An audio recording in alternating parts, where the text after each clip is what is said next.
Hey everyone, and welcome to Nighttime Stories. I'm here to help you drift off into a peaceful sleep. Let me know where you're watching from. I always love seeing how far these stories reach. Now, get comfortable and relax.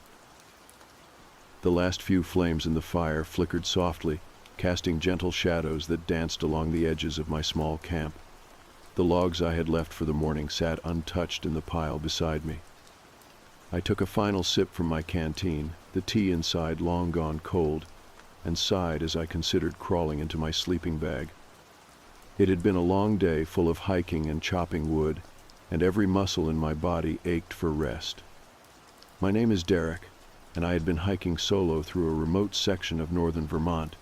I travel light, so my shelter was nothing more than a tarp rigged with paracord between a few sturdy trees. Around the perimeter of my camp, I had built a makeshift wall out of fallen deadwood, wedged between sharpened stakes to keep out unwanted guests.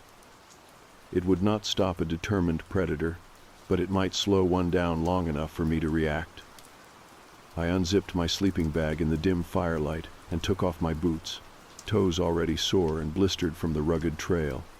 As I settled in, the air crisp and still around me, I heard it.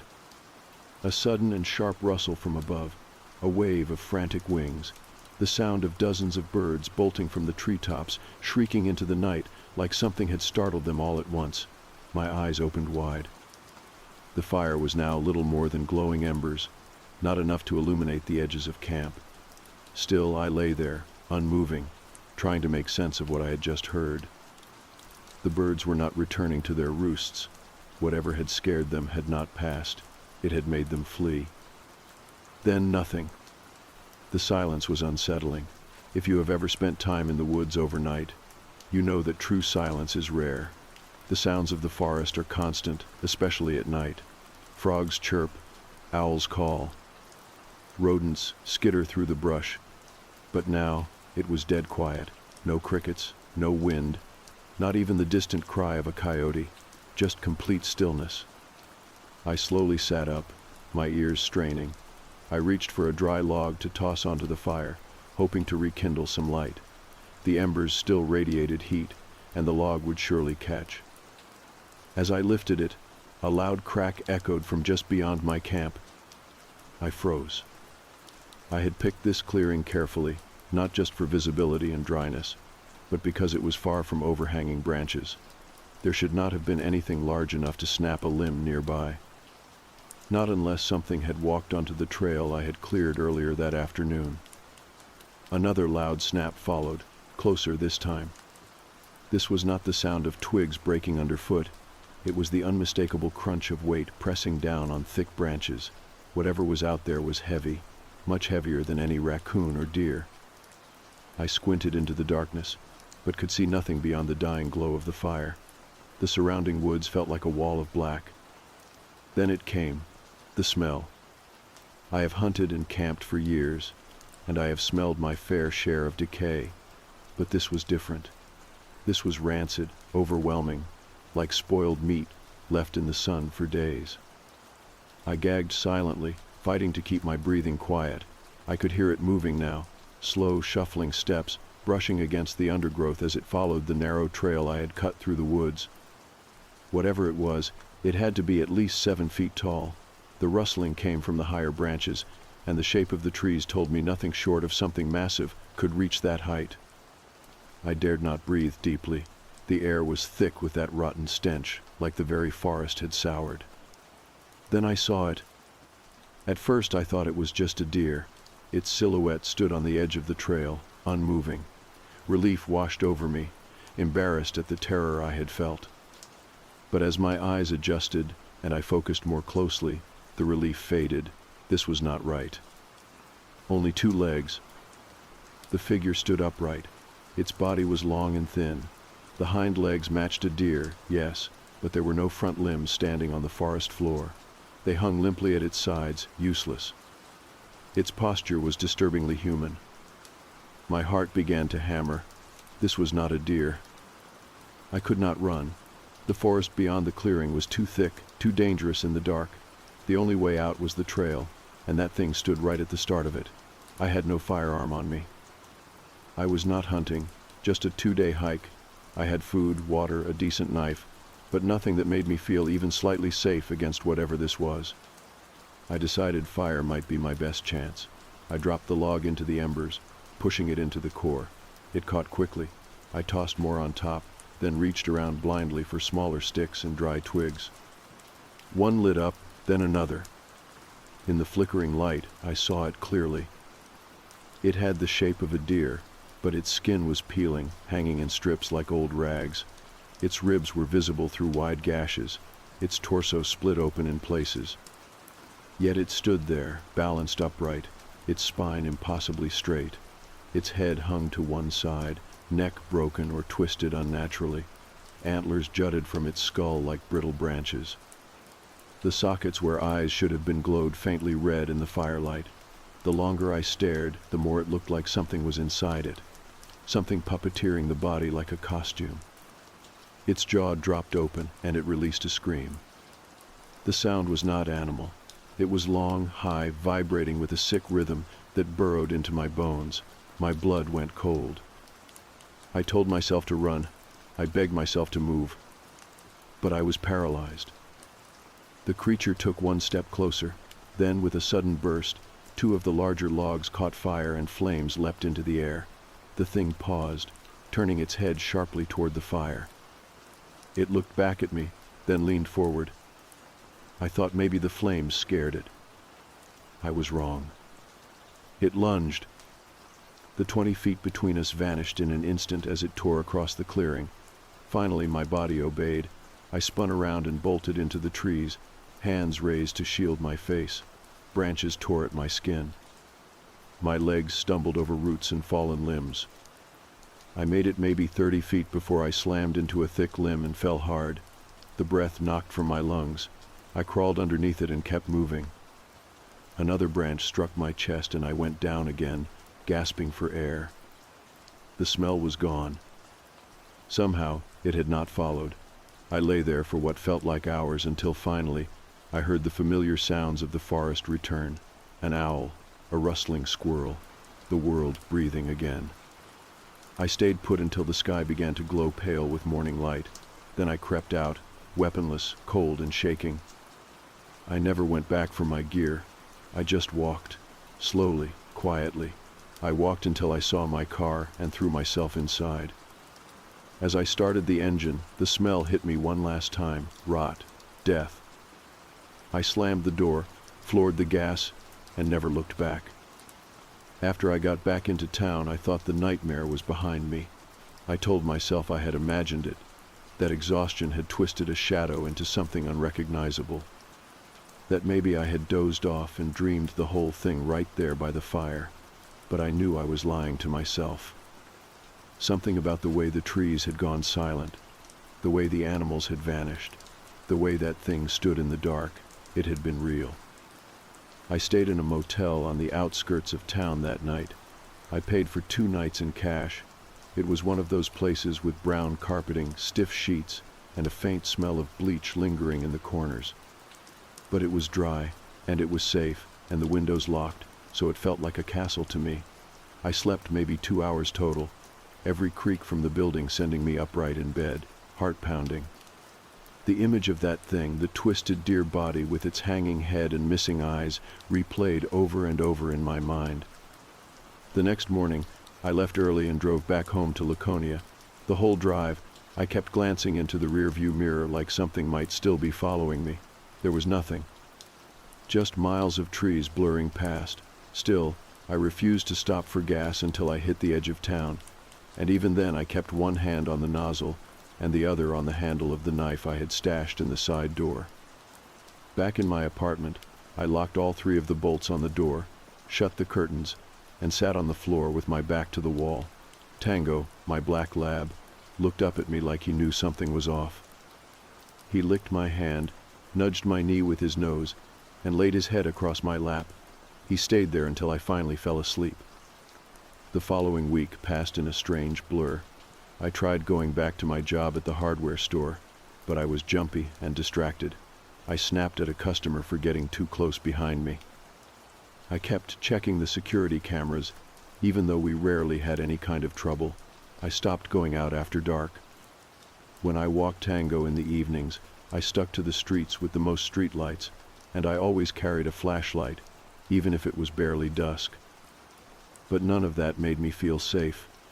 The silence in the woods that night had crept into me. I could feel it underneath everything, like something was watching, always just out of sight, waiting. One night, I got home and noticed muddy prints on the back porch.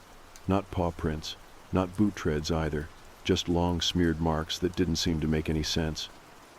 I stood at the window, staring at them through the glass, not daring to step outside. Eventually, I convinced myself they were just from a raccoon or some stray dog that had been rooting through the trash.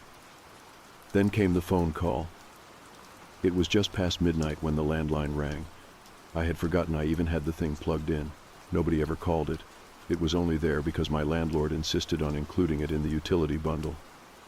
I answered with a shaky voice, already regretting it. There was no voice on the other end, just breathing. Slow, deliberate, heavy. I could hear what sounded like wind in the background, leaves maybe. The same kind of rustling I had heard before the thing showed up in my camp. I froze, my grip tightened around the receiver. The breathing went on for about 30 seconds before the line went dead. I called the police. They sent a cruiser by. The officer was polite, but clearly thought I was just a stressed-out guy who'd had a weird camping trip. He looked at the muddy prints, nodded a little, and said it could have been a bear. I didn't argue. There was no way to explain what I had seen without sounding insane. That night I did not sleep at all. I sat on the floor with a baseball bat beside me, and Tango curled at my side. I turned off every light in the apartment except for one small lamp in the corner. It cast long shadows on the walls, and every so often, one would shift in a way that made my heart skip. The next morning, I went to the library and started looking things up. Forest spirits, skinwalkers, wendigos. I felt ridiculous at first, reading these old legends. But the more I read, the more my skin crawled. So many of the stories were similar. A creature wearing the shape of an animal, rotting or broken, eyes missing, tall, wrong, always wrong. I could not find a single reference to anything friendly. These were things born out of fear, out of hate, out of death. I printed out a few pages and kept them in a folder, along with the rules I wrote down for myself. Never go back, never camp alone, never ignore the silence, never run if you can help it. And if it comes near you again, do not speak to it. Do not let it smell your fear. Of course it came back. About 3 weeks later, I was letting Tango out in the yard behind the building. It was just after 2 in the morning. I had taken to only letting him out for a couple minutes at night, staying close by. He ran out toward the bushes to do his business, and I stood by the back door holding a flashlight and watching. Then the wind stopped. Tango froze. His ears perked up. He growled low and deep, a sound I had only heard from him once before when he saw a coyote during a hike. I followed his gaze, and there it was. Standing just beyond the tree line, same twisted form, same broken neck, same red glow where eyes should have been. Its head tilted slowly, like it recognized me, like it was saying hello. Tango barked, and I lunged forward, scooping him up and running back into the building. I slammed the door and locked it, heart hammering in my throat. I dared not look out the window again. I sat there until dawn. It had followed me home. After that night, I knew for sure I was being hunted. I stopped pretending otherwise. It was not paranoia. It was not anxiety. I had seen it again, and it had looked right at me. Something ancient, wearing that broken deer like a skin suit, had followed me from the woods and found where I lived. I did not go to work the next day. I called out and lied, said I was dealing with food poisoning. I just could not bring myself to leave the apartment. The thought of stepping outside, even for a minute, made my skin crawl. I kept every curtain closed, every door locked, and walked from room to room with my loaded revolver in hand. Tango stayed close to me, and I could tell even he was different. His ears never relaxed. He would sit facing the windows like he was waiting for something. He barked at the back wall at one point, a low warning bark that he never used unless something truly unsettled him. I knew I had to do something. Sitting around was not helping. If anything, it was making things worse. I started looking into old folklore again, this time beyond just internet forums and articles. I called a small bookstore over in Burlington that specialized in regional histories and legends. A woman named Janet answered. She listened to my vague description and told me she might have a few titles that could help. I made the drive that afternoon, though it felt like I was being watched the entire way. I kept checking my mirrors, expecting to see it in a passing field or standing at the edge of the woods beside the road. Nothing showed, but the feeling never left me. Janet turned out to be kind, maybe too kind. She wore thick glasses, had silver hair pulled into a loose braid, and talked slowly, as though everything she said was weighed before she spoke. She showed me a few books, most written in the 70s or earlier, and even a handwritten journal from someone who had lived in the area in the 1940s. In it, the man had described something nearly identical to what I had seen, a deer that walked on two legs, with a neck that bent too far and eyes that glowed in the dark. He called it the Watcher and said it had followed him for nearly 5 years. The man had eventually disappeared, and the journal had been found in his abandoned cabin decades later. Janet let me photocopy a few pages. She warned me not to go looking for it. She said the woods up north were older than most people knew, that some parts had never truly been tamed. She did not say I was crazy. That was the part that stuck with me. I drove home that night with a pit in my stomach. I barely noticed the sunset as it faded behind the hills. The light went from golden to gray as I pulled back into the parking lot. Something about the way the shadows gathered near the trees made me rush inside. Once I was locked in again, I laid out the papers from the journal and read them slowly. The man had kept a detailed account of his experiences. He had first seen the creature after spending 3 nights in the mountains. He too had broken some kind of rule, though he never said which one. From that moment on, the creature had appeared. Always just beyond reach, always watching. He described the smell, the silence, the unnatural stillness in the air. He wrote about how it never came during storms, never during bright sunlight, only at night. Always around 2 or 3 in the morning, his entries grew more erratic over time, shorter, more frantic. He talked about seeing it in windows, hearing it move on his roof. Once, he described hearing it whisper his name in a voice that sounded like it was being dragged across gravel. Reading it made me sweat. I had not heard my name whispered, not yet, but I had felt everything else. I decided that night to prepare. If it came again, I wanted to be ready. I moved the couch in front of the back door. I blocked the bedroom window with a heavy bookshelf. I set up makeshift barricades using furniture, and I kept my gun in my hand even as I brushed my teeth. I placed salt across the windowsills, not because I believed it would help, but because at that point I was willing to try anything. Tango refused to sleep in his bed. He stayed pressed against the bedroom door. He growled once around 1:30 in the morning, a low rumble that rose from his chest like thunder. I sat upright, gun pointed at the door. Nothing came, but the sound of heavy footsteps on the gravel outside started shortly after, crunching, slow, deliberate. I did not move. Tango did not bark. He just growled and growled until the footsteps stopped about 5 minutes later. The silence afterward was worse. The next day, I booked a hotel in the city. I needed a break, somewhere without woods nearby. I found a mid-range spot just outside downtown Concord and packed a small bag. Tango rode up front with me, nose pressed to the window like always. I watched the trees disappear behind us and tried to convince myself we were leaving the fear behind too. The hotel room was bland and clean, and for once I welcomed the sound of traffic outside the window. I even let myself relax. I walked Tango down the street and got a sandwich from a little deli nearby. We sat on a park bench and watched the cars go by.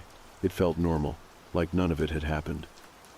But when I got back to the room, there was a smell. It hit me as soon as I opened the door. Faint but familiar. Wet dirt, rot, something dead. I looked at the bed. The sheets were pulled back. I had not done that. The television was on, low volume, tuned to static. My hands trembled. I backed out of the room, leash in one hand, the other hovering over the grip of my revolver. That night, I slept in the truck, parked beneath a streetlight. Tango stayed curled in my lap the whole time, his body warm, his breathing steady. I did not sleep at all. I left the hotel the next morning without even asking for a refund. I had no intention of ever returning. The manager barely looked at me as I handed back the key card. I wondered if he could smell the lingering scent of decay still clinging to my clothes, or if it was just in my head. I did not care. I needed to get out of there. Driving back felt like retreating into enemy territory. Every mile closer to the woods felt heavier. I kept glancing at the tree line. Even when there was no sign of movement, my chest tightened. Tango was restless the whole way. He would whine softly, then press his nose to the window. His ears were constantly flicking, catching sounds I could not hear. I knew I could not go back to my apartment, not yet, maybe not ever. But I needed answers. The journal from that old man still weighed on me. Something about his words kept echoing in my head. The way he described the creature watching, waiting, and how it always knew where he was. He had hinted at something deeper, something older than just a monster in the woods. Something that did not just appear at random. It chose who to follow. I made a stop at the local library in Colby, a small town about 30 minutes from where I had camped that first night. It was quiet and dusty, but the librarian was helpful once I mentioned I was doing research on local folklore. She guided me to the back, where old county records and a few regional history books were shelved in crooked rows. I flipped through book after book, most filled with local legends about lost hunters, mysterious disappearances, and things seen at night in the woods. Then I found something that made my blood go cold. In a yellowed folder tucked inside a history book, someone had clipped a collection of newspaper articles from the 1950s. One headline read, "3 campers found dead in National Forest. No clear cause." Another said, "Survivor claims it watched us all night." The photos were grainy, black and white. The kind of thing you'd expect from an old true crime documentary, but the descriptions were too familiar. The smell, the silence, the unnatural shape standing in the woods. There was one article that mentioned an unnamed forest warden who wrote a report saying he believed something ancient lived in the forest. His quote was simple, "It isn't just an animal, it knows." I left the library feeling sick. It was almost evening when I got back into my truck.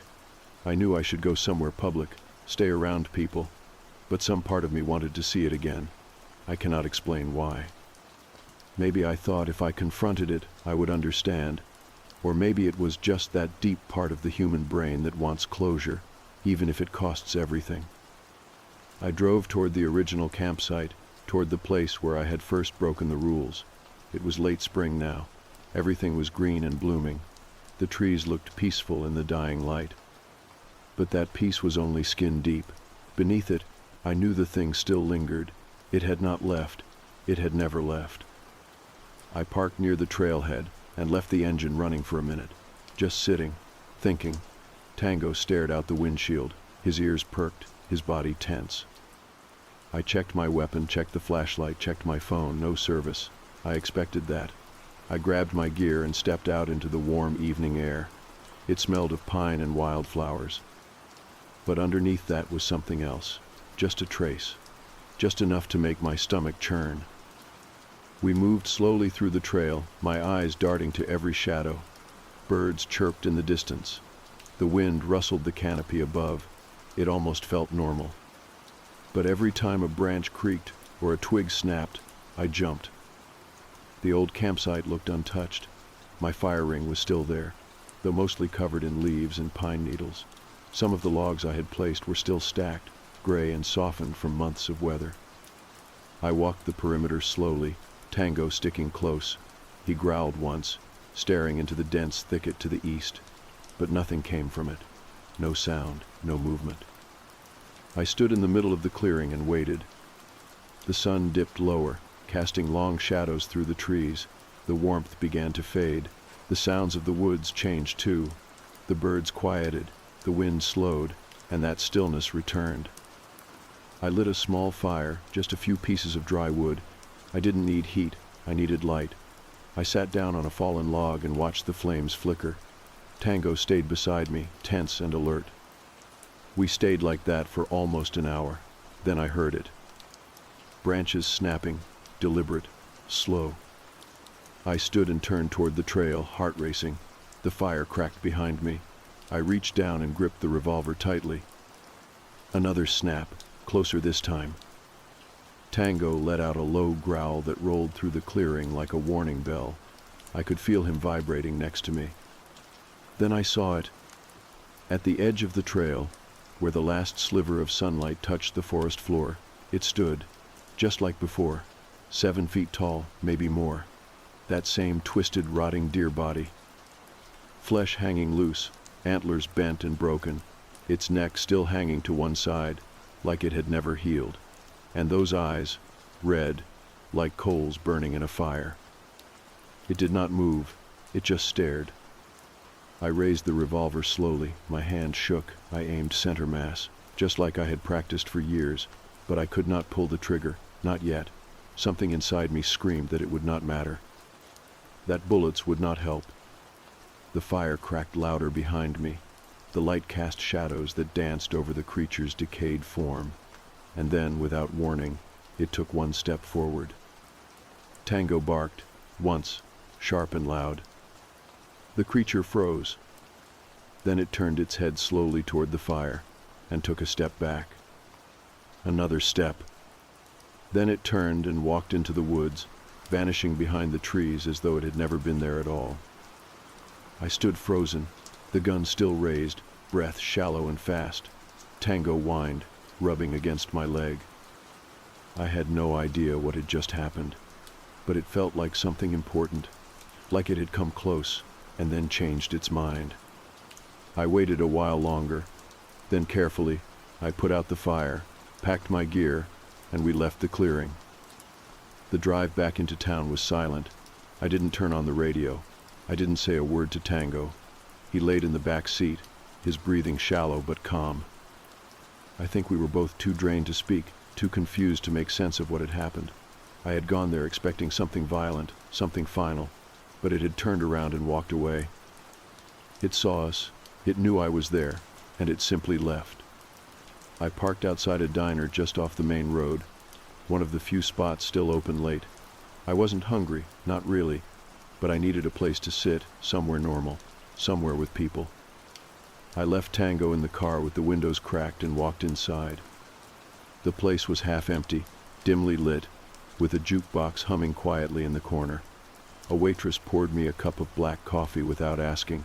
I nodded in thanks and sat at a booth near the window.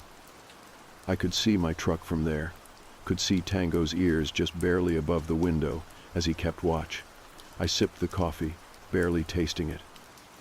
There was a man sitting at the far end of the counter, older, maybe in his 60s, with a thick flannel shirt and a white beard.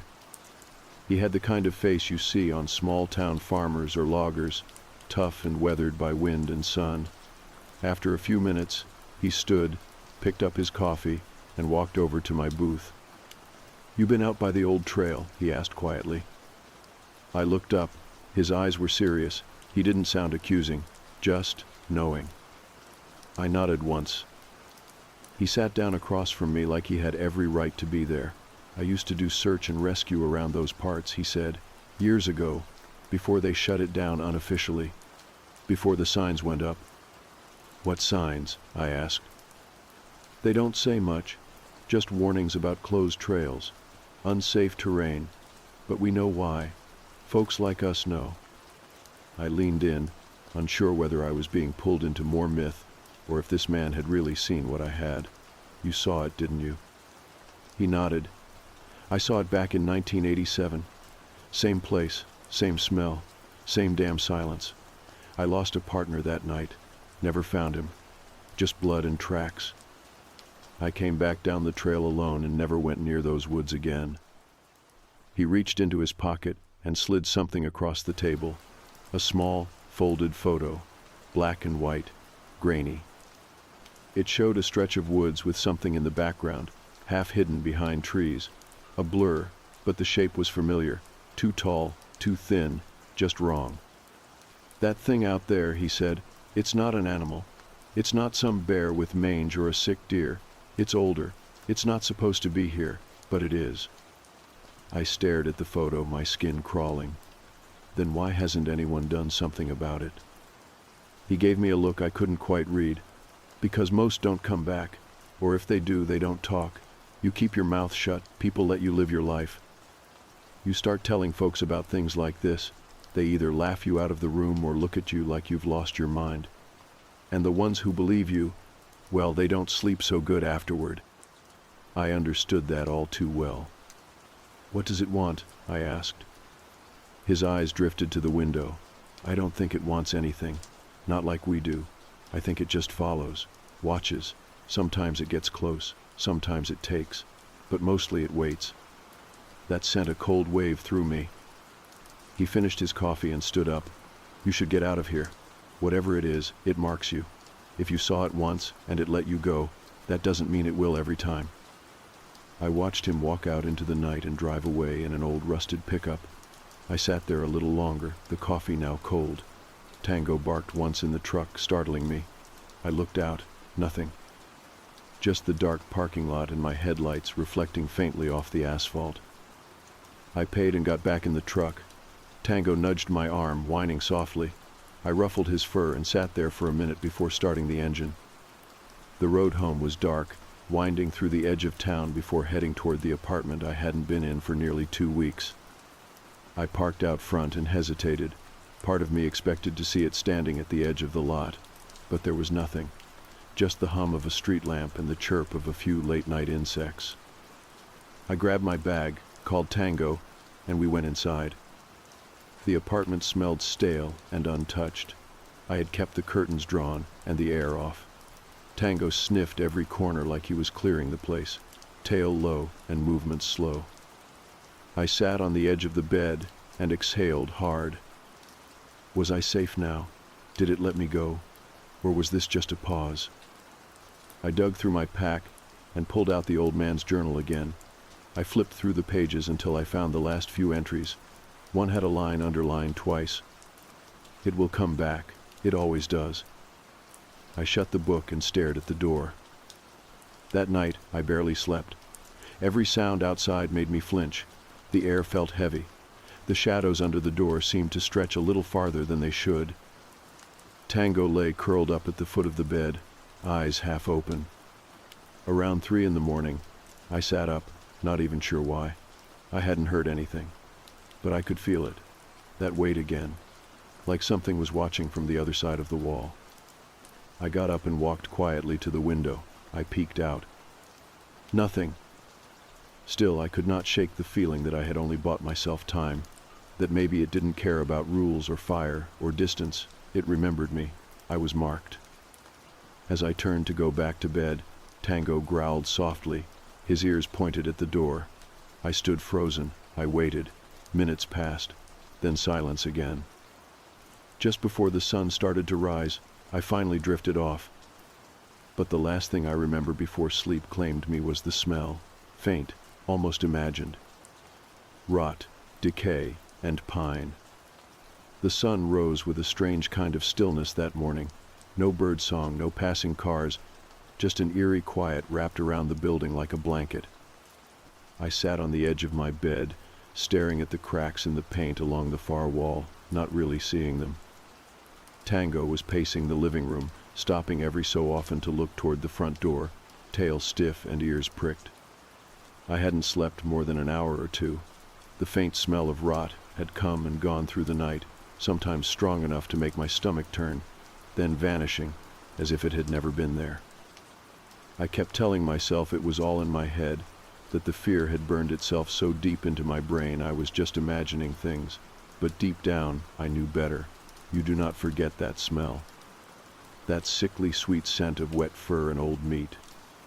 By noon, I decided I could not stay inside anymore. I needed to move, to breathe real air again, to do anything other than sit and wait for something that might never come. I grabbed Tango's leash and headed for the trail that ran behind the town park. It was a popular spot, busy even on weekdays, and for the first time in a long while I wanted people around. I wanted the safety of chatter, Footsteps, laughter. Even the illusion of safety was better than none at all. The trail was quiet when we arrived. A few people walked their dogs or jogged in pairs, nodding politely as they passed. I walked slowly, letting Tango lead. His tail was up, his nose twitching as he sniffed the air. For a moment, I let myself believe we were just two normal hikers on a peaceful day. We walked for maybe 20 minutes before I saw it. At first, I wasn't sure what I was looking at. Just a shape, standing far off among the trees to the left of the path. Too tall to be a person, too narrow. It wasn't moving, just there. Watching. I stopped in my tracks. Tango did too. His ears dropped, and his body stiffened. I did not reach for my gun, not yet. I only stared, trying to figure out if I was imagining it. A branch swayed in the breeze, breaking my line of sight. When it moved again, the shape was gone. Tango whined softly, his body pressed close to my leg.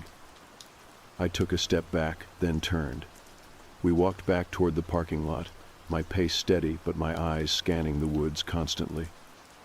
It didn't follow us, not that I could see. Back at the truck, I sat for a long while before starting the engine. My hands trembled against the steering wheel. I was tired of running, tired of always looking over my shoulder.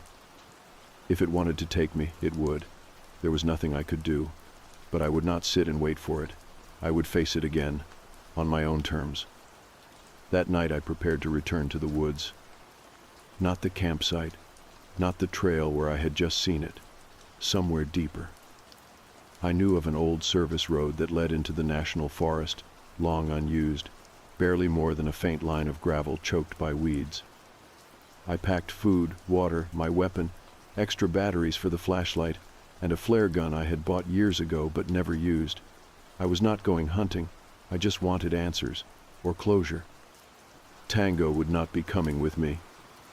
I hated the thought of leaving him behind, but I would not risk him again. He had been through enough. I left him with a friend from work, told her I needed a couple days away. I did not give details. She must have seen something in my face because she did not press for more. By the time I reached the forest road, the sun was already dipping below the hills. The trees were a wall of shadow, their tops lit by the last rays of gold light. I drove as far as I could until the road turned to brush. Then I walked. The forest was deathly quiet. Every footstep sounded loud. I tried to move softly, but the dead leaves and undergrowth made it impossible. The air was thick with the smell of damp moss and tree sap. The deeper I went, the more the forest seemed to close in around me. I walked for what felt like an hour, maybe more, until I found a small clearing and stopped. I made a small fire, just enough to cast light and keep the shadows back. Then I waited. The stars began to blink through the canopy. The wind had died, and the night air grew cold. I sat with my back to a tree, flashlight in my lap, revolver beside me. And then I smelled it. That same overwhelming rot, stronger than before. It came in like a wave, choking and thick. I rose slowly, shining the flashlight toward the edge of the clearing. There it stood, not 20 feet away. It was exactly the same, 7 feet tall, skin stretched thin over bones, that twisted deer head with antlers cracked like dry branches. Its chest rose and fell in uneven rhythms, as though breathing was a learned thing, not natural. The eyes burned, not reflected, burned. It stepped forward, silent. I raised the flashlight higher. My hand trembled, the beam shaking against the trees. I grabbed the flare gun and raised it slowly. The thing stopped. I fired. The flare exploded in a burst of red light, roaring as it soared past the creature. It lit up the clearing in a wash of crimson. For one brief moment, I saw it clearly, the ribs, the torn flesh, the way its legs bent backward like an animal's, but its stance was somehow human. The face was not just bone.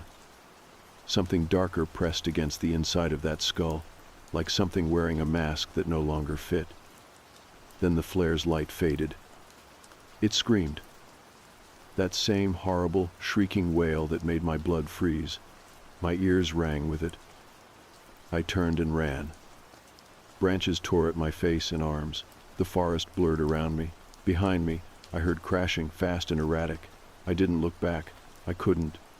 I only ran, deeper and deeper, into the trees. The forest felt endless. My legs ached and my lungs burned as I crashed through the trees. The only light I had was the fading memory of the flare still imprinted in my eyes. My flashlight had been dropped somewhere behind me. I didn't care. I just needed to keep moving, to put distance between me and that thing. The screaming had stopped, but the silence was no comfort. It was worse. It was watching again. I could feel it, that ancient stare crawling down the back of my neck like ice water. I didn't know where I was going. I didn't know if I would ever find the road again. My only thought was forward. I tripped over something, went down hard, hands scraping against rock and root. Pain flared through my palms. I gasped and rolled over, staring up at the night sky through the canopy above. The stars blurred from the tears that had started without me noticing. For a few seconds I just lay there, listening. And there it was again, that soft crunch of dead leaves, the slow, deliberate steps just beyond the trees. I sat up and pulled the gun from my pack, gripping it tightly. The barrel shook in my hand. I didn't think it would do anything. I had already seen how little the bullets affected it, how it had stood there like nothing had touched it at all. Still, holding the gun gave me some sense of power, even if false. The steps stopped, silence again. Then came the voice. It didn't sound like a person, not exactly. It was wrong in a way I cannot explain, like hearing someone try to speak a language they never learned, like a recording of human speech played backward. But I understood it. You broke the silence. You broke the still.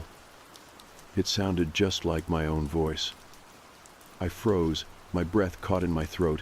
I looked into the trees but saw nothing. I raised the gun. You came back. You looked again. You should not have.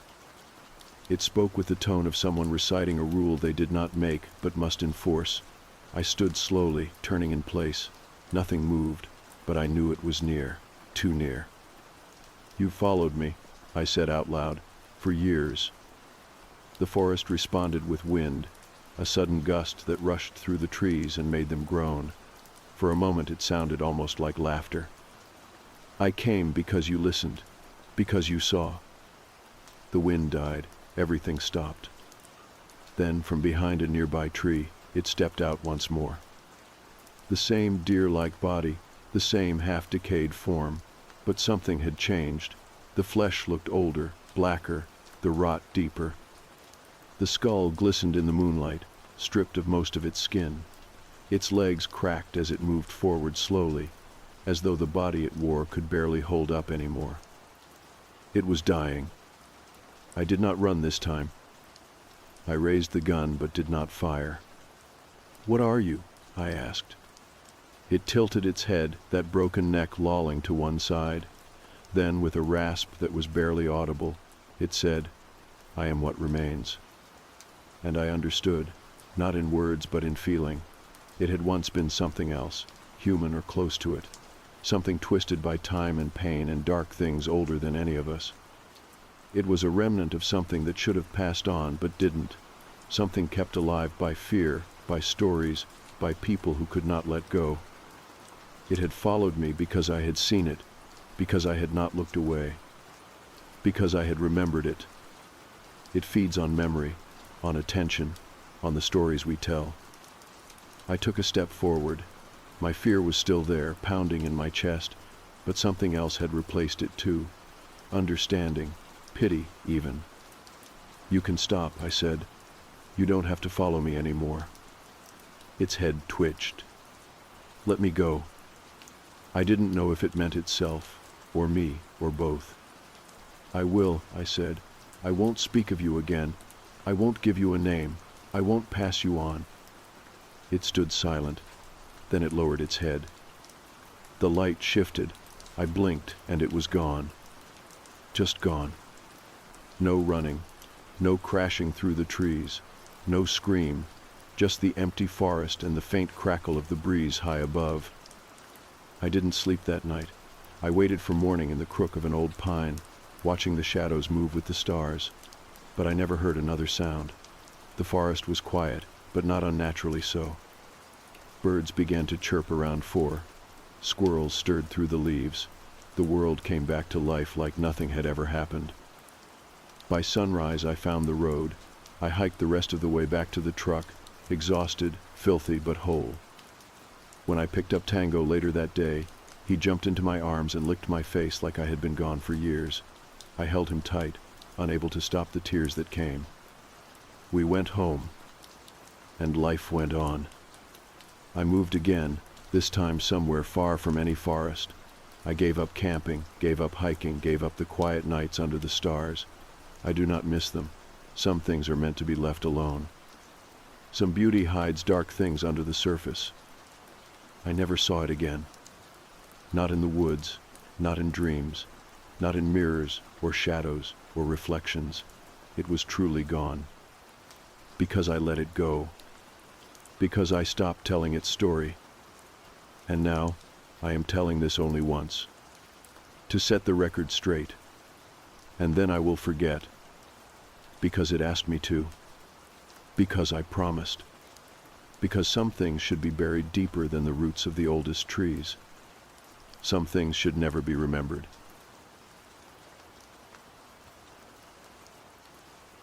I was asleep on the old pullout in the den because my room runs too hot, and the fan in there rattles in a way that climbs into your head and refuses to stop.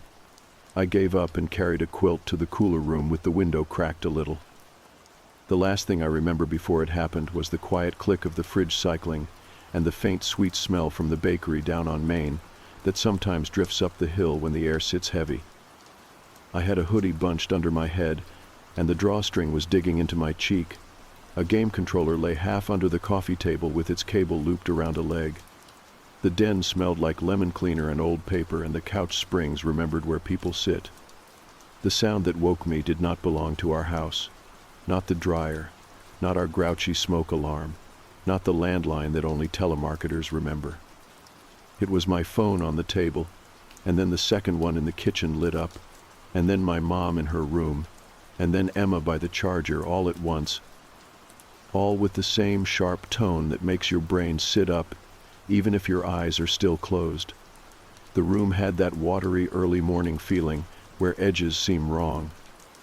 I grabbed my phone and blinked at the blocky letters until they settled. Emergency alert. A dense fog has entered the valley. Shelter indoors. Do not approach the fog. Do not engage with voices. It said the time too, 12:23 in the morning, which made it feel official and unreal at the same time. I said the message out loud without meaning to, like speaking would make it less heavy.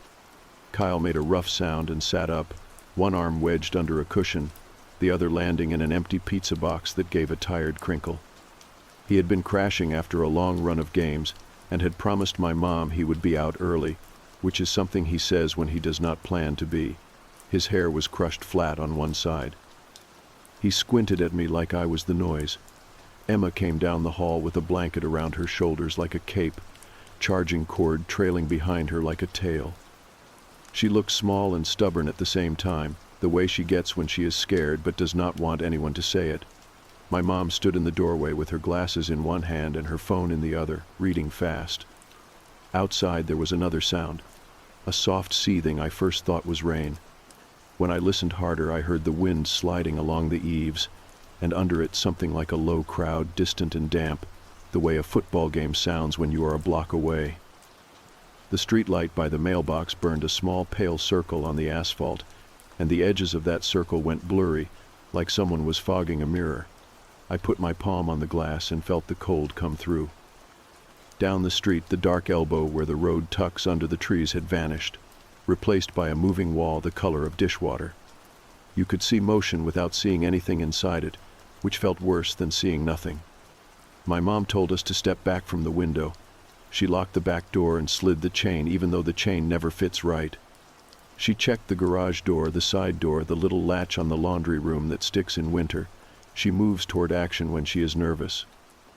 Emma asked if school would be canceled, and my mom said to sit and drink some water. The house smelled like tomato sauce and old cardboard from the boxes by the trash. Kyle laughed and said it was just mist. and I could hear how he wanted the room to agree with him. He went to the kitchen and came back with the good flashlight we keep for outages, heavy and scratched aluminum with a rubber button that sticks unless you press it just right. I kept rereading the alert like it might change under my thumb. Do not approach the fog. Do not engage with voices. Engage is not a word they use in alerts around here. We are more of a watch for falling rock place. We get brush fire warnings when the grass goes crisp and reminders about chains when the air starts smelling like metal. Nothing about voices. I noticed my hands were shaking, and I did not know when I had started holding my breath. I let it out slow and felt embarrassed and wired. I told myself this was a weird weather thing and that everyone would laugh about it in the morning, and even while thinking that I knew I did not believe it. We moved to the front room and stood as if the window were a television, and we were waiting for the next scene. Across the street, the Holts stood on their porch in house shoes and thin coats, Mr. Holt with his hand on the rail, Mrs. Holt with her hair in a loose bun. He looked our way like he wanted to ask if we had gotten the same message, but he did not call. The fog moved the way dry ice rolls along a stage, hugging the ground and then rising in fingers, but thicker than any fog I had seen. It curled around the base of the maple and made the trunk look shorter, like the yard had been shaved down. The neighbor dog gave one uncertain bark and then went quiet. Somewhere up the road a man shouted a question I could not make out. The same voice said, "Never mind," smaller. Kyle lifted the flashlight and did not say anything yet. Kyle stood with the flashlight tilted against his shoulder like he was waiting to be asked to use it. The beam cut a narrow wedge into the fog and came back pale and short, as if the air itself had become thick. He laughed again, not loud, more like a push of air through his nose, the kind of sound he makes when he wants people to think he is in control. My mom told him firmly to put the light down and step away from the glass.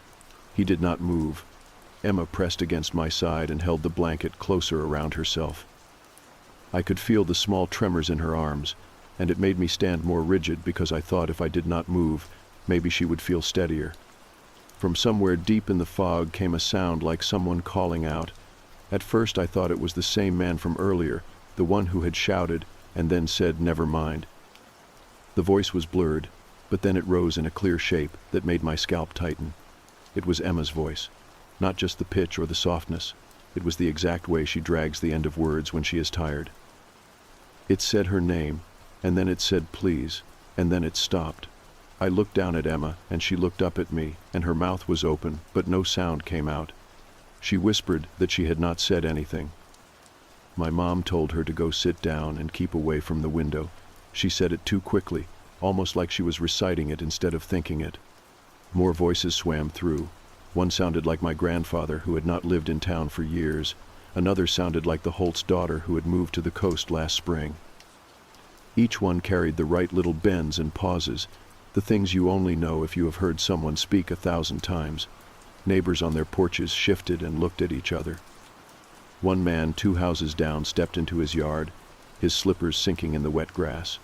His wife reached for his arm, but he brushed her off. The fog wrapped around his ankles and he leaned forward as if to listen. My mom yanked the curtains shut and snapped at Kyle to sit down. Kyle rolled his eyes, but there was no real humor left in it. He said it was only mist and sound carries weird at night. He said maybe the valley echoes and it is just bouncing voices around. I told him he should stay inside until it cleared, and he asked what exactly we thought would happen if he walked down the steps. He thumbed the button on the flashlight, and the beam flickered and caught dust in the air. He looked restless the way he gets in classrooms, tapping his knee, waiting for something to happen. My mom told him again to sit, and he grinned and said someone should at least check it out. I reached for his sleeve, but he shook me off. Not mean, but definite. He pushed the front door open before anyone could stop him, and the night air moved in, damp and raw. Emma gasped and whispered his name like it would pull him back. The flashlight cut a shaky path down the steps and caught the mailbox post and then swung away. Kyle said it was nothing, that it smelled like a wet towel out there. He took 3 steps onto the drive. The fog came forward to meet him like it had been waiting at the edge of the light. The last thing we saw was the back of his hoodie sinking into that wall, the color dimming until it matched everything else. We held still, not even shutting the door right away. as if by keeping it open we might see him return. At first we heard him, his laugh, quick and breathless, muffled like he was behind a curtain. Then his words came thinner, stretched. He said something about the streetlight, but it dragged as if the air itself was pulling at the syllables. Then it was silent. The silence was worse than the voices. My mom closed the door softly and locked it. Emma pressed her face into the blanket and said that he would come back any second. I wanted to believe her, but the way the fog had taken him did not feel like a thing that lets people go. A moment later there was motion at the edge of the yard. A shape stepped forward, loose and slow. My breath caught because the height and shoulders looked right. The figure swayed, then straightened. It was Kyle, or it looked like him. His walk was wrong, though. His knees bent too far, as if the hinges had shifted. His arms dangled in a way that pulled his shoulders low. He came into the wash of the streetlight, and his head jerked to the side and then back. I pressed my palm against the window and could not breathe. Emma whispered his name, but my mom gripped her wrist and shook her head. I whispered too, unable to stop myself, and the figure halted. Its head turned in a slow, stiff arc until the pale face pointed toward the window. Then it said my name, in Kyle's voice, but dragged and broken, like a recording played on a dying machine. It said it again, louder, more certain, the same word repeating with the same cracks. My chest hurt from holding my breath. My mom yanked the curtain shut and pulled us away from the window. Emma began to cry into the blanket, the sound muffled but sharp.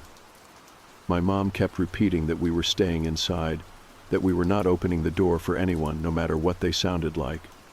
The voice outside kept calling. Sometimes it said my name, sometimes it said Emma's. Once it used my mom's, but it was clipped, like it had not practiced enough. Each word rattled against the walls. I pressed my hands over my ears, but the shape of it stayed in my head anyway. My mom turned off the lamps and told us to stay low. The house went dim except for the faint glow from the microwave clock. The hum of the fridge felt louder than it ever had, each cycle like a shout. I wished I could turn that off too. We sat together on the living room floor, the blanket spread across all of us. The voice at the window slowed and grew faint, then stopped. The silence returned, but it was full, not empty. I thought I heard other movements in the fog, slow shifts like people turning in their sleep. Emma asked in a whisper when Kyle would come back, and I told her the only thing I could, which was that we needed to wait until morning. The truth sat heavy in my stomach. Morning felt like a faraway word, one I was not sure would come. The voice outside did not last. It tapered off until even the echo of it seemed to sink into the thick air pressing against the house. We waited in the dark, the three of us breathing too loud, the blanket pulled across our knees like that thin fabric could stop what was out there. I tried to listen for the sound of Kyle's steps, the scrape of his shoes on the concrete, anything that would make this normal again. But there was nothing, just the refrigerator cycling and the faint tick of the wall clock, steady in its ignorance of everything else. My mom whispered that we were staying put until daylight, and her tone left no space for argument. Emma nodded quickly, though her eyes kept flicking toward the covered window like she expected it to twitch open on its own. When I finally stood up to stretch my legs, the room tilted with how long I had been sitting frozen. I stepped carefully, not wanting the floorboards to groan. My mom followed me with her eyes. She had moved into the chair near the window, her shoulders tight, like a sentry who would rather not admit that she was on duty. The curtain edge quivered slightly from a draft, or at least I told myself it was only that. I leaned close, as if that would let me hear through the thick fabric. The smell was stronger near the glass, damp and metallic, like old pennies and wet dirt. My stomach turned and I backed away quickly. Emma asked in a soft voice if we should check the back door. My mom said she already had, and then she stood anyway, checking it again while muttering that it was better to be sure. She rattled the lock, tested the handle, then pressed her palm flat against the wood. I wanted to ask her what she felt, but the words stayed stuck in my throat. It was not that I thought talking would summon something. It was more that speaking at all seemed to slice through the fragile silence we had managed to hold on to. Even the sound of the heater fan coming on startled me, though it had been doing that all winter. The house had become strange in its familiarity. Every squeak and smell and hum felt louder. The lemon cleaner from the den, the tomato sauce from the dishes in the sink. Even the faint musty note of the quilt we kept for guests, now wrapped around Emma's shoulders. It was as if the fog had crept through the walls and magnified everything ordinary until it all seemed alien. I wanted to sink into something normal, but there was no normal left. Only the pressing question of whether Kyle was still out there, and if so, what exactly had walked back out of that fog in his shape. I tried to distract Emma by talking quietly about the game we had been playing earlier. I reminded her of how Kyle kept losing in the same spot and blaming the controller. For a moment she almost smiled, though her eyes watered as she asked if he would be okay. I told her he probably found another house to shelter in, that maybe he was with the Holts right now. The words felt brittle even as I said them. She nodded but bit her lip, chewing at it like she knew better. My mom returned to sit beside her and smoothed her hair, saying we needed to stay quiet and conserve our energy. She spoke like she was saving her voice for something more important later. Then came the sound of footsteps on the porch. They were uneven, dragging, not like Kyle's usual quick stride. The three of us froze. Emma buried her face in the quilt and whispered his name, but my mom shushed her sharply. We listened. The steps moved closer to the door, then stopped. A long pause followed, and then a knock, slow and deliberate, 3 dull thuds that made the wood shake in its frame. My stomach lurched. I wanted to run to the basement, anywhere deeper inside the house, but my feet refused to move. My mom mouthed the word no, shaking her head at both of us. Her hand hovered near the doorframe, but did not touch it. Then a voice came, Kyle's voice, too close, pressed right against the other side of the door. He said he was cold, that he could not see, that he needed us to let him in. The words were his, but the rhythm was wrong, too flat, like someone reading lines. He repeated the same phrases, the same sequence, as if caught on a loop. Emma whimpered and tried to stand, but my mom pulled her back down and held her tight. I clenched my fists, nails digging into my palms, every muscle screaming to respond, to do something. The knock came again, exactly the same rhythm, exactly the same pause afterward, then silence. Minutes stretched. The house creaked as if it too were holding its breath. My mom finally whispered that we needed to move to the basement. She said we had water and cans stored there from last summer's storm season. She was already gathering things, her movements quick but careful, no wasted sound. She handed me the lantern from the hallway closet and told me to turn it on only once we were downstairs. Emma clutched the quilt and kept glancing at the door, but she followed.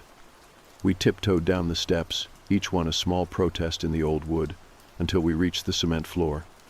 The basement smelled of dust and paint and something slightly sour from the laundry drain. Boxes lined the walls, stacked unevenly, full of books and winter clothes. My mom directed us to the far corner where the concrete was coldest and least friendly. She set the lantern down and turned it on low, the light glowing faint and yellow, barely reaching the ceiling. It was enough to see our faces, pale and drawn. Emma pulled her knees to her chest.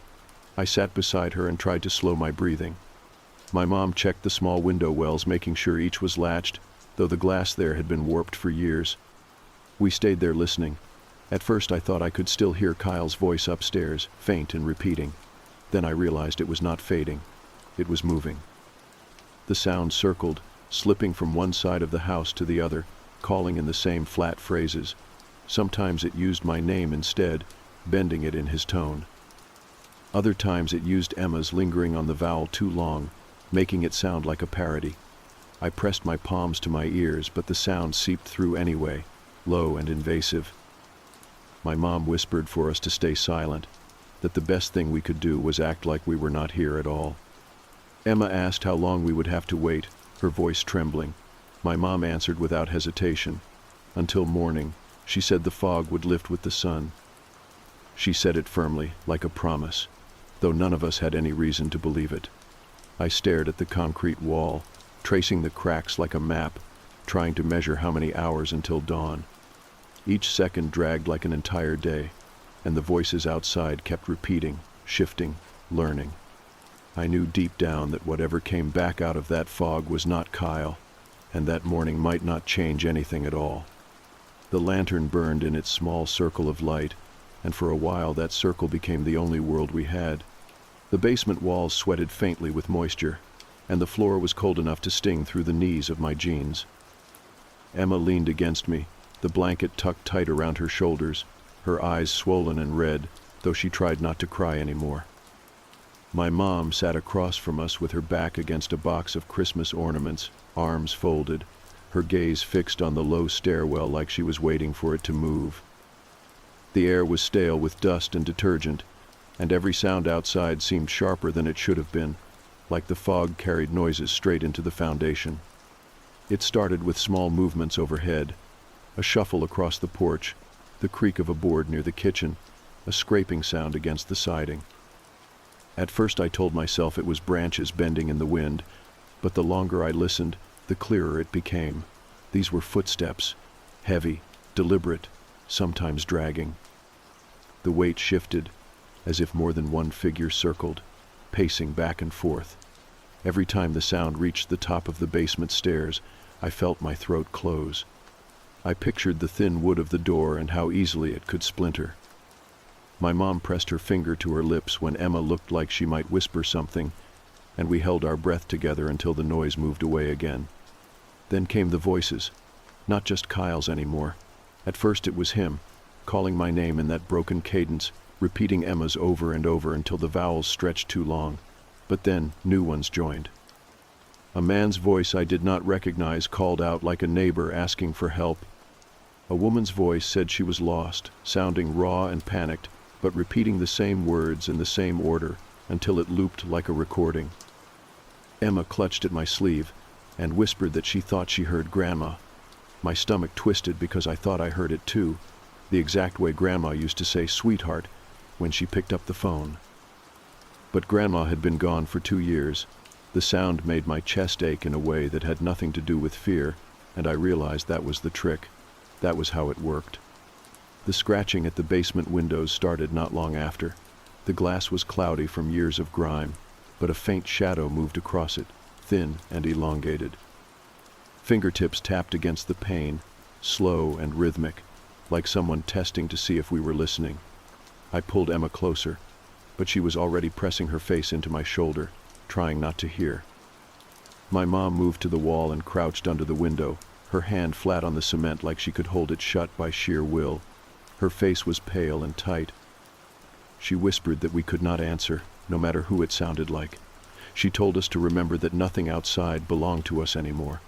Her words felt final, like a line drawn in dirt. Time stretched in ways I could not measure.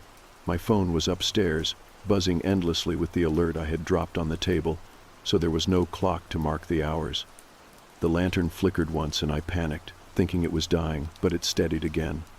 My mom opened one of the water jugs and poured some into paper cups. The water tasted faintly of plastic, but it was something real, something that had been here before the fog, and I clung to that. Emma picked at the edge of the cup and asked if Kyle would know to come back in the morning. My mom did not answer, only stroked her hair. I wanted to tell Emma yes, but the memory of his crooked walk under the streetlight sat too heavy in my head. The voices outside swelled as the night dragged on. They layered over each other, sometimes speaking in unison, sometimes breaking apart into a chorus of names and pleas. The strange thing was how accurate they were. One moment I heard my own voice calling for my mom, the exact way I used to when I was little. The next I heard Emma saying she was scared, even though she was silent beside me. Hearing yourself outside the walls is something I cannot explain. It felt like being split in two, one part inside and one part already claimed by whatever moved in that fog. I wanted to cover my ears, but even pressed tight they carried through, vibrating in my bones. Then something changed. The footsteps stopped wandering and gathered instead. From the way the floor above us groaned, I knew more than one was standing directly in the living room. The weight settled in clusters, too many to be neighbors. My heart thudded so hard I worried it would echo. Emma's breathing went sharp and fast, and I had to hold her hand tightly so she would not cry out. My mom leaned forward, her eyes closed, whispering a prayer under her breath. I did not know she still remembered the words. For a moment, the entire house felt like it was tilting under the weight of the thing standing on it. The first slam against the basement door rattled dust down from the beams. Emma yelped before clamping her hands over her mouth. The second slam bowed the thin wood inward, and I saw the knob twist, even though it was locked. My mom rushed to brace her shoulder against it, teeth clenched, whispering for us to stay back. The banging came again, louder, shaking the frame. Then the voices rose, all of them together, shouting names, laughing, repeating fragments of sentences that almost made sense. My own voice was among them, clear and horrible, calling, "Let me in," again and again. I thought my chest would split. Then, as sudden as it had started, the pounding stopped. Silence. Utter and complete. We did not move. The quiet pressed heavier than the noise had. After a long stretch, my mom eased back from the door, though her hands still hovered near it. She whispered that they were testing us, that they wanted us to break first. Her words felt like ice water. Emma leaned against me and trembled. I tried to whisper comfort, but my throat was too tight, so I just kept my arm around her and let her squeeze until my shoulder ached. My mom finally sat back down with us, her breathing uneven. She said we needed to wait it out, that whatever happened, we could not let ourselves be tricked. I wanted to believe her, but the way the voices had learned to sound like us made it hard to hold on to what was real. Hours must have passed, though each one blurred. At some point the lantern dimmed, and my mom replaced the batteries with a pack she had stored. The glow steadied again, but it cast deeper shadows now, and the basement seemed smaller, like the walls were inching closer. I stared at the crack running up one wall and imagined it splitting open. Every noise from upstairs made me jump, every groan of the wood a reminder that the house was not empty. Emma eventually drifted into a fitful sleep against me, her small breaths quick and restless. My mom dozed in her chair, but her hand never left the lantern handle, like she was ready to grab it and move at any second. I sat awake, listening to the silence that was not silence, wondering how much longer the night could possibly last, and what would be waiting when the gray light of morning finally touched the valley. Emma stirred against me before I realized I had nodded off. It could not have been for long because the lantern was still burning low and steady, and my mom was still in her chair, though her chin rested on her chest like she had finally given in for a few minutes. My neck was stiff, and my shoulder ached where Emma had pressed into it, but it was the sound that really woke me. At first, I thought it was a dream. A voice was calling from upstairs, muffled through the floor, but close enough that I could make out every word. It was Kyle again. His tone was sharp and urgent, the exact way he used to sound when he lost at a game and wanted to convince us it was not his fault. He was saying we needed to come help him, that he had hurt his ankle, that he could not make it back down the road alone. The words cut straight through me, because they were his. They were exactly his. Emma sat up straighter and whispered his name before I could stop her. My mom jolted awake instantly, snapping upright with her finger to her lips. The voice upstairs grew louder, as if it had heard Emma. It called her name now, perfectly, in the way only Kyle said it, with that teasing lilt at the end. She clutched my arm hard enough that her nails dug in, whispering that he needed us. I pulled her against me and shook my head, but my throat was so dry that no sound came out. My mom whispered that it was not him, that we were not to answer. Her words sounded too loud, even though she barely breathed them. The steps creaked overhead, moving toward the stairwell. They were slow and uneven, dragging in a way that did not match Kyle at all. My mom reached for the lantern and clicked it off. Darkness swallowed us so quickly I had to close my eyes and open them again to adjust. But it made no difference. The basement became a box of cold air and unseen shapes. Emma's grip tightened, and I could feel her heart hammering through her sleeve.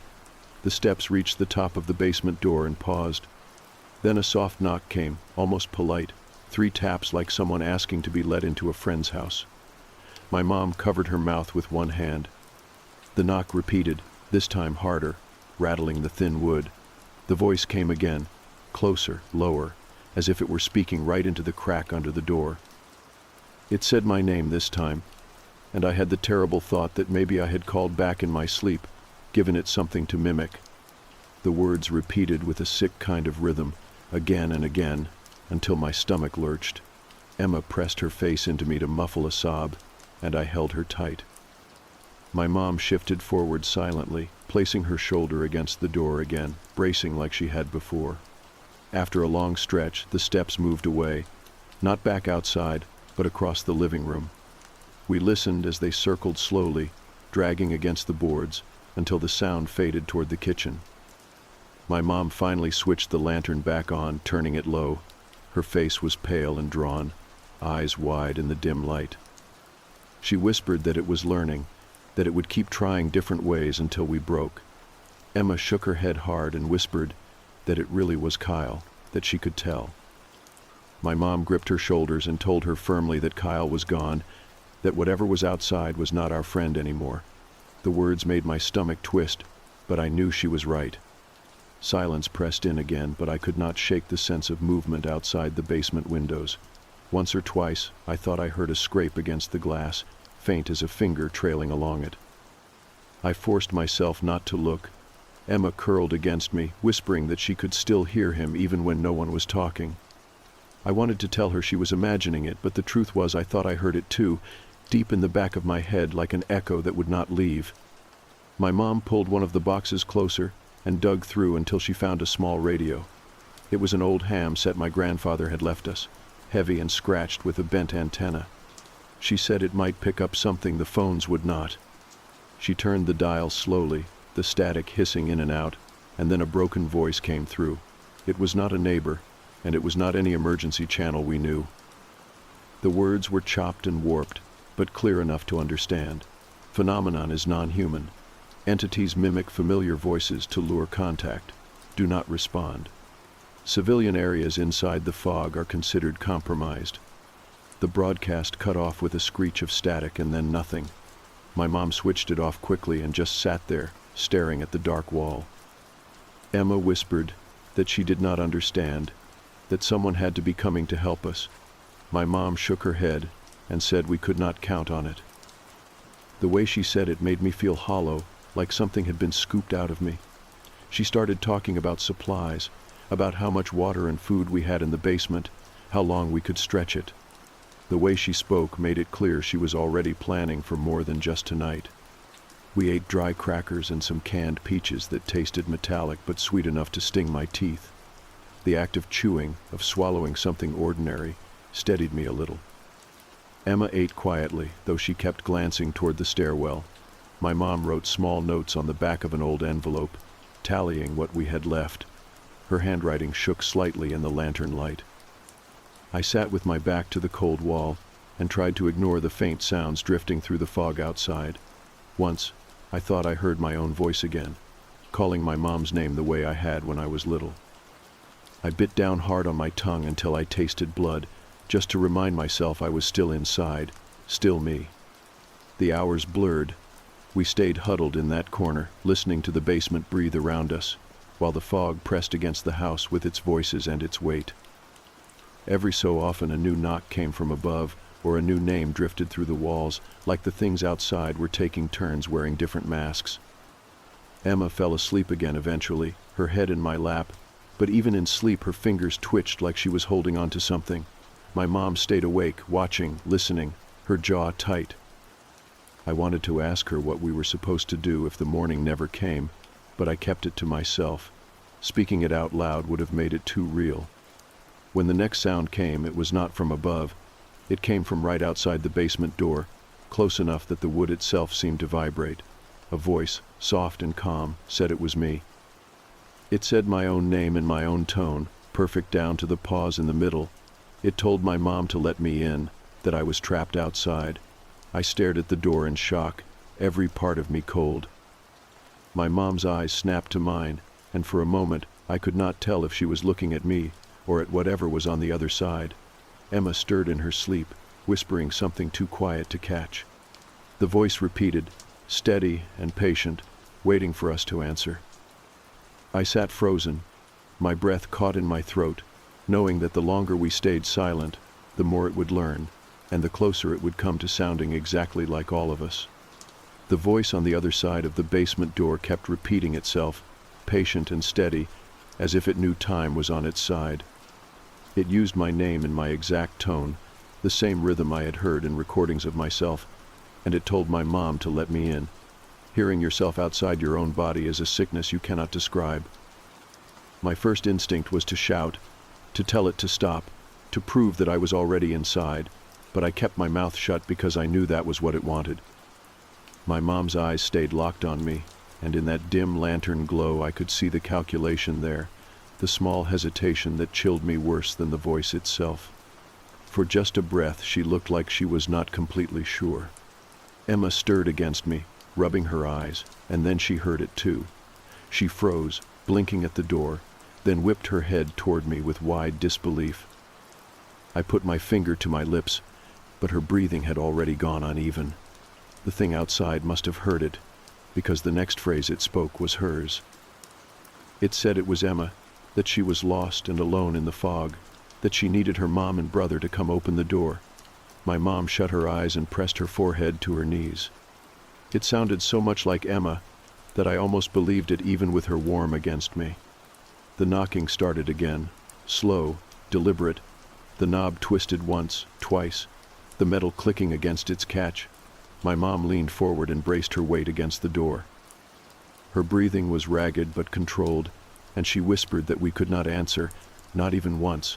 I nodded, though my stomach felt hollow.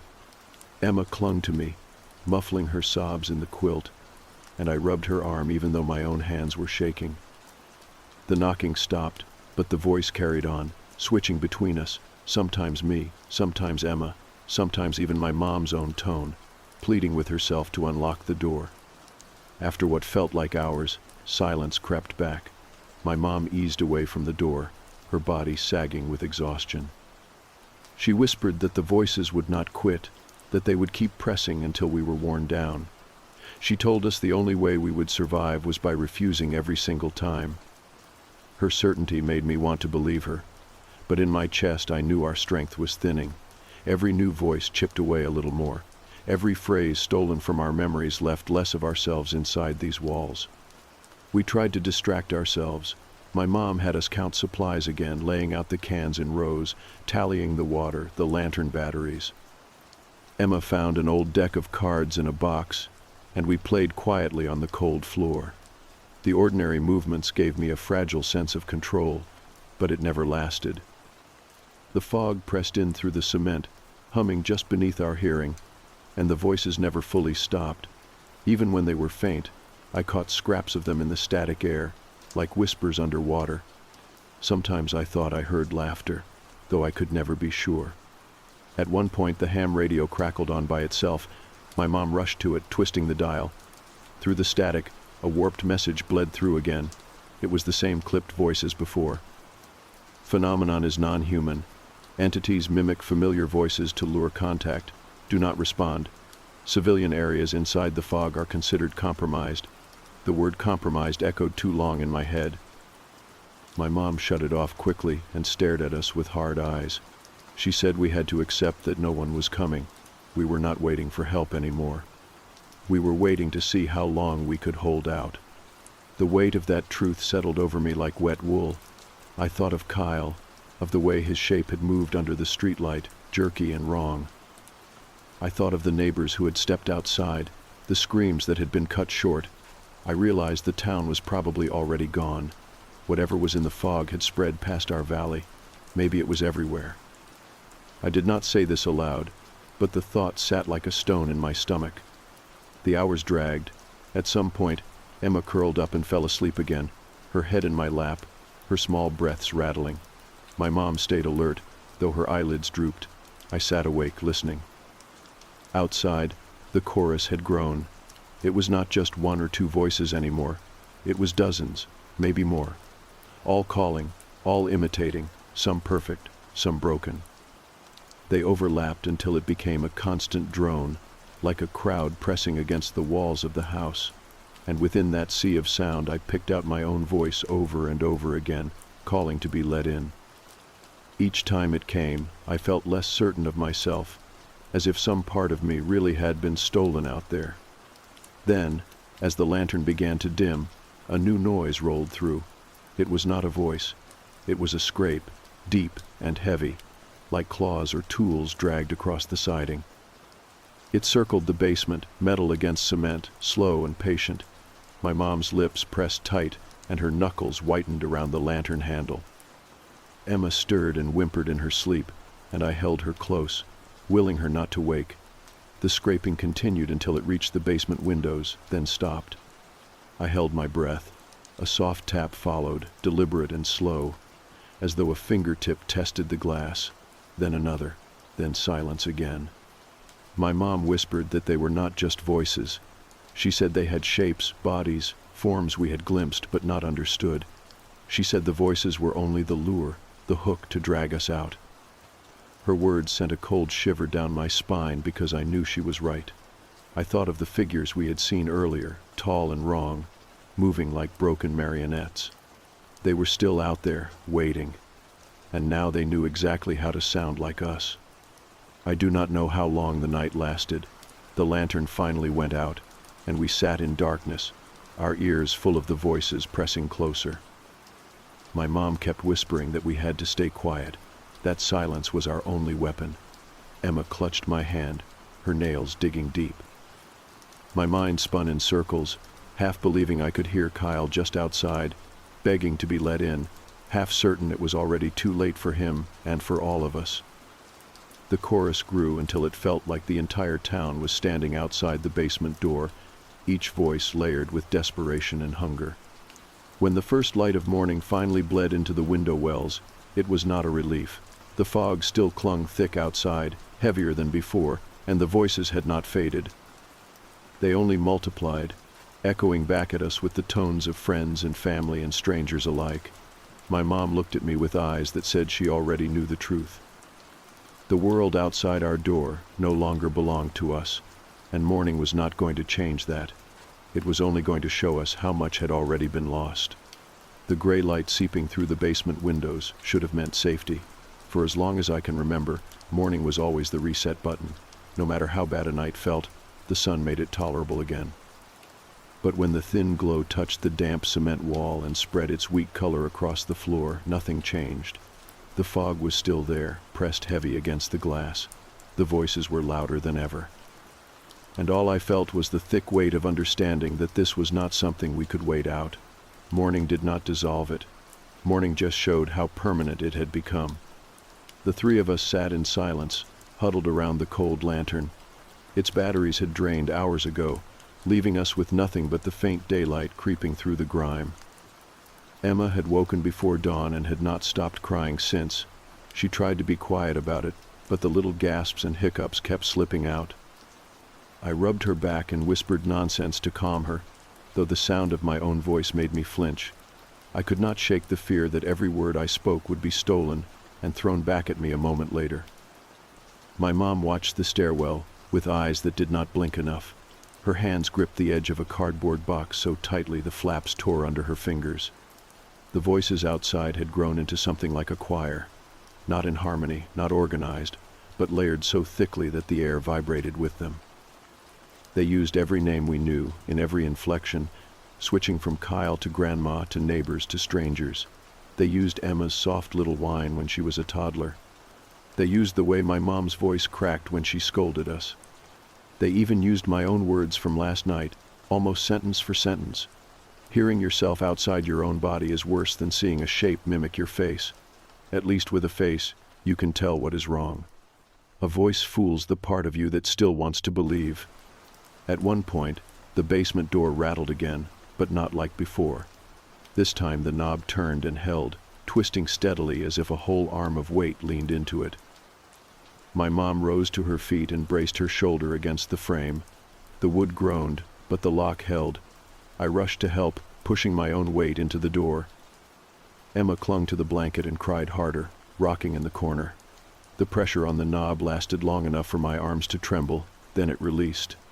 The voices laughed, a sick chorus of our own tones thrown back at us, and then went quiet again. We stood in the stillness, listening to our breathing. My mom whispered that we had to face facts. She said no one was coming to rescue us. The broadcast had been right. We were already written off, left behind. She said our only choice was whether to last a little longer down here or face what was outside. Her words sank in heavy. I wanted to argue, to insist that someone somewhere would push through the fog, but the hollow tone of her voice told me she had already buried that hope. Emma whispered that she wanted Dad, even though he had left years ago. It made my chest ache to hear it.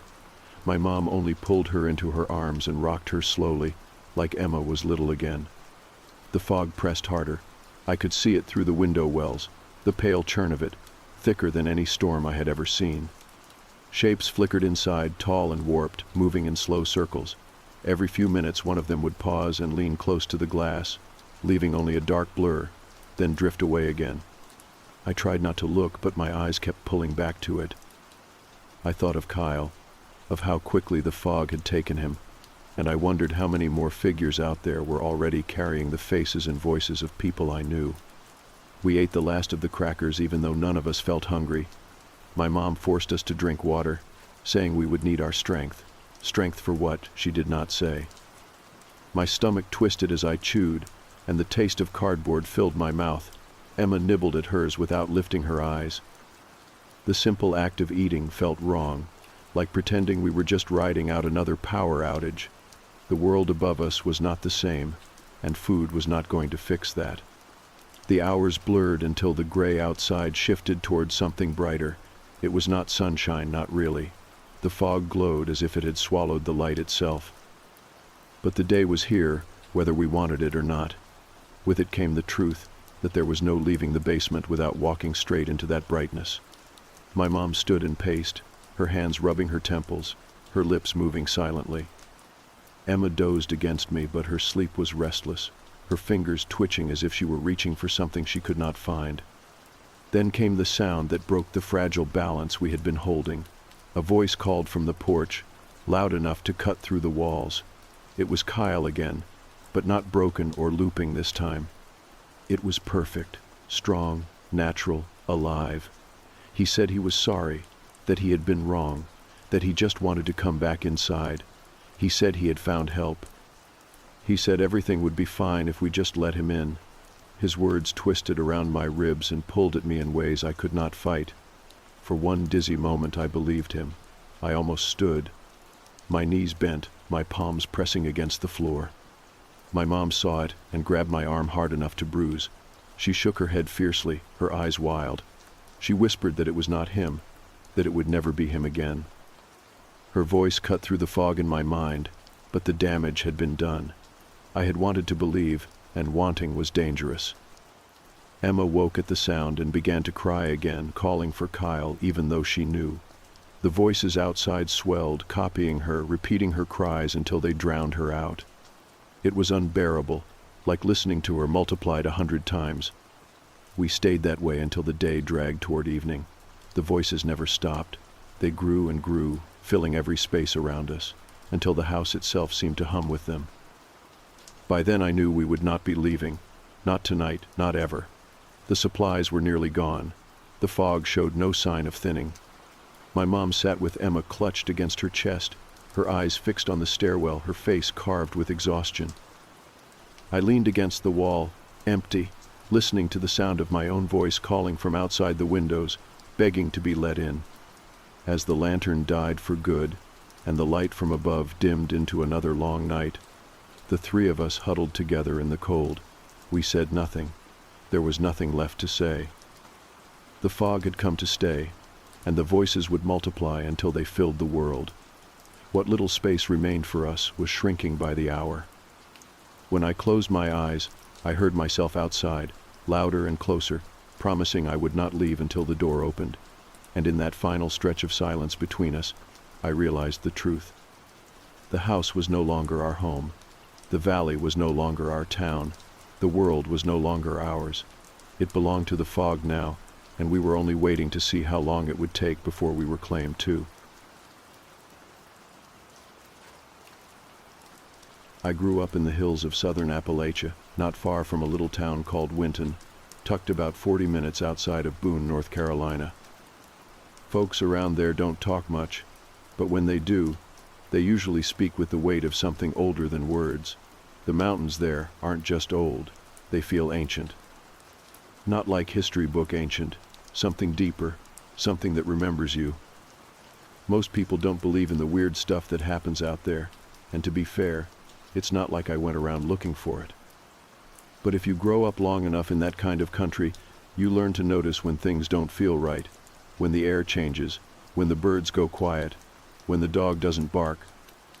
That kind of silence is not peaceful, it's a warning. I learned that the hard way.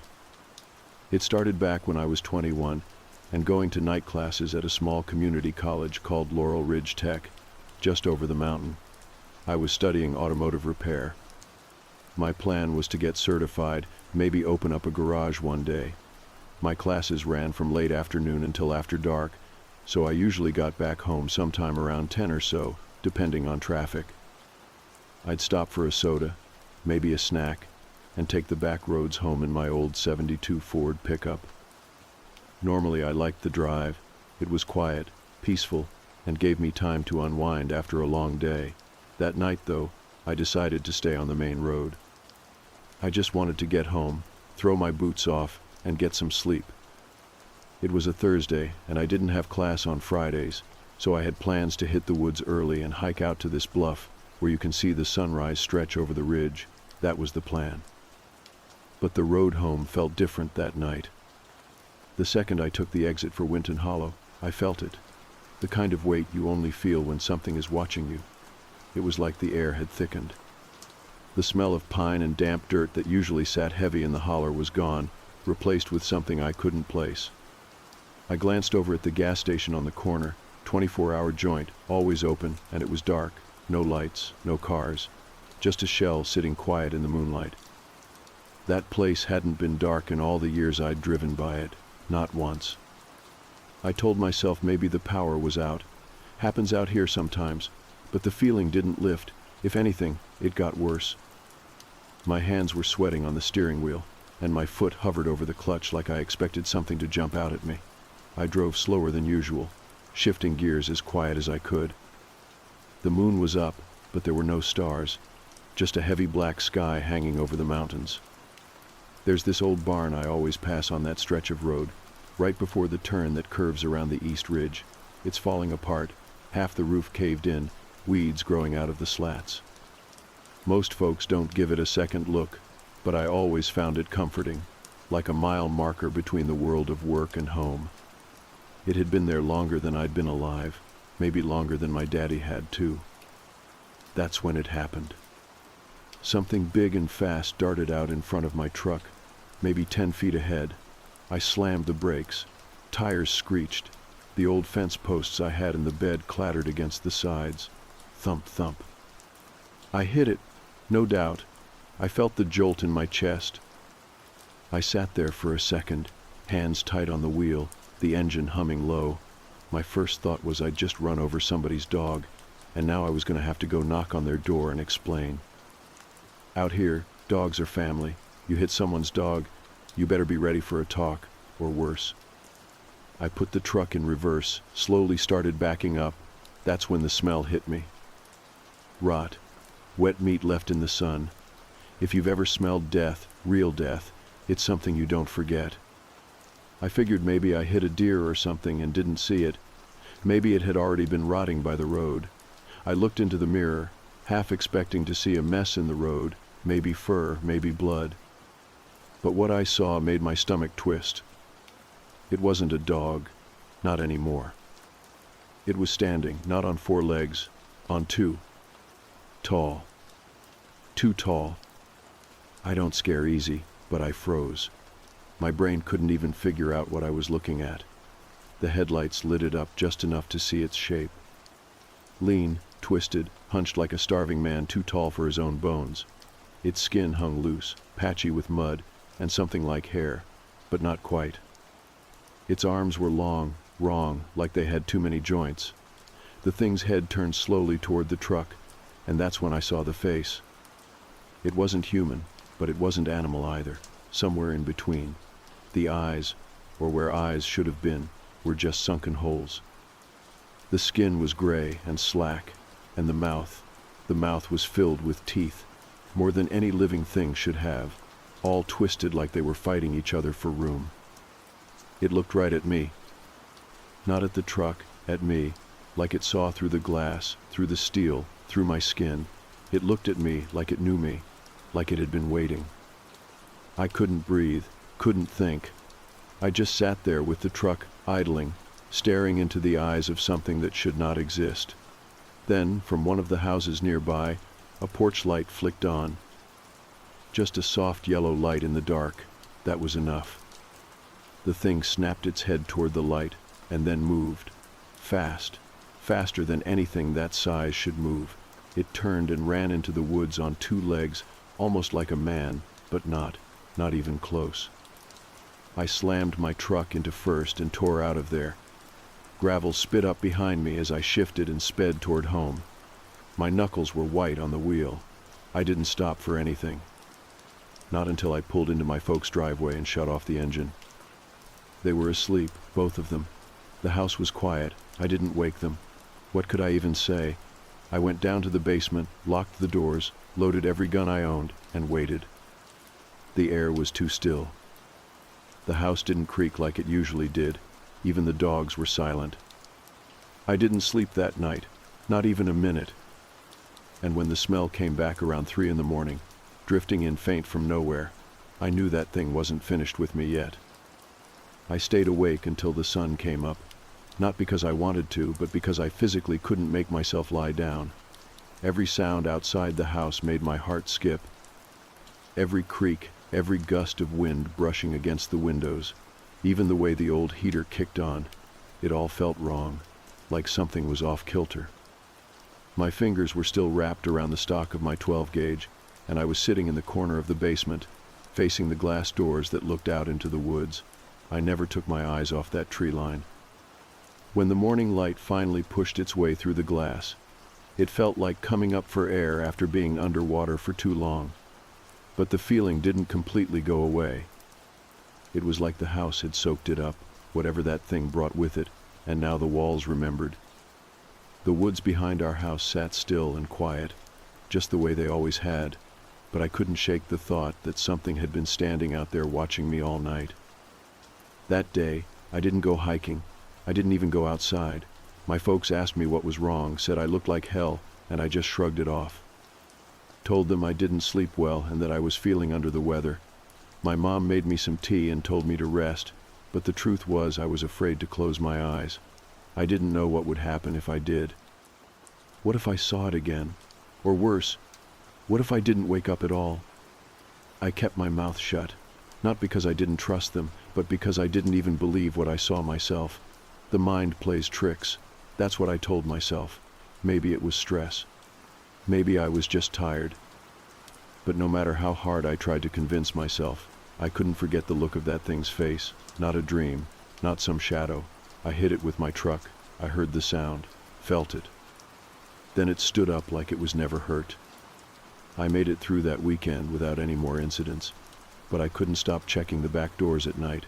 Couldn't stop loading and reloading my shotgun. Sunday came and went, and by Monday, I was back at class pretending to be normal, pretending nothing happened. The nights got easier after a while. The silence started to feel like silence again. But I never really let my guard down. Years passed.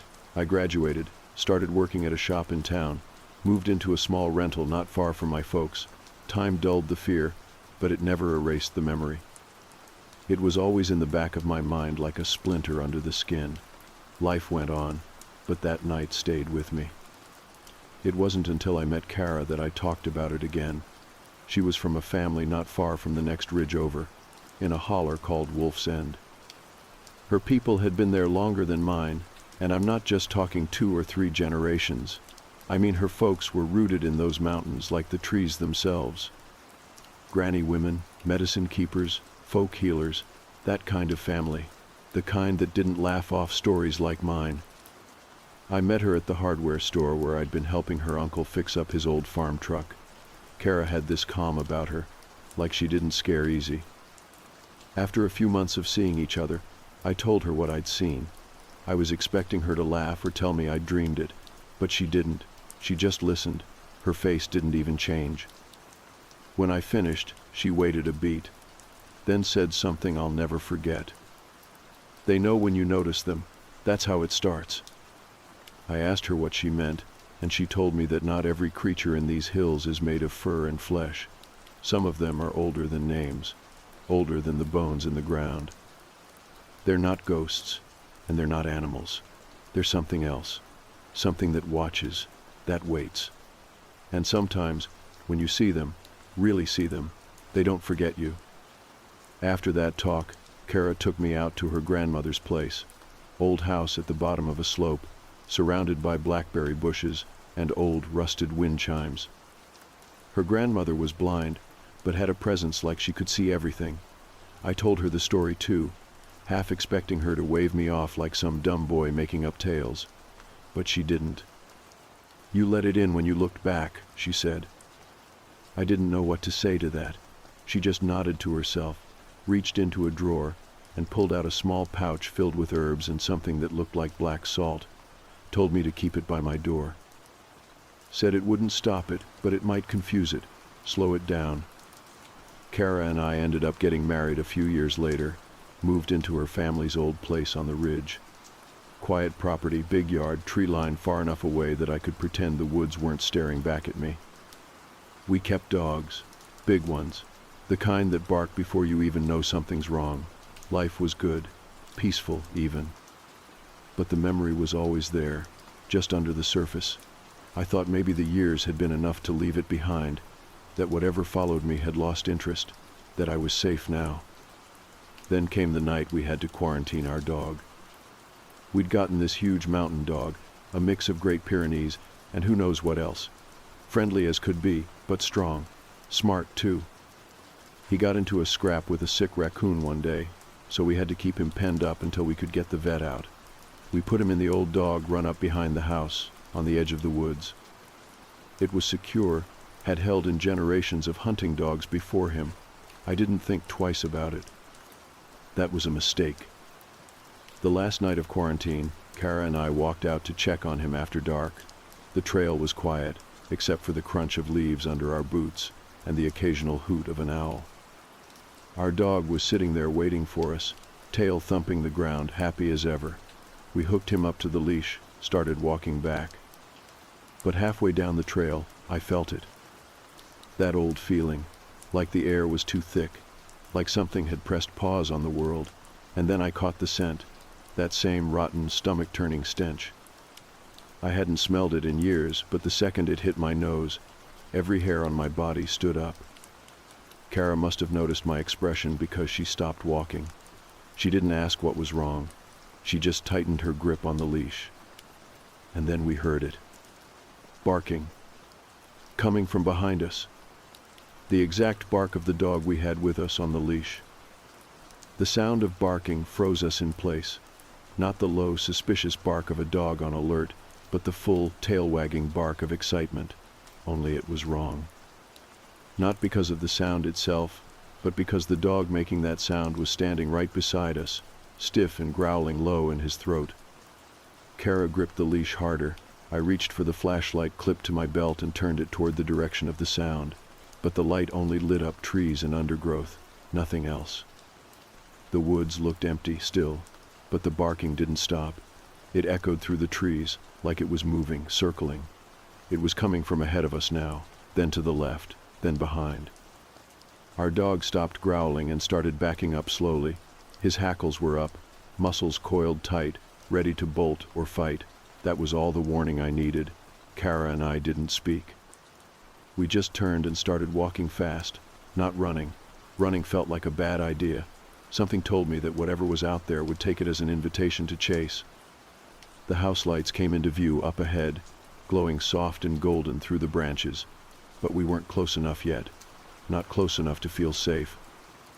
That barking kept following us, weaving through the woods, always just out of reach, always just one step behind. Then, the moment we crossed into the yard and the floodlights kicked on, everything stopped. The barking vanished, like it had never been there. The trees fell silent again. Our dog slumped onto the porch with a deep rattling growl, eyes still trained on the woods. Kara looked at me. Her eyes weren't scared, They were angry. "What the hell was that?" she asked. "You want to tell me now?" So I did. Everything. From the night I hit that thing with my truck, to the smell, to what I saw in the woods outside my parents' house. I told her how it stood up, how it stared at me, and how it never should have been able to walk away, how it felt like I had looked at something not meant to be seen. Kara sat quiet for a while after that. Then she nodded, stood up, and called her sister. Her family didn't mess around when it came to things like this. They knew the stories, the old ways, the signs to watch for.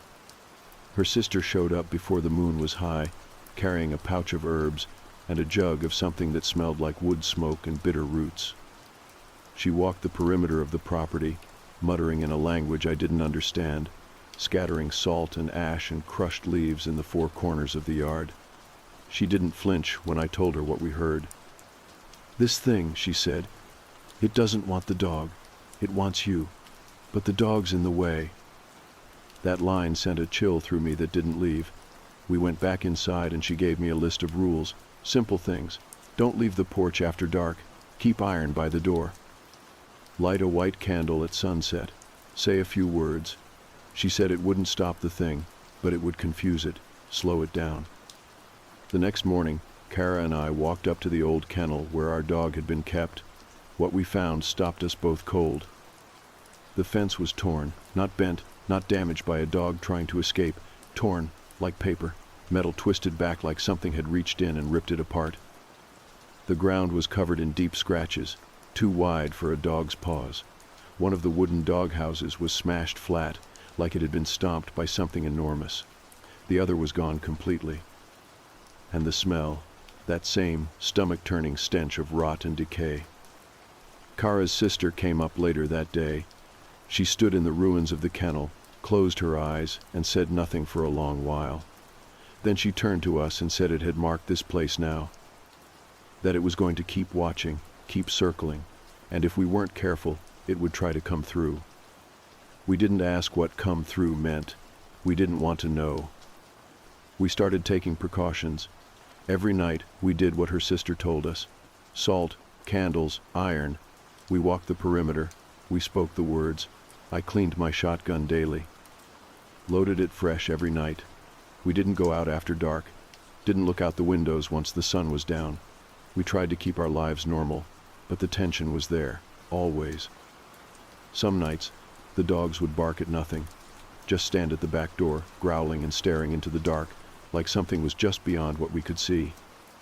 Once I caught a glimpse of movement in the trees, just a flicker, a pale shape, ducking behind a trunk, but when I brought the flashlight up, there was nothing there. Then the dreams started. They weren't dreams in the way people normally mean. They didn't feel like dreams at all, more like memories I never made. I would be standing in the woods, surrounded by silence. The trees would stretch tall and straight like prison bars. I couldn't move, couldn't breathe, couldn't even scream. And in the distance always that same shape, just barely visible, tall, thin, hunched, watching me. I could never see its face, but I always knew it was smiling. One morning, I woke up with mud on my boots. That was when I knew we couldn't stay. Kara agreed. We started looking for a way out, somewhere far, somewhere new. A place untouched by whatever curse lived in those mountains. She got an offer to transfer with her job, a post in Delaware. Neither of us had been, but at that point it didn't matter. I would have moved to the desert if it meant putting space between us and that thing. We packed up, said our goodbyes, and moved east. Delaware was flat, quiet. The woods didn't feel the same. The land didn't feel alive. And for a while, that was exactly what we needed. We found a house in a small, slow-moving community. Friendly neighbors, big yard, fewer shadows. The dogs adjusted. We adjusted. I let my guard down just a little. Until the fire. It was just a backyard fire pit. One cool autumn night, I built a little fire and sat out there with the dogs while Kara cleaned up inside. It felt normal again. For the first time in years, I wasn't looking over my shoulder. But then the bulldog bolted toward the woods. I chased him, caught him, slung him over my shoulder. And then I heard it. Not his bark. his bark, but not from him. Coming from the woods. I froze the second I heard it. That bark did not come from the dog on my shoulders. His throat was closed, growling low like a distant engine, deep and steady. But the bark that sound echoed out from the dark behind the trees, a near-perfect imitation. The cadence was right, the pitch was close, but it was hollow, soulless. Like something trying to mimic a voice it had only heard once. My legs moved before my mind caught up. I sprinted for the back door, stumbling through the yard with the dog still squirming across my shoulders. Behind me, I heard the snap of branches, not close, but not far enough away either. The kind of distance that makes your spine itch. The other two dogs met me at the porch, whining and barking, their ears pinned back and tails low. The moment I opened the door, all three rushed inside ahead of me. I slammed it shut and twisted the lock without thinking. My breath came in shallow pulls, my chest tight. That smell hit next, rot and damp earth and something deeper, like a wound left open too long. I dropped to my knees and pressed my forehead against the floor. I needed to breathe, to ground myself. I stayed there for maybe a minute, long enough to hear the scratching. It was faint, so light it could have been wind or a tree brushing the siding. But then it repeated, deliberate and rhythmic, moving along the wall like it was searching. I didn't move. I waited until it stopped. When I finally stood and looked out the window, all I could see were bushes swaying and a few small trees at the forest edge still trembling like something had just passed through. Kara found me standing there. She didn't ask questions. She could tell by the look in my eyes that it was back. I didn't need to say a word. That night, we sat together on the couch with the lights off, the shotgun across my lap. None of the dogs slept. They stayed pressed against the door, quiet but alert, like they were waiting for the thing to return. It didn't come again that night. Not that we saw. The next morning, I called Kara's sister, told her everything. She was quiet for a long time. Then she told me that whatever I had seen back in North Carolina was not just something tied to a place. It was tied to me, that sometimes things can latch on like that, old things, ancient things. You don't invite them, you don't summon them, they just decide to follow. She asked me if I had seen its face again. I told her no, not since that first night. She said that was good, that once you've seen its face more than once, it starts to remember yours too. Those words sat with me for the rest of the day. We started reinforcing the house again, salt at the windows, iron above the doors. I dug a shallow trench around the backyard and poured a ring of salt all the way around. Kara didn't ask questions. She just helped. She was calmer than I expected, but I think that's only because she grew up in a house where things like this were not laughed at. They were taken seriously. 3 nights passed, peaceful, almost normal. We let the dogs out during the day. They roamed the yard, barked at birds, napped in the sun. I started sleeping again, if only for a few hours at a time. I told myself maybe it was over. Maybe the fire, the noise, the chase. Maybe it had gotten bored and moved on. Then the coyotes came. Not real ones, not exactly. The howls started just after midnight, short and sharp at first, echoing from the woods beyond our fence. But they didn't sound right. Too high, too close together. Like someone using a recording they didn't fully understand. The dogs stayed silent, their ears perked, bodies still. I sat by the window and waited. At 2:37 in the morning, I saw movement. Not in the woods. In the yard. Just at the edge of the floodlights, a tall, thin figure moved through the bushes. Too fast for a man, too smooth for an animal. It didn't trigger the motion lights, it just glided. Almost like it wasn't touching the ground at all. I watched it from behind the curtain, not daring to breathe. The shotgun lay across my lap again. My palms were sweating. My heartbeat was loud enough, I thought it might give me away. The figure paused near the fire pit. And then it crouched. It didn't make a sound, but the air shifted, like something massive was exhaling right through the ground. And then it looked up at the house. Not toward the light, toward me. It knew I was watching. I shut the curtain and backed away slowly. The dogs started barking then, loud, deep, relentless. I could hear them clawing at the door, their nails scraping against the wood. I didn't go to them. I didn't move at all. I just stood there in the hallway with the curtain pressed flat and my back against the wall, waiting for the noise to stop. It didn't. Not until sunrise. When I opened the door, the yard was empty. The salt ring had been broken, not stepped over, but shattered in wide gaps like someone had kicked through it. The bushes near the fire pit were flattened. One of the logs had been burned to ash, even though I hadn't lit a fire in 2 days. We cleaned up, reinforced everything again, doubled the salt, tied iron nails with twine, and hung them at every entrance. But the air had changed. The house didn't feel safe anymore, not fully. Kara suggested we speak to someone local, a pastor, a historian, anyone who might know something about the land. But Delaware wasn't Appalachia. People here didn't believe in these things the way folks back home did. They smiled politely, nodded at your stories, and then turned the conversation back to football or gas prices. So we stopped talking about it to anyone but each other. I started having the dreams again. Only now, the figure was closer. Each night, it stood just a few feet away. And each night, I could almost see its face. Almost.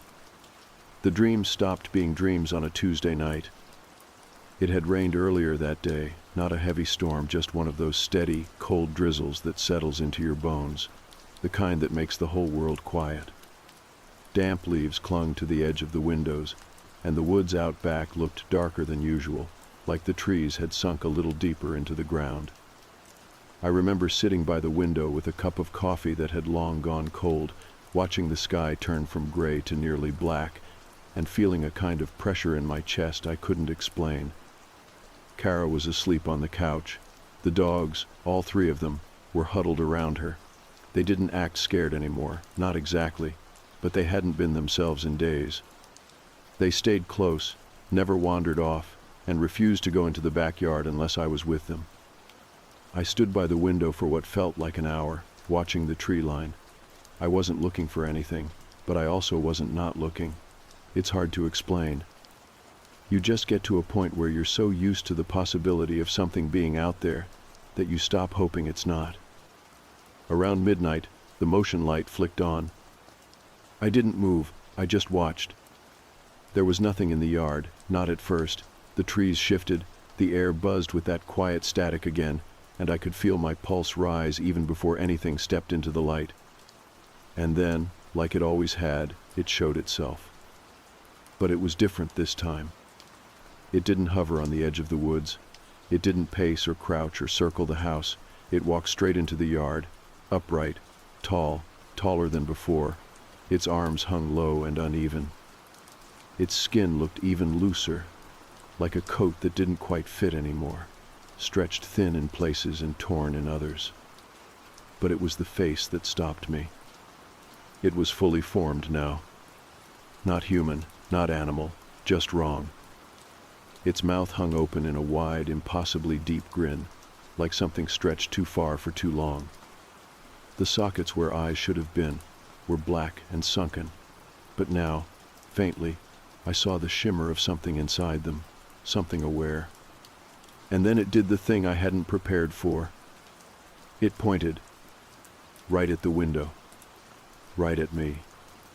My hands were shaking, but I reached for the shotgun anyway. Not because I thought it would help. I already knew it wouldn't. I just needed something between me and it. Some thin layer of resistance, even if it was fake. It didn't move. It just stood there, watching. Then it opened its mouth. But no sound came out. The air warped. My ears popped like I'd gone underwater.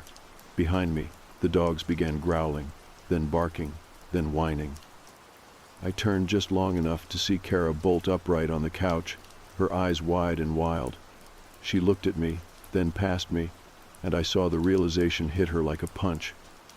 She knew it was time. We didn't speak. We didn't have to. She grabbed the iron nails, the salt, the sage bundle her sister had mailed from back home. I opened the back door with shaking hands. The thing hadn't moved. It just watched. We stepped out together, barefoot, the salt spilling from Kara's hands in a shaky line. I followed behind with the sage, the smoke trailing thin and gray behind us, drifting toward the creature in slow spirals. It didn't react. Not yet. We circled the yard, a full ring. At each corner we drove an iron nail into the ground and whispered the words her sister had taught us. Ancient things, mountain things. Things older than the creature that waited in the yard. When we finished the circle, the thing moved. It stepped forward once. Then again. The moment it crossed the salt line, the air screamed. I don't know how else to describe it. The sound didn't come from it. It came from the space around it, like the world itself was tearing. The floodlights blew out. The fire pit from earlier burst into sudden flames without a spark. And then it began to change. Its skin bubbled and peeled. The grin twisted wider until it split open the sides of its face. It dropped to its knees, clawing at the ground like it was trying to dig its way out of the world. Kara was chanting louder now, her voice shaking but firm. I raised the shotgun, not to shoot, but to hold, to anchor myself in the chaos, and took one step closer to the edge of the salt. The creature looked up at me one last time. It didn't grin. It didn't snarl. It looked tired. Then it collapsed. The fire died out instantly. The night went silent. And that stench, that heavy, clinging smell of rot, faded like smoke in the wind. We buried the remains, what little was left, deep behind the house under a tangle of thorns and vines. Kara finished the chant, added more salt, drove the last nail into the dirt, and walked away without saying a word. It's been 6 months now. No more barking at night, no more shadows in the yard. The dogs are back to normal, sleeping by the fireplace and playing in the grass. Kara started a garden. I built a fence. Life returned. But sometimes, when the wind blows just right, I still smell something faint and sour. And when I close my eyes, I see those empty sockets staring back. I think it's gone. I really do. But I also think it left a part of itself behind, or maybe it took something from me. Either way, I've made peace with it. I don't go into the woods after dark anymore. And I don't look too long at anything that stands too still. Some things are older than time. And some of them remember. Even when we try to forget.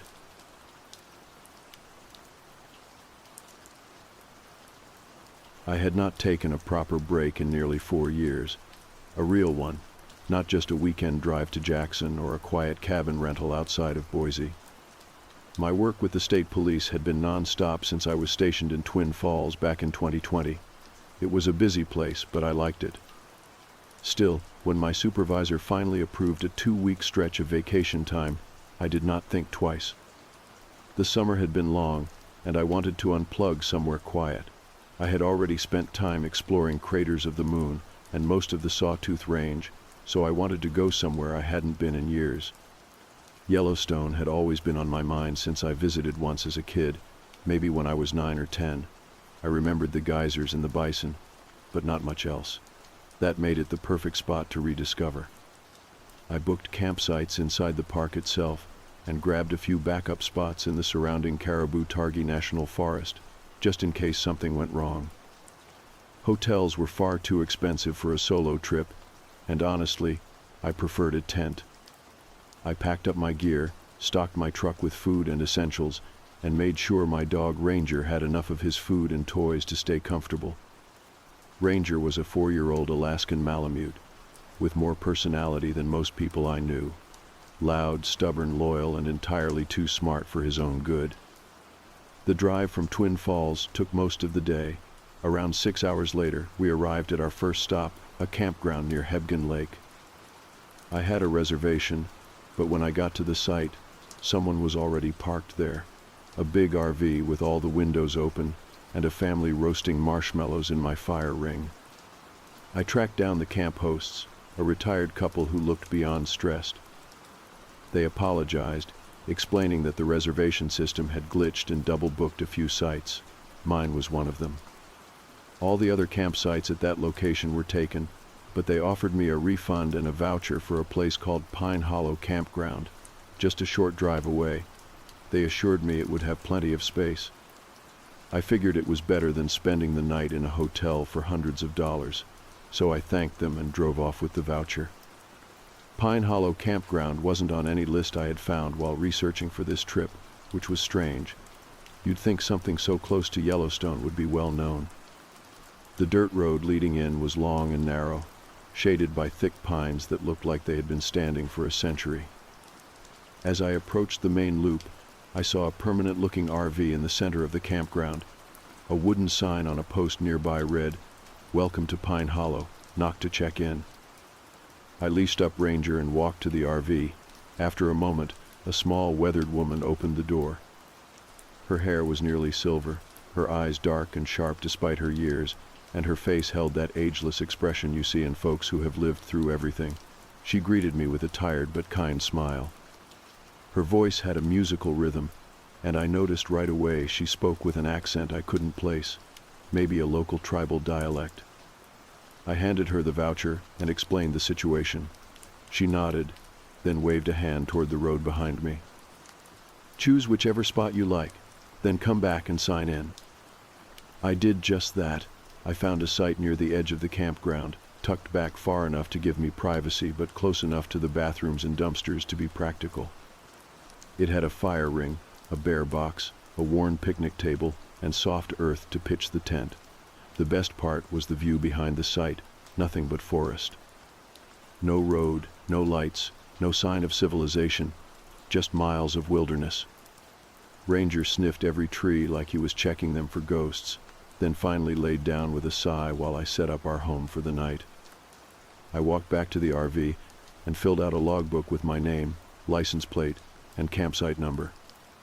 The woman handed me a pamphlet with trail maps, another with bear safety tips, and a third sheet, a handwritten list of rules.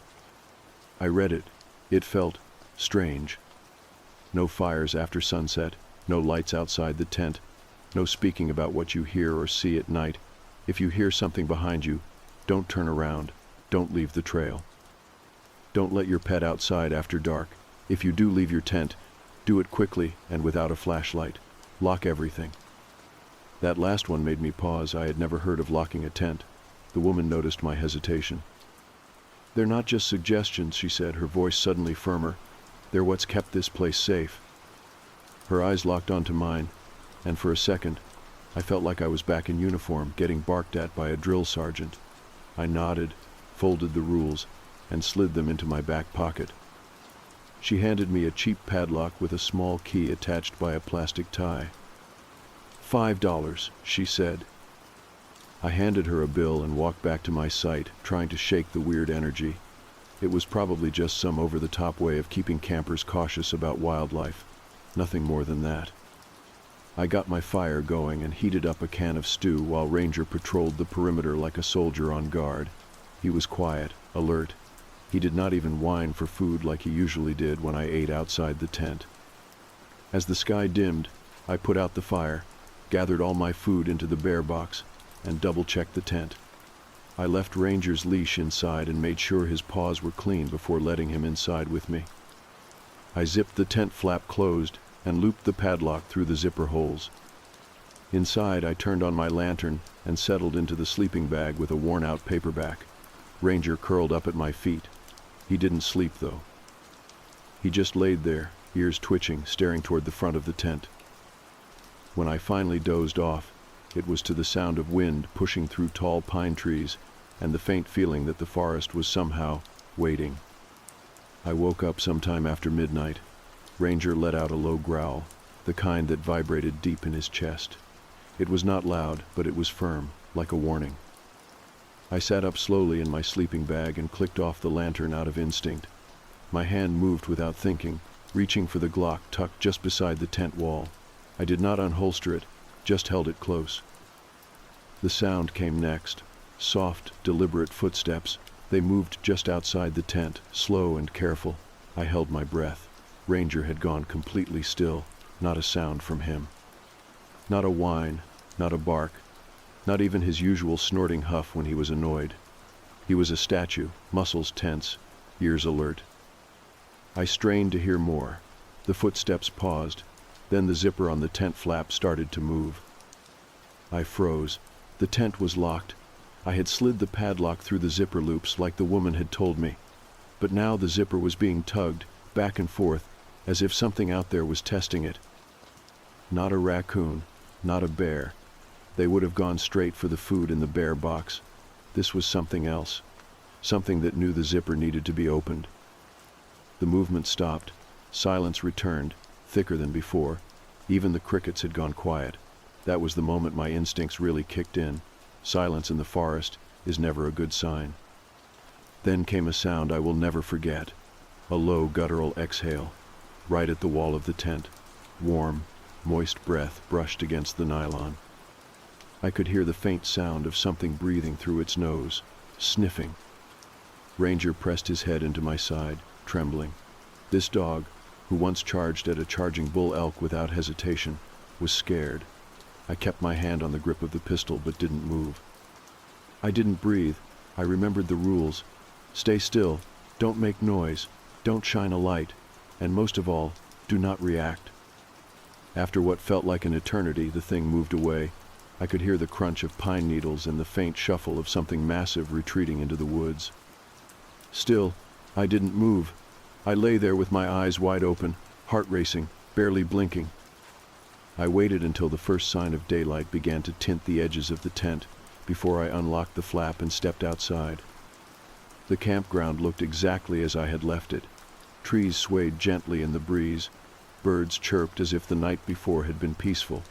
But Ranger refused to go more than 10 feet from me. He stuck to my side like glue, tail down, head low.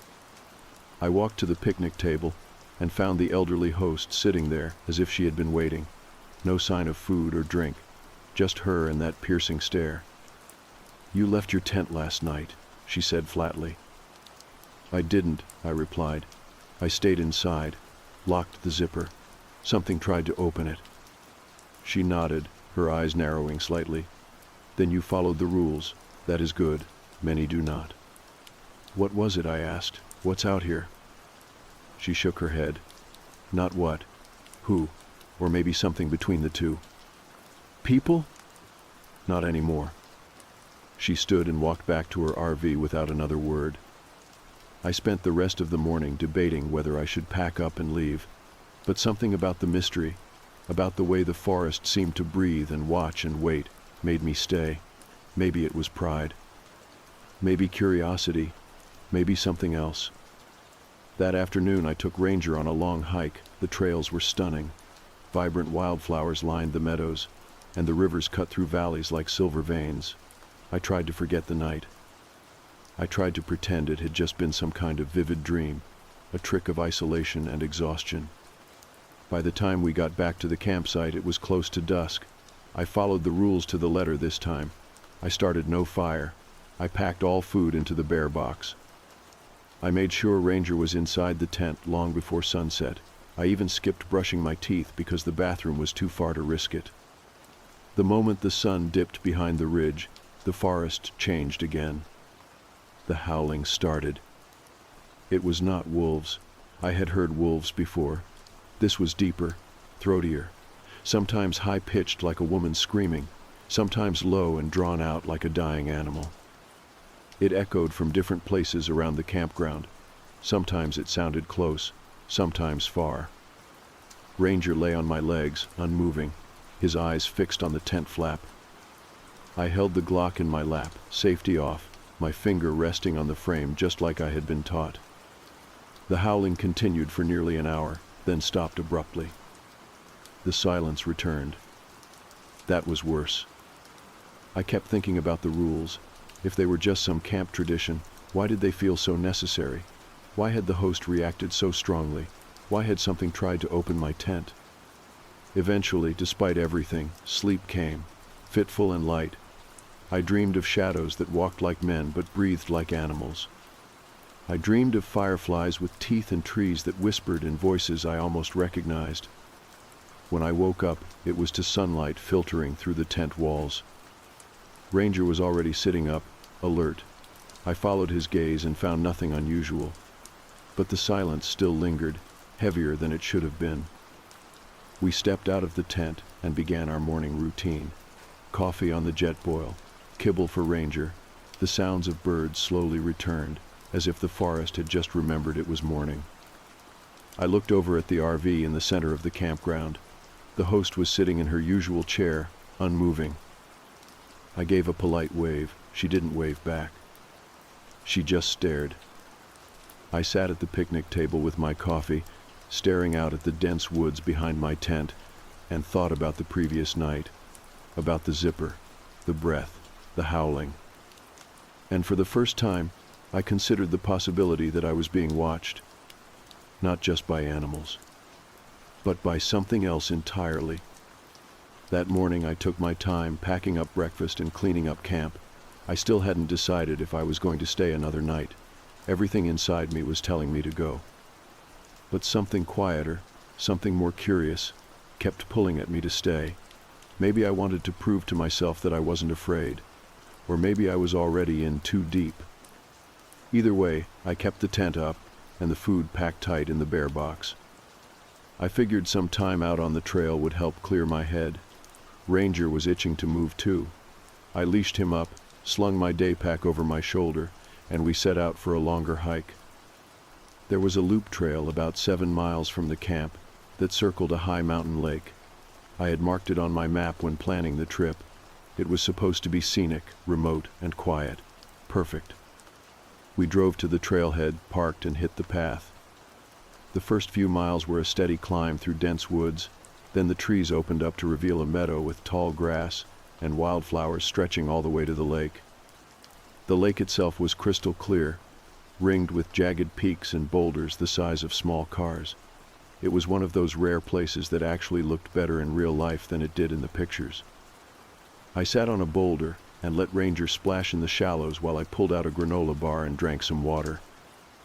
I tried to relax, let the sun soak into my skin and push away the weight that had been sitting on my shoulders since that first night. I watched clouds drift lazily over the peaks and told myself, out loud, that everything was fine. "Nothing strange out here," I muttered. "Just a regular day in the woods."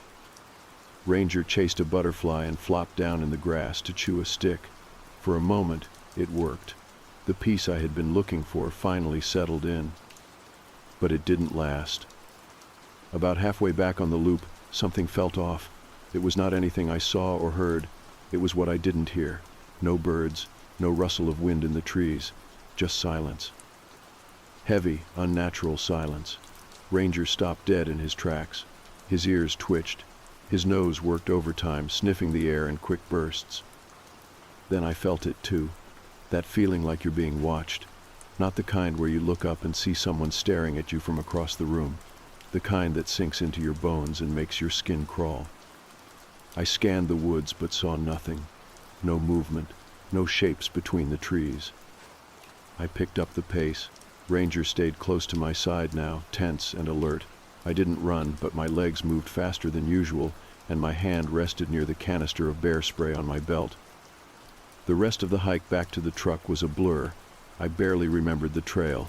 Just trees rushing past and the unshakable feeling of something just out of sight. By the time we reached the truck, I was soaked in sweat and breathing hard. Ranger jumped into the back seat without hesitation. I locked the doors the moment I was inside and sat there with the engine off for a while, staring through the windshield at the empty woods beyond the parking lot. Nothing moved, but that didn't mean nothing was there. Back at camp, I went through the motions of dinner, but I wasn't really hungry. I gave Ranger a full bowl of food and added some jerky to it as a treat. He ate slowly, still glancing toward the forest now and then. I kept checking my phone for service, but got nothing. I thought about driving out to the nearest town, maybe just grabbing a hotel and resetting. But then I saw the RV again. The host's window was open. She was sitting in the same place, watching. Her eyes locked with mine even from across the distance. Her face, calm but firm, sent a single message. Stay. Follow the rules. So I stayed. As the sun began to dip low in the sky, I went through the list one more time. Fire out before dusk. Dog inside. No noise. No light. Lock the tent. No leaving. Do not look. Do not speak. Do not acknowledge. I got into the tent, locked the flap, and zipped Ranger in beside me. He curled up tight, pressed close against me. The night came quickly. The howls began again, louder this time, closer. They sounded almost layered, as if there were many voices calling at once. A chorus of moaning, howling, screaming things. I stayed still. I stayed quiet. Ranger whimpered once, and then stopped, his eyes wide. We listened. Then came something new, a scratching sound on the ground near the tent, like claws or long fingernails dragging over the dirt. It circled the tent slowly, then a low growl, not a dog's growl. Something deeper, something that seemed to vibrate the very air. I gripped the gun inside the bag again, but didn't move. The scratching circled once more, then stopped. Something large settled outside the tent. I could hear its breathing, deep and heavy. Like the exhale of a bull after a long charge. I wanted to peek, just a quick look, but I didn't. After what felt like hours, the breathing stopped. The presence was gone. The howls faded. The wind picked up slightly, and everything returned to the ordinary sounds of a forest at night. I didn't sleep much. I didn't even try. I just lay there in the dark, gripping the gun, thinking about what I had heard, and what might have been waiting just outside the thin fabric of my tent. When morning came, I stepped out and found nothing. No footprints, no markings. Just the quiet morning sun streaming through the trees, and the usual chirping birds returning, like nothing had ever happened. The host was outside again, same chair, same expression. I walked over, holding the rule sheet in one hand. "You knew something was going to happen last night," I said. She didn't blink. "It happens every night." "Why do you let people stay here?" "They choose to, and those who follow the rules are usually fine." "Usually?" She shrugged. "Most." I stood there for a long second. "I'm leaving tomorrow." She smiled. "You should." And with that, she turned and went inside. The door clicked shut behind her. Ranger and I returned to the site, and I began to pack what I could. I would stay one more night, just to make it an even 3, and then I would be gone. I told myself that. I needed to believe that. But deep down, I was already wondering if I could really leave this place behind. I spent most of that morning pacing around the campsite, unsure of what to do with myself. Ranger stayed close, clearly picking up on my nervous energy. The forest, which had once felt like a sanctuary, now pressed in like a threat. Every shadow between the trees seemed deeper, darker. Every rustle of leaves made my hand twitch toward my belt. I tried to convince myself that I had just let my imagination run wild. That the rules, the howls, the scratching, the thing breathing just outside the tent, maybe it was some kind of elaborate prank, some local folklore that people played into for fun. Maybe it was part of the experience, like a haunted house but in the woods. But then I remembered Tango's reaction. That was real. Dogs don't play into stories. Dogs don't pretend to be terrified. And whatever had been out there wasn't pretending either. I took down most of the gear, folded the tarp, secured the food, cleaned the cook area. I left the tent up only because I needed it for one more night, just one more. I kept repeating that to myself. After lunch, I decided I needed some space, some time away from the campground. I loaded Ranger into the truck and we took a long drive. We stopped at a scenic overlook and hiked for a couple of hours, mostly in silence. The mountains were breathtaking, the air crisp and sweet with pine. I tried to breathe it in and let it soothe whatever was sitting inside my chest like a weight, but it didn't quite work. By late afternoon we made it back. I noticed the RV belonging to the older couple next to me was gone. Their space looked abandoned in a hurry. Chairs knocked over, the fire pit still warm. Trash still in the bin. That didn't sit right with me. The guys in the next side over, the ones with the loud music and the bongs, were still there, but quieter now. One of them gave me a nod when I walked past. The other didn't look up. Something had shifted. like even the ones who didn't believe were starting to feel it too. I stopped by the host's RV again, knocked. This time it took a while, but she answered.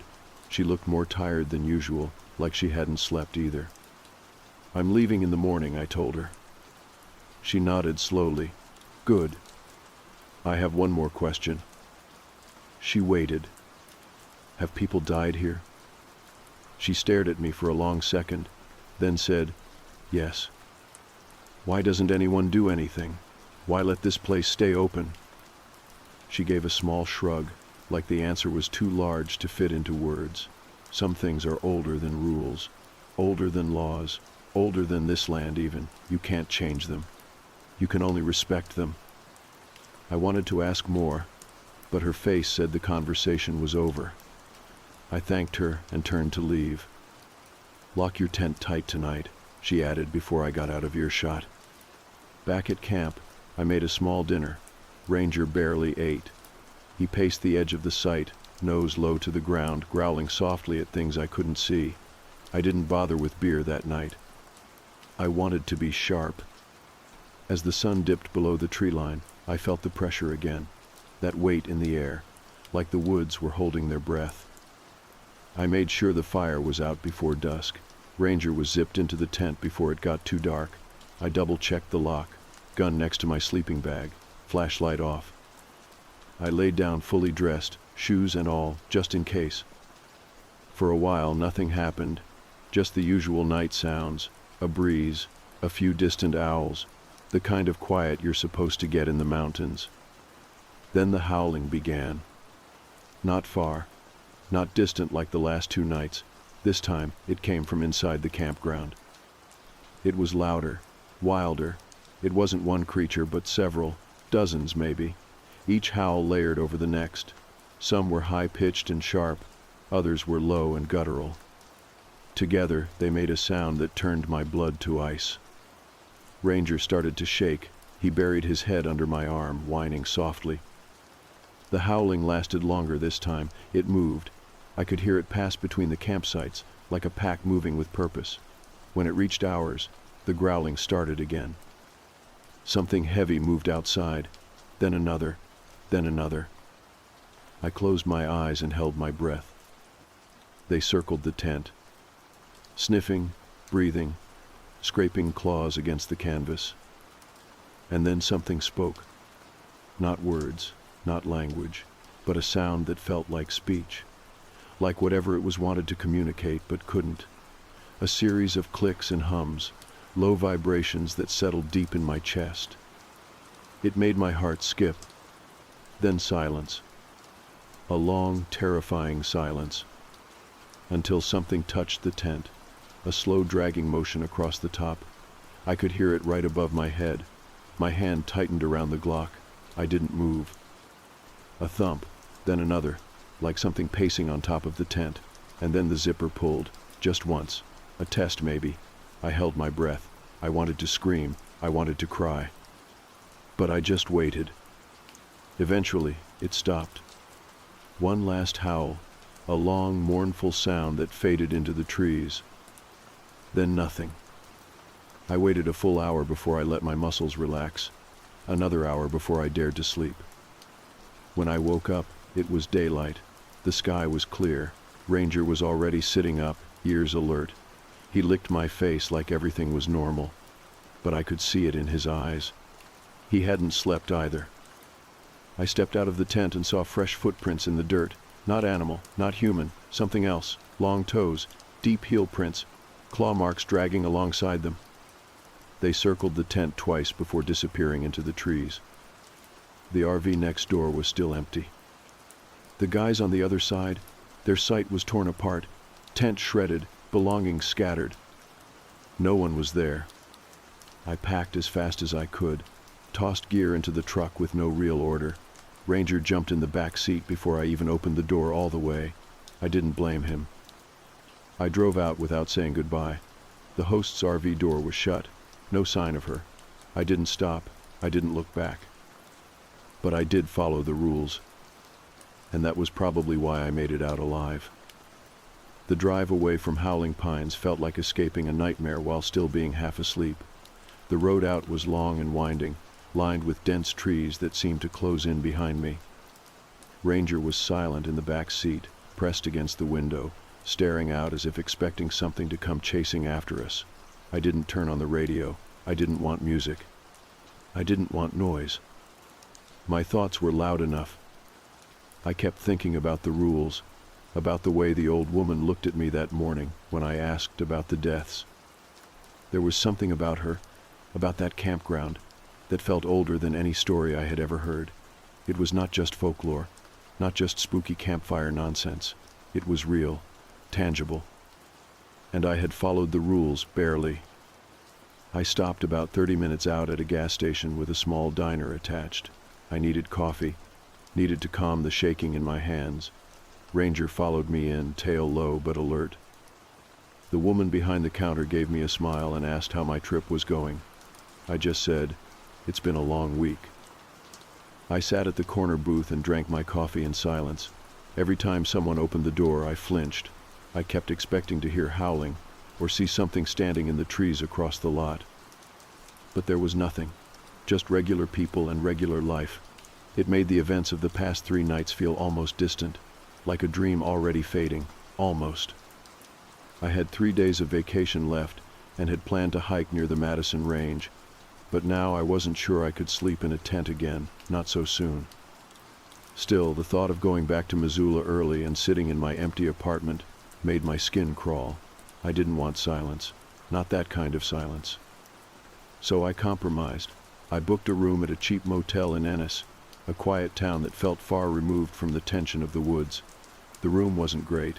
The water pressure was low, and the walls were thin. But it had a door with a lock and a window that looked out onto open land instead of dense forest. That was enough for now. That night, I dreamed of the campground. In the dream, I was walking through the loop in full daylight, but everything was wrong. The trees were too tall, the sky too dark. Each campsite I passed was empty but still warm, fires smoldering, tents zipped. Then I saw the host's RV. She was standing outside it, pointing to a tent across from mine. "They broke the rules," she said in that flat, ancient voice. "They paid for it." I turned to look where she was pointing, and something burst from the tent. Tall, furred, eyes like burning coals. It ran toward me. I tried to move, but my legs felt like they were buried in mud. Just before it reached me, I woke up gasping. Ranger was on the bed next to me, head resting on my chest. His ears twitched, like he had been dreaming too. I scratched his neck and whispered, "We're safe now." But I didn't believe it. The next morning I took a long walk through Ennis, small shops, quiet streets, people saying hello just because.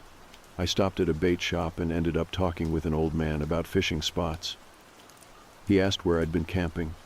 I hesitated, then said, "Just south of Earthquake Lake." His expression changed, just a little, a flicker. Like I'd said a name people don't speak aloud. "You go to Howling Pines?" he asked, voice low. I did, just for a couple nights. He nodded slowly. "Still open then, huh? You know about it?" He glanced around before leaning closer. "I've been there. Once. Back in the 70s. Rules were the same. Host was different. Same kind of eyes, though. They don't say much about that place anymore.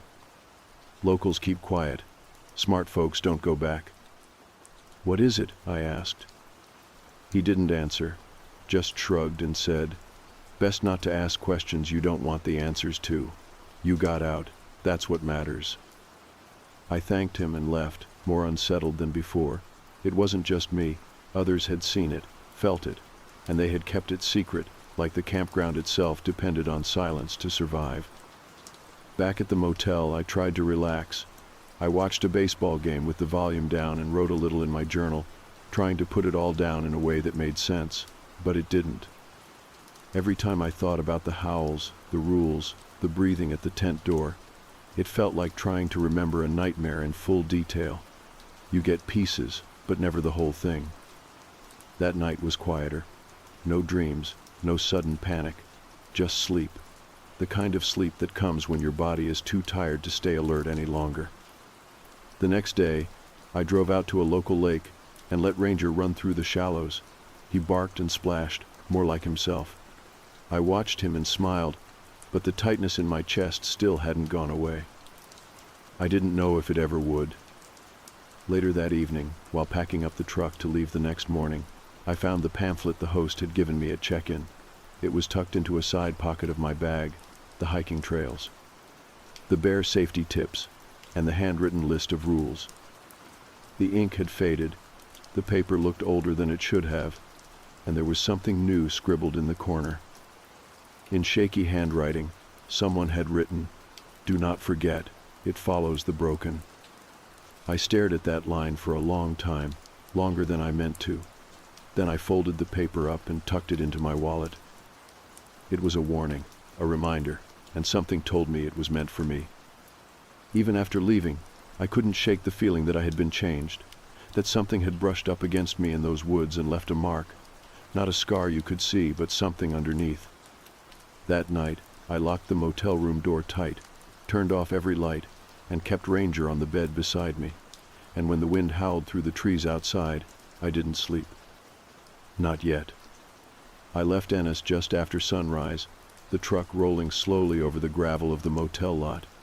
Ranger had his head out the window, his ears flapping in the cool morning breeze. There was a stillness to the landscape, as if the land itself had hit pause. I should have felt relief as we drove farther from Howling Pines, but that wasn't the case. That campground had put something inside me, a quiet unease that followed no matter how many miles passed beneath the tires. The road twisted and curved through gentle valleys, golden with tall grass and wildflowers swaying in the wind. Montana always looked peaceful on the surface, like it had nothing to hide, but I knew better now. There were shadows here, old ones, the kind of dark that lived under the surface and only came out when you weren't looking. I stopped for gas in a little town that didn't even have a name on the map. One of those spots with a single pump, a tiny general store, and a sagging bench out front. I filled the tank and went inside for a snack. The guy behind the counter was in his 60s, maybe older, wearing a faded flannel and a cap that looked as old as the store itself. "Where you headed?" he asked, nodding toward Ranger, who had pressed his nose against the glass. "Just wandering," I said, "coming from the woods." He narrowed his eyes. "You come from the south, near Earthquake Lake?" I hesitated. "Yeah." He leaned in, lowering his voice. "You stay at the Pines?" "I did," I said slowly, "for a few nights." He shook his head. "Damn place should have been shut down years ago." "You know about it too." "I know enough," he replied, tapping his fingers against the counter. "My cousin stayed there in the 80s, left after one night, didn't talk for a week, said he saw things, heard things, never went back into the forest again." "What do you think it is?" I asked, hoping for something rational. He looked out the window, scanning the tree line like he expected something to step out. "Some places ain't meant for us. The land remembers, holds on to things, pain, violence, secrets. Some places just get twisted." He handed me my change and said, "Whatever followed you, don't feed it, don't talk to it, and don't go back." That was the second warning I had gotten in 2 days. I left the store feeling colder than when I went in. I didn't have a plan anymore. The rest of my vacation was a blank slate. I thought about driving to Salt Lake to visit a friend, but I knew I wouldn't be good company. My nerves were shot. I needed somewhere quiet, somewhere safe, or at least safer. I ended up at a small cabin rental near the border of Idaho. It was more expensive than I wanted, but it had thick walls and a sturdy door, and that counted for a lot. The place had no internet and barely any cell service, just a bed, a wood stove, a kitchen, and a screened porch. That first night I sat out there with Ranger, watching the sun dip behind the trees, painting the sky in shades of fire and ash. I didn't hear any howling, but I still didn't sleep well. Every creak of the cabin made me jump. I kept seeing movement in the corners of my vision. Ranger paced more than usual, his ears twitching at sounds I couldn't hear. He would pause, stare out the window, then come curl up next to the bed with a huff. I knew he felt it too, whatever it was. The next morning, I took him for a long walk down a dirt trail behind the cabin. The woods were thinner here, the trees spaced apart enough to see the sky. Birds sang, insects buzzed. Nothing about the forest felt menacing, but every now and then we'd both stop and turn, as if someone had whispered just behind us. There was never anyone there. I spent the next day trying to forget.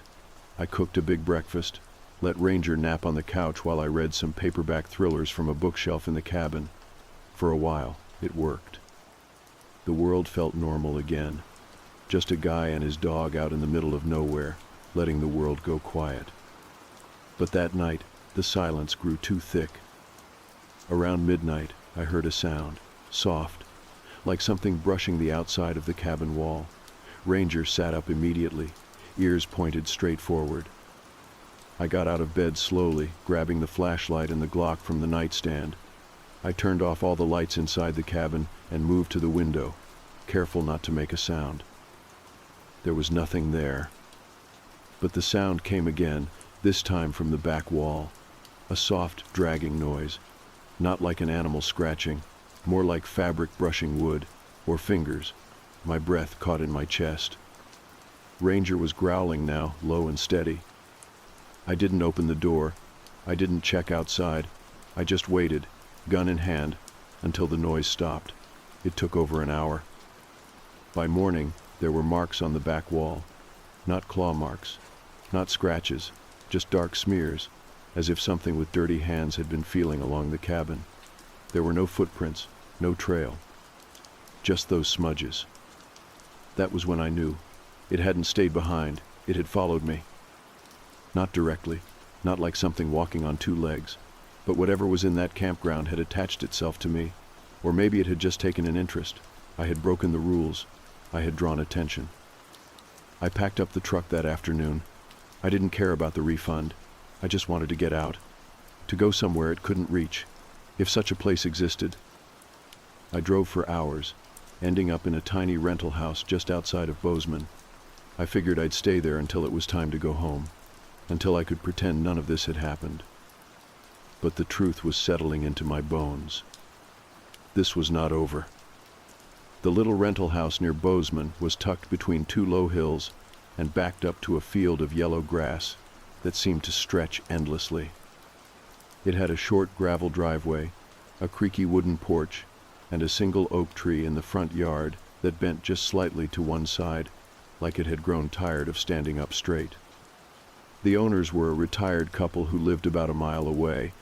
They left a key under a painted rock and a note that simply said, "Make yourself at home." For a few days, that's what I tried to do. I walked Ranger through the nearby field in the early mornings. Before the heat crept in, I cooked simple meals. I read the rest of the thriller novel I had started in the cabin and started another. I even sat outside one evening, sipping from a lukewarm beer and watching the clouds roll in over the horizon. But there was a tension underneath it all, like a frayed wire buzzing just beneath the floorboards. Each night I double-checked every window, every lock, every shadow. The back door had a small wooden bolt that barely held in the frame, so I pushed a heavy chair under the handle. I kept the Glock on the nightstand, within reach. I never let Ranger sleep near the door. By the fifth night, I knew I wasn't alone again. The first sign was the air. It changed. It was subtle at first, like the humidity dropped just slightly, or the wind stopped moving altogether. It was dry and still, too still. Ranger noticed it before I did. He sat stiffly in the hallway near the back door, ears up, nose twitching like he was catching a scent that didn't belong. I called him over, but he wouldn't move. Not until I walked up behind him and nudged him gently with my foot. Even then, he only moved a few steps, still looking back. I slept lightly that night, one arm outside the blanket, resting on my pistol grip. My body knew better now.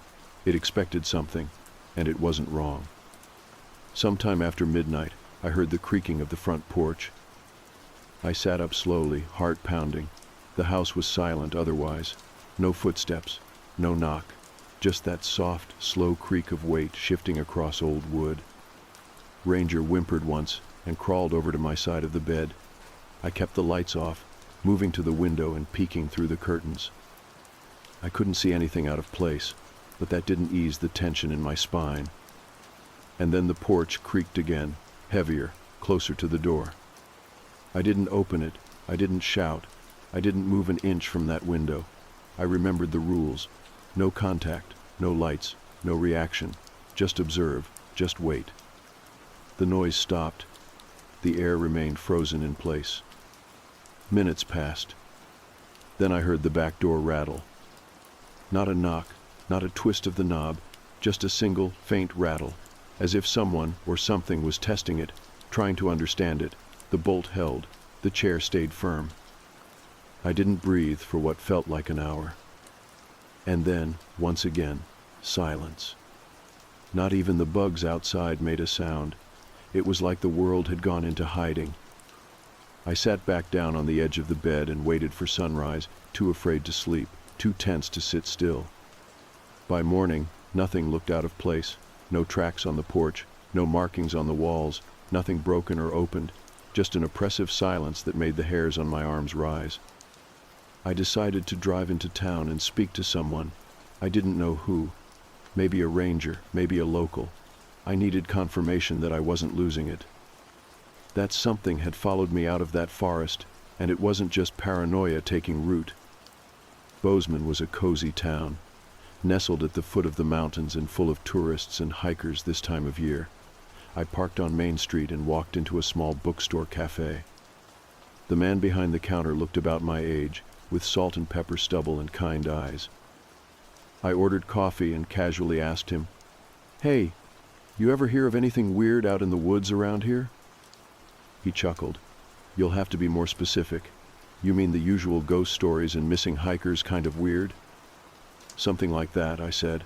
"Rules you're supposed to follow. Places you're not supposed to talk about." His smile faded slightly. "You been up near the Gallatin side?" he asked, lowering his voice. "Yeah, close to Earthquake Lake." He leaned forward, looking around the store before continuing. "My grandfather used to talk about things in the trees, said there were places that the forest took back, places it never meant to give up in the first place." "You believe that?" "I believe people see what they see," he said carefully. "And I believe sometimes the land remembers things we don't want to know about. Old things, wild things." We talked for a little while longer. He didn't ask for details and I didn't offer them. But when I stood up to leave, he handed me a small wooden charm on a leather cord. It looked hand-carved, rough and simple, with an odd symbol in the center. "Just in case," he said, "don't wear it, just keep it near you." I nodded and slipped it into my pocket.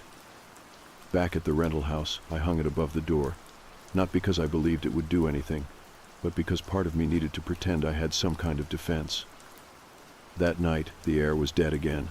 Ranger wouldn't eat his dinner. He lay curled up in the corner of the room, eyes fixed on the door. I kept every light off and waited, gripping the Glock under a blanket as the darkness stretched on. No footsteps came, no creaking wood, no sounds from the forest. But I heard breathing. Not from Ranger, not from me.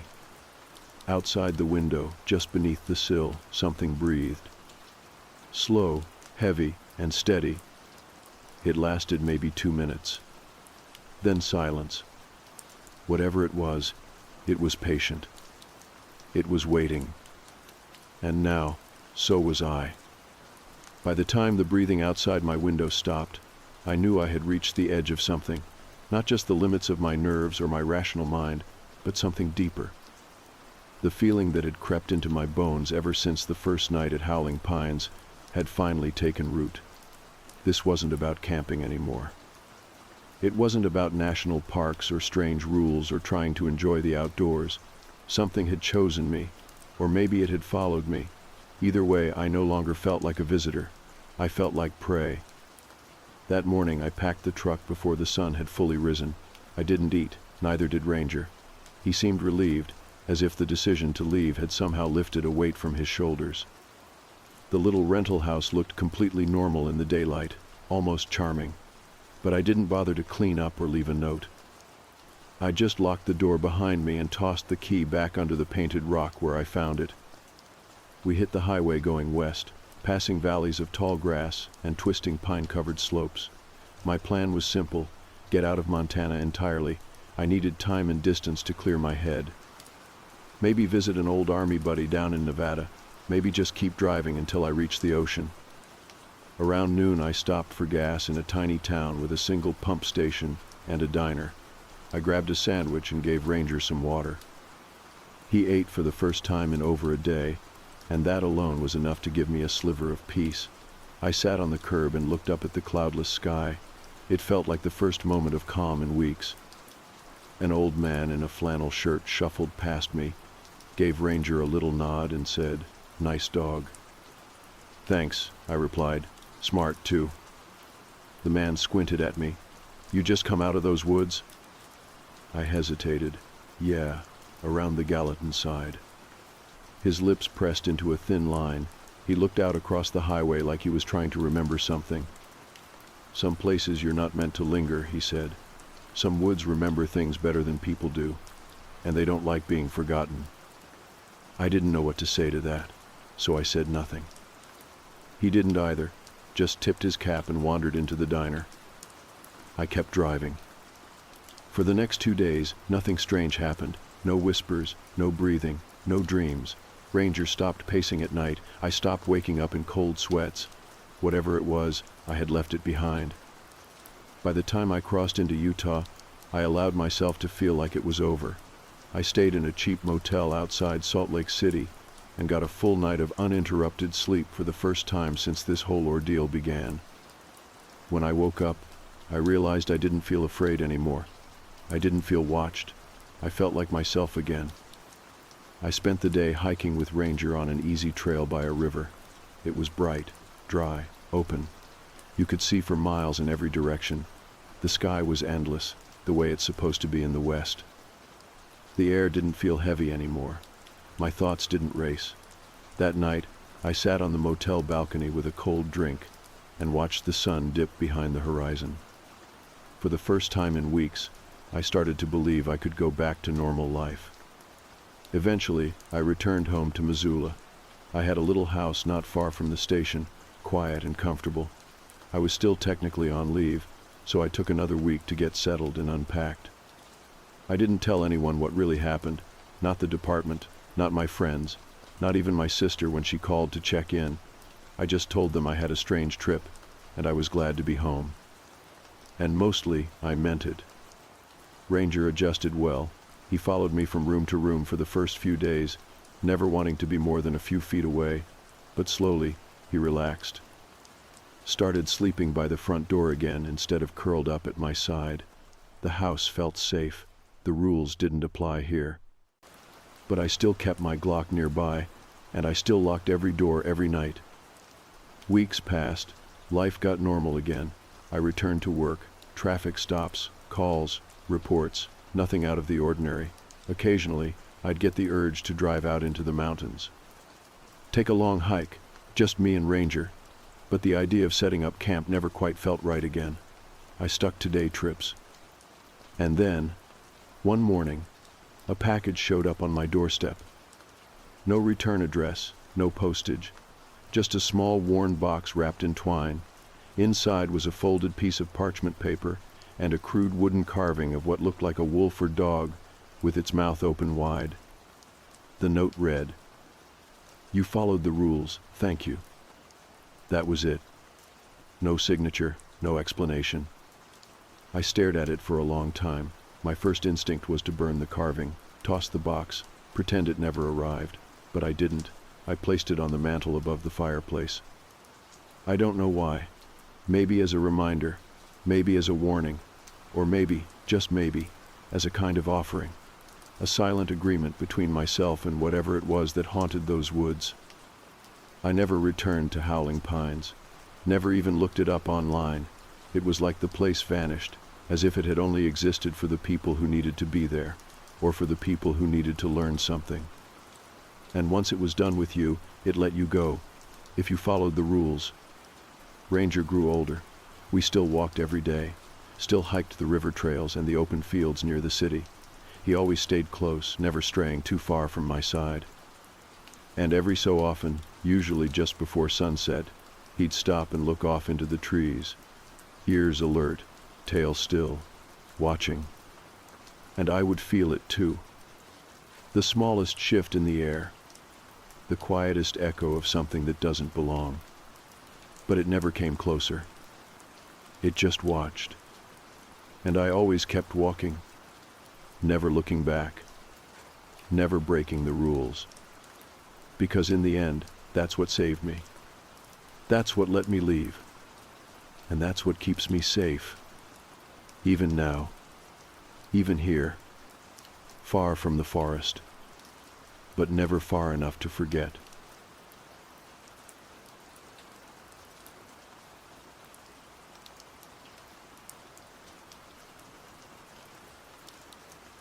It was late afternoon when I pulled into the gas station, the kind of dusty, single-pump place you'd see in the background of a thriller movie and think, don't stop there.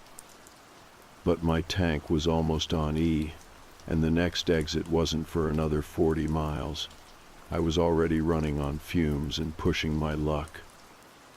The building itself was squat, whitewashed, and faded, half its letters missing from the old signage above the door. There was a red neon open sign in the window, barely flickering to life in the dying daylight. I parked by the only pump, killed the engine, and checked the mirror. Nothing but a flat 2-lane highway behind me, empty fields and trees ahead, not another soul in sight. I grabbed my wallet, stepped out, and the heat hit me like a punch. Dry, still, and heavy. The kind of air that makes your skin feel sticky the moment you're out in it. There was no card reader on the pump, so I walked inside. The bell above the door gave a weak jingle, and he was already standing there behind the counter like he'd been waiting. He was older than I expected, late 50s, maybe early 60s, greasy gray hair tied back into a stubby ponytail, yellowed eyes that tracked every inch of me the second I stepped in. "Afternoon," he said, voice slow and low. "Hey," I replied, keeping it neutral. "Need to fill up. Pump one." He didn't move to activate anything, just looked at me a little too long before nodding. "Where you headed?" I smiled politely, "Just passing through." His eyes lingered. "Long drive. You going alone?" My gut clenched, but I didn't show it. "No," I said quickly. "My husband's in the car." He raised his eyebrows a little, like I'd surprised him. "That right?" he said. "Didn't see him. Must be the tinted windows." I didn't respond. Instead, I stepped back toward the door. "You want a bottle of water for the road?" he asked suddenly. "Hot day. You look like you've been driving a while." "I'm good, thanks." He reached under the counter, pulled out a small plastic bottle, and set it down. "Free," he said, smiling wider, "on the house." I stared at it, then looked back at him. There was something in that smile, too much teeth, too much intention, the kind of smile that makes your skin itch. "No thanks," I said again. I turned and walked out, feeling his eyes on my back the whole way. As soon as I got in the car, I hit the lock button. The engine fired up, the AC roaring to life. I adjusted the mirror, about to pull out, when something in the rear view caught my attention. The man. He was outside now, walking around the back of the building with his phone pressed to his ear. I watched him stop, glance toward my car, and then quickly turn away. A spike of ice shot through my spine. I backed out and hit the road. The sun was lower now, shadows stretching long across the asphalt as I sped west. No traffic, no signs, just miles of nothing, the occasional rusted mailbox at the edge of a dirt driveway. I kept checking my mirrors, nothing behind me but dust. I told myself I was overreacting. I'd watched too many horror movies. He was probably just being weird, small-town weird, the kind of too friendly that gets filtered through awkwardness and poor social skills.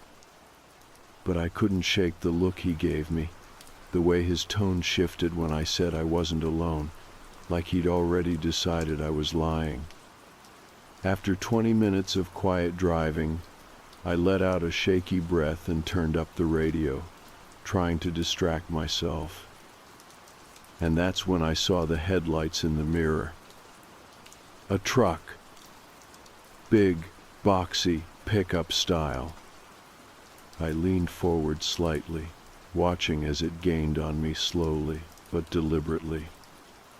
It wasn't the same car from the station. That guy hadn't been driving a truck. But something about it made the hair on my arms stand up. It didn't pass me, just hovered a little too close, far too steady. I checked for plates. There weren't any. No front plate, no rear plate. My stomach dropped. I tapped the brakes lightly, just enough to signal. The truck didn't back off. I changed lanes. So did it. I slowed. It slowed. I sped up. It followed. I gripped the wheel tighter.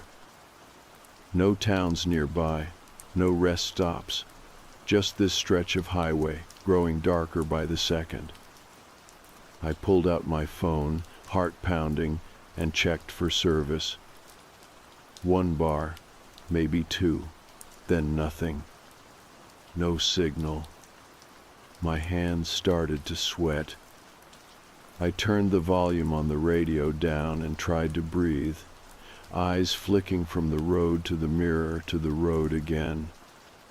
Still behind me.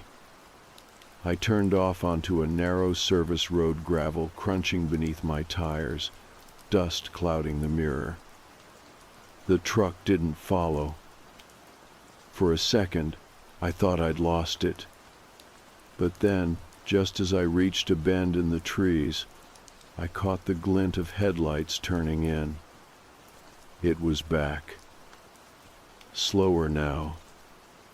Like it didn't care about keeping up. Like it knew there was nowhere else for me to go. I reached into the glove box, fumbling through receipts and napkins, until I found the pepper spray I'd bought months ago and never used. I held it in one hand while steering with the other. This was real. This was happening. I had no idea who was driving that truck, but I knew it wasn't random. I hadn't seen another car for over an hour. The man at the gas station had made a call. I knew it in my bones. He hadn't followed me, he'd sent someone. My phone buzzed. For half a second, I thought maybe I'd gotten service back. But it wasn't a call. It was a text. From an unknown number. You shouldn't have lied. I almost dropped the phone. I looked in the mirror again. The truck's headlights flashed once, then went dark. Still there. Still following. But now in the dark.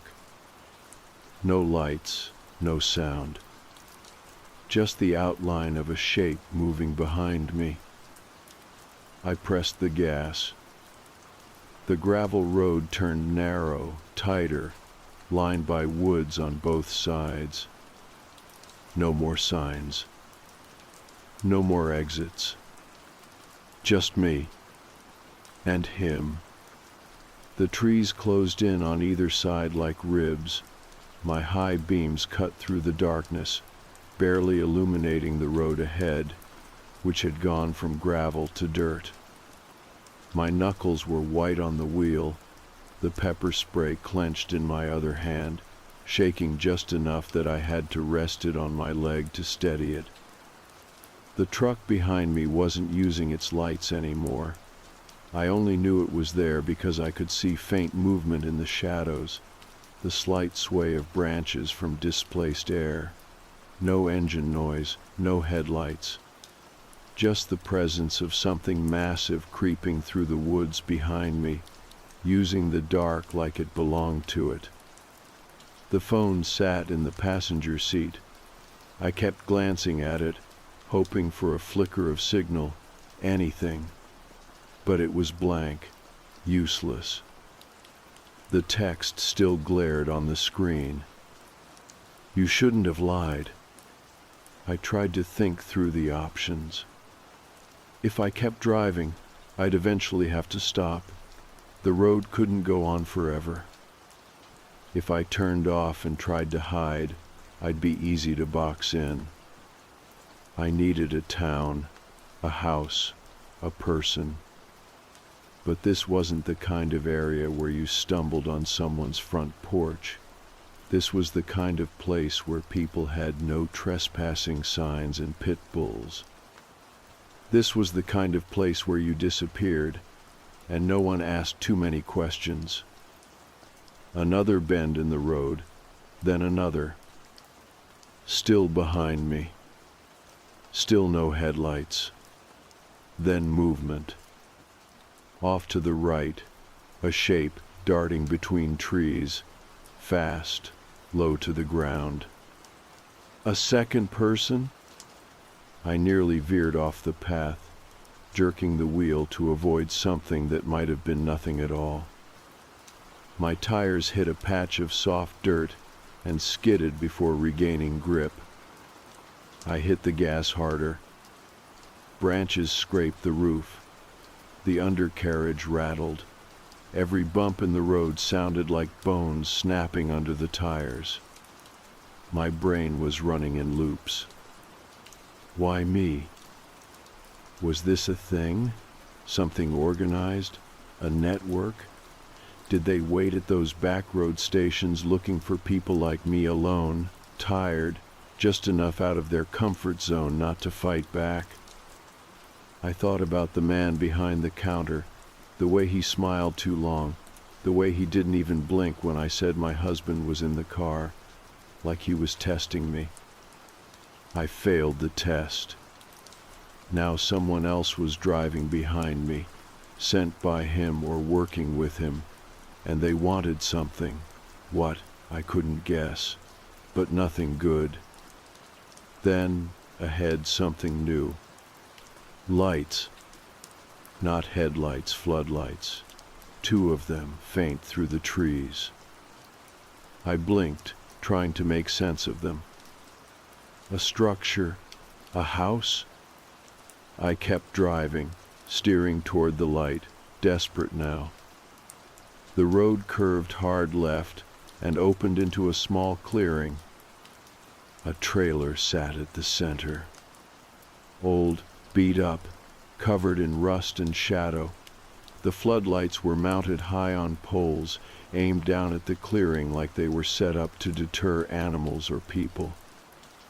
I slowed to a crawl, unsure if I was walking into safety or something worse. There was a truck in the drive. An old one. Not the one following me. My car coasted to a stop. I looked in the mirror. Nothing. For the first time in nearly 30 minutes, I didn't see the shadow of the truck behind me. Had it stopped? I rolled the window down slightly, listening. Crickets, wind, my own breathing. And then the screen door of the trailer creaked open. A man stepped out, mid-40s, beard, work boots, holding a beer in one hand, phone in the other. He stared at me. I hesitated, then opened my door, leaving the engine running. "Hey," I called out, trying to sound normal. "Sorry to bother you. I think someone's following me." He didn't respond. He took a long sip of his beer, eyes never leaving me. I stepped closer. "Did you see a truck come through here?" "Nothing." I took another step. He finally spoke. "What color?" My stomach twisted. He knew. He knew. Dark green, no plates. He scratched his beard, glanced back into the trailer. Then casually he said, "Didn't see one." He said it too smoothly, too practiced, like someone reciting a line. I backed away. "Sorry," I mumbled. "I'll keep moving." He didn't stop me. Didn't ask if I needed help. Didn't offer a phone, or directions, or even pretend to care. He just turned and went back inside. I got back in my car and reversed out of the clearing, nearly hitting a tree in my hurry. Back onto the dirt road. No more lights, no more houses, no more people. I drove. Fast. Every noise outside the car made my chest tighten. Every shadow was a person. Every tree was a silhouette. Then another buzz from the phone. Another text. "Don't trust the house." I stared at it in disbelief. Then my headlights hit something ahead. A second car, parked sideways across the road, blocking the path. My heart dropped. No one inside. I slowed to a stop, 10 feet from the vehicle. Just long enough to see the outline of movement in the trees again. Left side this time. Then the right. Then directly in front of me, emerging from the shadows, a figure. Not the man from the gas station. Not the man from the trailer. Someone else entirely. Wearing a hoodie, hands in his pockets. Standing perfectly still. And smiling. I shifted into reverse and hit the gas, heart slamming against my ribs. I didn't care where I ended up. I just needed to get away. My tires skidded across the dirt as I threw the car into reverse, gravel spraying out behind me like a warning. The man in the hoodie didn't flinch. He just stood there in the road, blocking my path forward, smiling like he already knew I wasn't getting away. The further I backed up, the narrower the road felt. The trees seemed to push closer, their gnarled limbs clawing at the side mirrors, tapping the roof like fingers trying to find a way in. I hit a bend too fast and nearly fishtailed, but I didn't stop. I couldn't. There was no way I was staying anywhere near that blocked road. Not with a stranger waiting and those half-seen figures in the trees. I drove backward until I found a clearing wide enough to turn around without ending up in a ditch. Once I had the car facing the other direction, I floored it. I didn't care if I blew a tire or cracked the undercarriage. I just needed distance. The sky was dark now, moonless. My headlights were the only thing lighting the way, bouncing erratically with every rut and dip in the road. At some point, I realized I was crying. Not sobbing, just this steady stream of tears running down my face, cold and silent. My hands ached from gripping the wheel so tightly. My lower back was screaming from the tension. I glanced at my phone again. Still no service. But the screen was on, lit up with the last text. Don't trust the house. What house? The trailer? Or was there something else ahead they didn't want me to find? That phrase spun around in my head, mixing with the memory of the man behind the gas station counter and the one outside the trailer, too calm, too blank, like none of this was new to them. I drove until the road smoothed out again. Gravel turned to cracked pavement, a small relief. Then, finally, I saw a sign. Millersville, 8 miles. Civilization, maybe. But after everything that had happened, even the idea of another town made my skin crawl. Who was to say they weren't in on it too? Still, I had no other choice. I kept driving, slowing only when I spotted another car ahead, this one parked on the side of the road, half hidden in the trees. I tensed up, easing off the gas.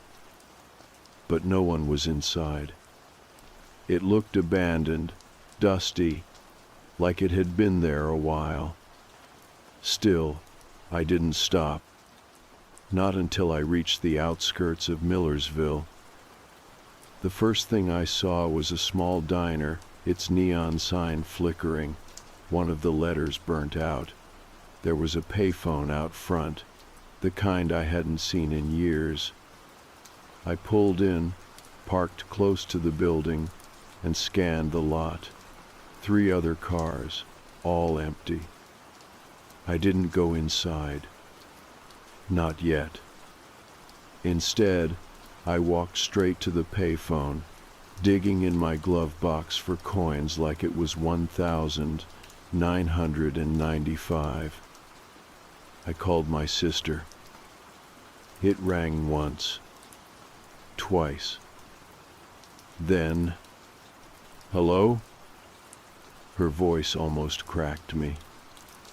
Jules, I said, nearly whispering. It's me. Where the hell are you? I've been texting you all night. I don't have service. I looked around. I don't know. Somewhere near Millersville, I think. Something weird happened. Weird how? I hesitated. I think someone's been following me. Silence. Like actually following? Or... Jules, I'm serious. I stopped for gas. The guy was off. He called someone. And then this truck with no plates started tailing me for miles. There were people in the woods. A car blocking the road. I think I almost walked into something bad. Her voice went tight. Where are you now? A diner. I'm gonna go inside and ask if I can use their phone to call the police. Just stay on the line. I'm pulling up your location now. Stay put. I hung up the payphone and walked inside the diner. The bell jingled, and a blast of warm air hit me, greasy and thick with the smell of fried food. A few people were seated at booths, none of them paying much attention. The waitress behind the counter looked up. Evening, she said. Help you? I nodded, trying to steady my voice. Is there a landline I can use? I need to call the police. Her expression didn't change. Not surprise, not concern, just still. We don't give out our phone, hon. I blinked. It's an emergency. Someone was following me. You're safe now, she said, her voice flat. You can sit, get a bite. It's all quiet out here. "No," I said, backing toward the door. "I just need to make a call." Behind me, the door opened. I turned. A man stepped in. Not the gas station guy, not hoodie man, but his face was familiar. It took a second, then it hit me. He was in one of the pictures on the wall, a framed photo near the entrance locals, posing out front of the diner, smiling. I'd seen him just seconds earlier, standing in the photo. Now here he was, wearing the same shirt. He smiled at me. "Long night?" he asked. I didn't respond. The waitress glanced at him, then at me. Something passed between them, an understanding I wasn't part of. I stepped outside, letting the door swing shut behind me. My heart pounded. I ran to my car, jumped in, and locked the doors. The lights inside the diner flickered once. Then again. I checked my phone. Still no service. No texts, no calls. Just a new notification from a number with no name. "They already know you're here." I didn't scream. I couldn't. All I could do was start the engine, hands shaking so badly I could barely keep them on the wheel. And then, slowly, I backed out of the lot and drove back into the dark. I drove fast. Not reckless fast, just that kind of steady speed that keeps your mind from unraveling. My high beams stayed on, bouncing off trees and road signs as I put more distance between me and that diner. My eyes kept going to the rearview mirror, waiting for headlights, waiting for someone to step out from the trees. But the road stayed empty. Just the hum of tires on pavement and the soft rattle of something loose in my glove box. My hands were raw from how tight I'd been gripping the wheel all night. Every muscle in my back ached. My head throbbed behind my eyes, like my body was screaming for sleep, but my mind refused to shut down. The text stayed open on my phone. "They already know you're here." I didn't know what that meant, not really. But every person I'd seen since leaving the gas station, the man behind the counter, the guy at the trailer, the man in the hoodie, the people at the diner, they all felt connected. And now it felt like Millersville wasn't just a stop on the map. It was part of something bigger, something I'd accidentally walked into. I thought back to the gas station again, how the man had smiled too wide, how he'd insisted I take the water. He'd tried to slow me down, tried to keep me there. Why? What would have happened if I'd stayed even 5 minutes longer? I passed a faded sign for another county and noticed my gas was low again. A quarter tank, maybe a little less. I hadn't seen another station in miles. I didn't want to stop again. But I couldn't risk breaking down in the middle of nowhere either. 10 more minutes passed before I spotted a sign. Gas, 2 miles. I hesitated, then took the exit.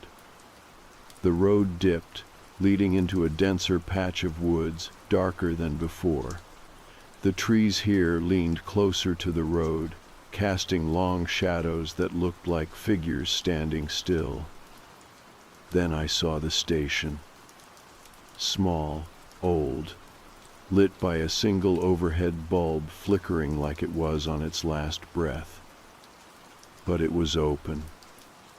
The neon sign buzzed in the window, the only color in a world gone gray. I pulled in slowly, scanning the lot. One car parked on the side, No one inside. The building itself was quiet, no movement behind the glass. I hesitated, then grabbed my wallet, leaving my phone on the seat. I wasn't going far. As soon as I stepped out, the night air hit me cool, sharp, like the first time I'd really felt the weather since this all began. I approached the pump. Card reader broken. Of course. I headed for the door, mentally rehearsing what I'd say. Keep it short, pay for gas, don't talk too much, trust no one. I pushed the door open, and the bell jingled. Behind the counter was a woman in her 40s. Dark hair pulled back, heavy makeup. She looked up and gave me a small, tired smile. "Evening," she said. "Hi, just $10 on pump 1. She nodded, didn't ask any questions, took my card, ran it. I watched her closely. No weird smile. No lingering eye contact. No questions about whether I was alone. I let out a breath I hadn't realized I'd been holding. "Bathroom's out back if you need it," she said, pointing toward the side door. "I'm good. Just needed the gas." She handed back my card. "Be safe out there." For once, it sounded like she meant it. I nodded and turned to leave. I made it halfway to the pump before I saw the man. He was standing across the road, just at the edge of the tree line, still watching. Same hoodie, same outline, same person from earlier. He hadn't followed me in a car. He'd walked. Or maybe he'd been there the whole time. I turned back toward the station, ready to run, to shout, to warn the woman. But when I looked through the window, she was gone. Not behind the counter. Not anywhere. I stood frozen, staring. Then, slowly, the lights inside the station began to dim. Not off. Just down. Like someone was turning a dial. And then the neon sign went dark. I backed up. Got in the car. Locked the doors. The man across the road hadn't moved. I turned the key. Engine roared to life. I didn't even bother finishing the fill-up. I threw it into gear and peeled out, tires screaming against the pavement. I checked the mirror once I got back to the main road. The man was gone. Back on the highway, the dread settled deeper into my gut. There was no escaping this. No matter where I turned, someone was waiting, watching. Every stop felt coordinated. Every face part of something I didn't understand. The people weren't working together in a traditional sense, no matching clothes, no visible signals. But they knew. Each one of them knew I wasn't supposed to be there, knew I was alone, knew how scared I was. And they enjoyed it. That was the worst part. They enjoyed it. Around 3 a.m., I finally saw another sign of life. A motel. Old, run down, but lit. Vacancy, the sign said in flickering red. I didn't want to stop, but I couldn't keep driving forever. I needed time to think, to breathe, to figure out how the hell to get out of this maze. I pulled in, shut off the engine, and just sat there for a minute, listening. Nothing but the wind. I grabbed my phone. Still no signal. But a new message had arrived anyway. Room 6, leave your key in the door. My mouth went dry. I checked the battery, 10% left. I looked at the motel office. The door was open. Inside, a man stood behind the counter, smiling. Same smile. Too wide. Too still. Like he'd been expecting me. I didn't get out of the car right away. I sat there with the engine idling, watching the office through the windshield, my heart hammering against my ribs like it was trying to get out. The man behind the counter hadn't moved. He was just standing there, staring at the front door, not at me, not even out the window, but like he already knew I was watching him. I looked down at the message again. Room 6, leave your key in the door. No number, no sender. The phone still said no service. There was no reason I should have gotten that text, unless whoever sent it didn't need a network, unless they were already inside it. I looked back up at the man in the office. He was gone. I blinked and leaned forward, scanning the front window, but the counter was empty. I locked the doors again and killed the headlights. The motel was dark enough now that I felt exposed even sitting inside the car. The sign still buzzed above me, casting everything in red. I thought about turning around and driving away. I still could. The tank wasn't full, but it'd get me at least another 50 miles. That had to be far enough to get out of whatever trap I'd driven into, right? But something kept me parked. Maybe it was exhaustion. Maybe it was a need to understand what was really happening. I felt like I'd stepped into a script that everyone else had read but me. Everyone I'd met, the guy at the gas station, the waitress, the man in the hoodie, they all played their parts without blinking. And I was the outsider who didn't know the ending. That kind of fear gets inside you, makes you freeze, even when you know you should run.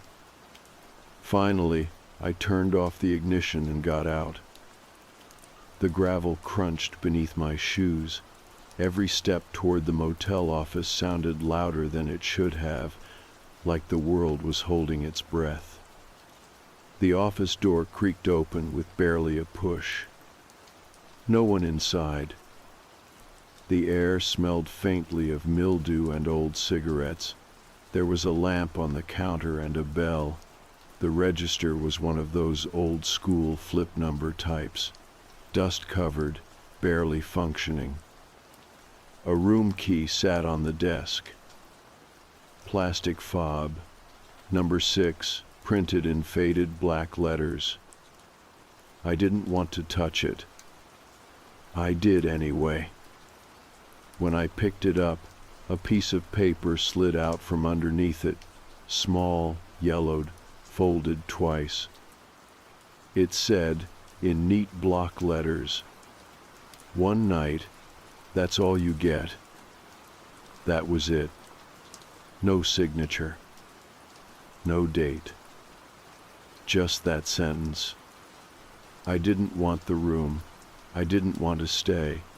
But something told me that if I left now without taking the key, without playing along, the thing chasing me wouldn't stop.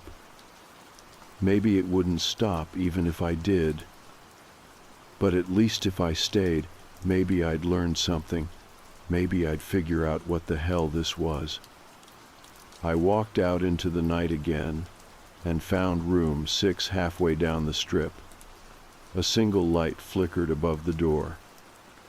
The curtains were drawn. The door was closed. I slid the key into the lock, and for a second, my hand hesitated. Then I turned it. The door opened. The room was normal. Ugly, sure, pale yellow walls, mismatched furniture, carpet that looked like it hadn't been vacuumed since the 90s. But normal. And empty. No one inside. No sign of life. The bed was made. A single lamp glowed beside it. The bathroom door was slightly ajar. I stepped in, closed the door behind me, and locked it. I set the key on the nightstand and sat on the edge of the bed. I didn't take off my shoes. Didn't move much at all, actually. Just sat there and stared at the wall for what felt like hours. At some point, I must have dozed off. But I woke up to the sound of a knock. 3 sharp raps on the door. I sat bolt upright, adrenaline snapping me awake. I checked the time. 3:14 a.m. Of course it was. The knock came again. Then silence. I didn't move, didn't speak. Whoever was out there didn't knock again. Instead, I heard the soft tap, tap, tap of footsteps moving past my window. Slow. Deliberate. Then nothing. I waited 10 minutes before I got up. I opened the bathroom door first. Empty. Then I approached the window. I pulled the curtain back slowly, just an inch, and peered out. The parking lot was empty. No other cars. No sign of anyone walking. But on the hood of my car, in the condensation that had formed in the night, there was something written. Almost done. I stepped back and let the curtain fall shut. I didn't sleep again.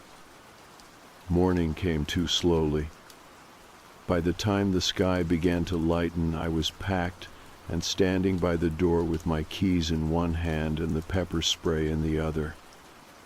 I opened the door just as the motel office lights flicked on. The man from the night before, the one I'd seen behind the counter, was walking out with a cup of coffee. He looked at me, nodded once, and kept walking.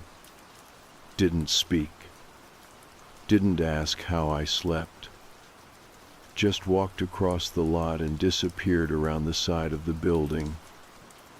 I got in my car, started it, and for the first time since this whole nightmare began, I saw a single bar of signal appear on my phone.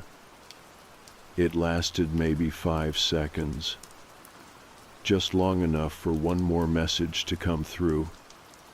You'll forget all of this by tomorrow, but we won't. Then the signal disappeared again, and I drove away from room 6, praying the road ahead didn't lead me back to where I started. The highway stretched out ahead of me, empty and pale in the morning light. It looked peaceful, almost innocent, like it hadn't just swallowed me whole the night before. I kept driving. No music, no radio, just the hum of tires on asphalt and the occasional rattle from the loose panel near the glove box. I didn't stop. Not when I passed a diner, not when I passed a gas station, not even when the needle hovered close to empty again. I didn't trust any of it anymore. And I don't know how long I drove, maybe hours, maybe all day. I just kept going until the landscape began to change. The trees got taller, the air clearer. Fewer dead patches of road and more signs of life. I passed a sign that made me start to believe I might be okay. State line 3 miles. Crossing out of wherever I'd been felt like some sort of checkpoint in my head. Like the further I got from that motel, from Millersville, from the gas station and the man in the hoodie, the more I'd return to myself. But there was something else, something I hadn't expected. I couldn't remember the route I'd taken. Not exactly. When I tried to retrace it, to piece it together logically, it didn't add up. Roads that weren't on maps. Turns I never meant to make. The gas station. It wasn't listed anywhere I could find, not even in satellite view. Millersville? Too many results across different states. None of them looked familiar. Even the motel was a blank. I pulled into a bigger town sometime just after noon. It had a police station, a couple of fast food chains, even a grocery store with a parking lot full of cars. For the first time in over 24 hours, I felt like I wasn't alone in the worst possible way. I parked in front of the police station and walked in. No dramatics, no shouting. I just asked to speak to someone. The officer they sent out was a woman in her early 40s. She offered me coffee. I said yes, even though my hands were shaking too badly to hold the cup. "Take your time," she said, sliding a notepad across the table. "Just start from the beginning." So I told her. Everything. The gas station, the man, the truck with no plates, the people who always seemed to know where I'd be, the messages, the diner, the trailer, the motel. Room 6. I didn't leave anything out. She wrote things down, not everything, just enough. When I was finished, she nodded slowly and set her pen down. "Do you still have your phone?" she asked. I handed it over. She looked through it, saw the texts, the no service screen. She asked if I'd downloaded any new apps recently. I hadn't. Then she asked if she could take it in the back for a minute. I said sure. 15 minutes later, she came back and set the phone in front of me. "There's nothing there." I blinked. "What do you mean?" "No messages, no call logs, no location data, nothing from the last 48 hours, like it was wiped." I felt my breath catch in my throat. "I didn't delete anything." "I believe you." She wasn't patronizing. She sounded like she meant it, but the way she said it like this wasn't the first time someone had come in with a story like mine that unsettled me even more. Then she said something I'll never forget. "You'd be surprised how many people come through here with pieces of the same story, different details, same bones. Woman traveling alone, weird gas station, people watching from nowhere. A motel that doesn't show up on maps. They always end up here, or somewhere like here." I stared at her. "You're saying this happens a lot?" She hesitated. "I'm saying it's not unheard of." I swallowed hard. "So what is it?" She sighed, leaned back in her chair. "Could be people, some weird ring of folks who like to mess with travelers. Could be something stranger. I don't pretend to know. But I do know this: everyone who makes it out, like you did, ends up changed. Not all of them physically, but they remember, even if no one else does." I didn't know what to say. I asked her what I was supposed to do now. She shrugged. "Go home. Let your people know you're okay. Get some sleep. And if you ever get another message, don't answer it." That night, I checked into a normal hotel, one with security cameras and a lobby full of tired families and businessmen eating vending machine snacks. I slept with the lights on. When I got back home 2 days later, everything looked the same. But I didn't feel the same. I checked my doors 3 times before bed. I stopped going for long drives alone. I traded my car, and a month later, even though nothing was wrong with it, just didn't like the memories attached. I told my sister everything. She believed me, or at least pretended to. She's good like that. Eventually, I went back to work. I tried to move on. And mostly, I did. But every so often I'd be walking through the grocery store or pumping gas or sitting in traffic, and I'd feel it. That same pressure. Like eyes on the back of my neck. Like someone was keeping track of me. Making sure I didn't talk too much. Or ask too many questions. I started writing it all down, every detail I could remember, in case it ever happened again, in case someone else needed to know they weren't losing their mind. I never heard from them again. Not directly.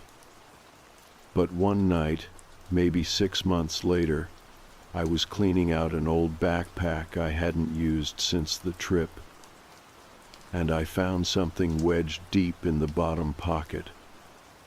A key. Plastic fob. Room 6. No note. No explanation. Just the key. I didn't scream. Didn't panic. I just held it in my hand for a long time, then walked to the trash can and dropped it in. Because I wasn't going back. Not ever. Whatever game they were playing, whatever system they used to find people like me, I was done. I'd made it out, and that was enough. Let someone else take the room next time.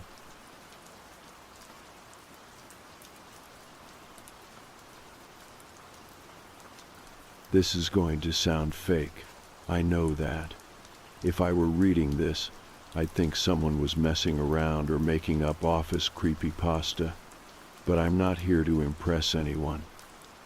I'm writing this down because I need to get it out of my head.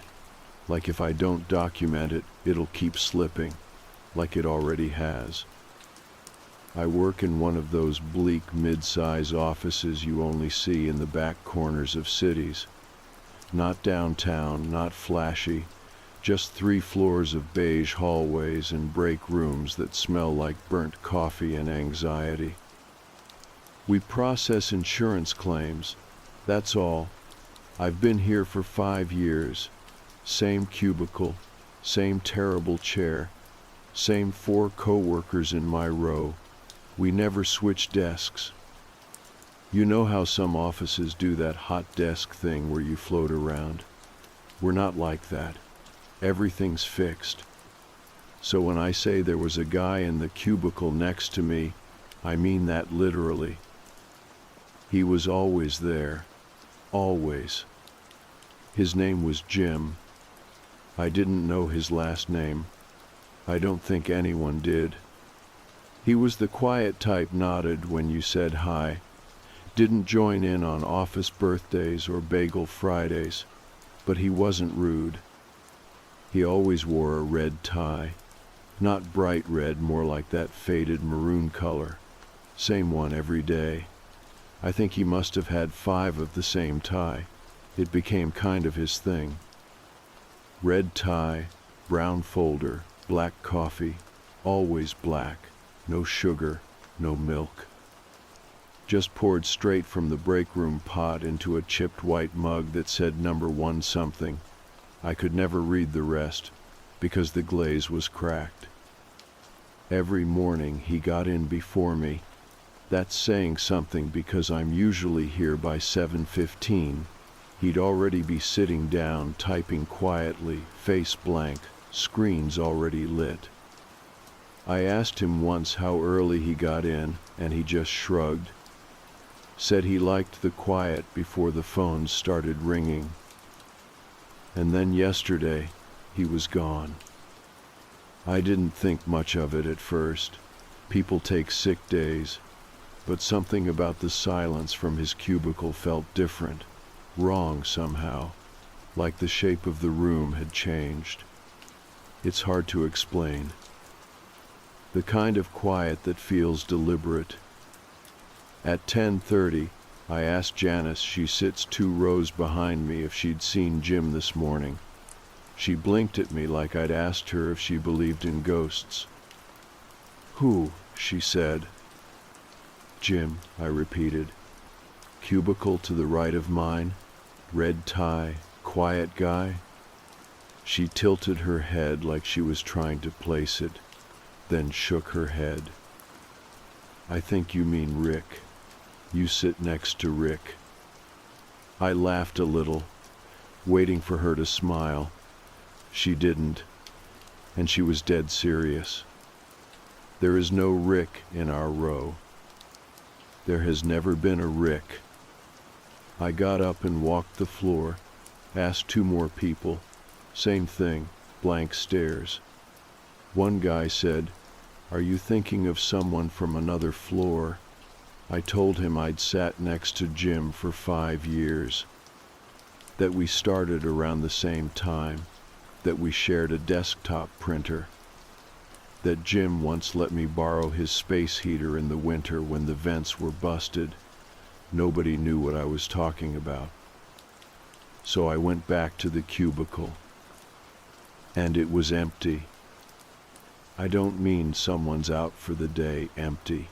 I mean no computer, no monitor, no chair, no lamp, no desk calendar. Just dust rings on the floor and a lone Ethernet cable snaked against the wall, unplugged. I checked my own drawer, thinking maybe I had something, a post-it note from Jim, a pen he lent me, something to prove he existed. That's when I found the note. It was in my top drawer, under a stack of forms. I didn't put it there. It wasn't folded. Just sitting there like it had been dropped in last second. In thick, uneven handwriting it said, "Don't ask about me. They'll notice you next." No signature, no punctuation. The ink looked smudged, like whoever wrote it did it in a hurry or with shaky hands. I stared at it for probably 5 full minutes. I haven't told anyone about it. I don't know who I'd even tell. HR? The police? I feel like if I say the words out loud, something will shift. Like I'll cross a line I can't uncross. Because here's the thing, the cubicle Jim sat in, it's not in our seating chart. I checked the printed map we all get during onboarding. Every desk is labeled. Mine is B12. Janice is B14. B13, Jim's desk, is just listed as spare, but it's not a spare desk. It was his. I saw him at it every day. I heard him typing.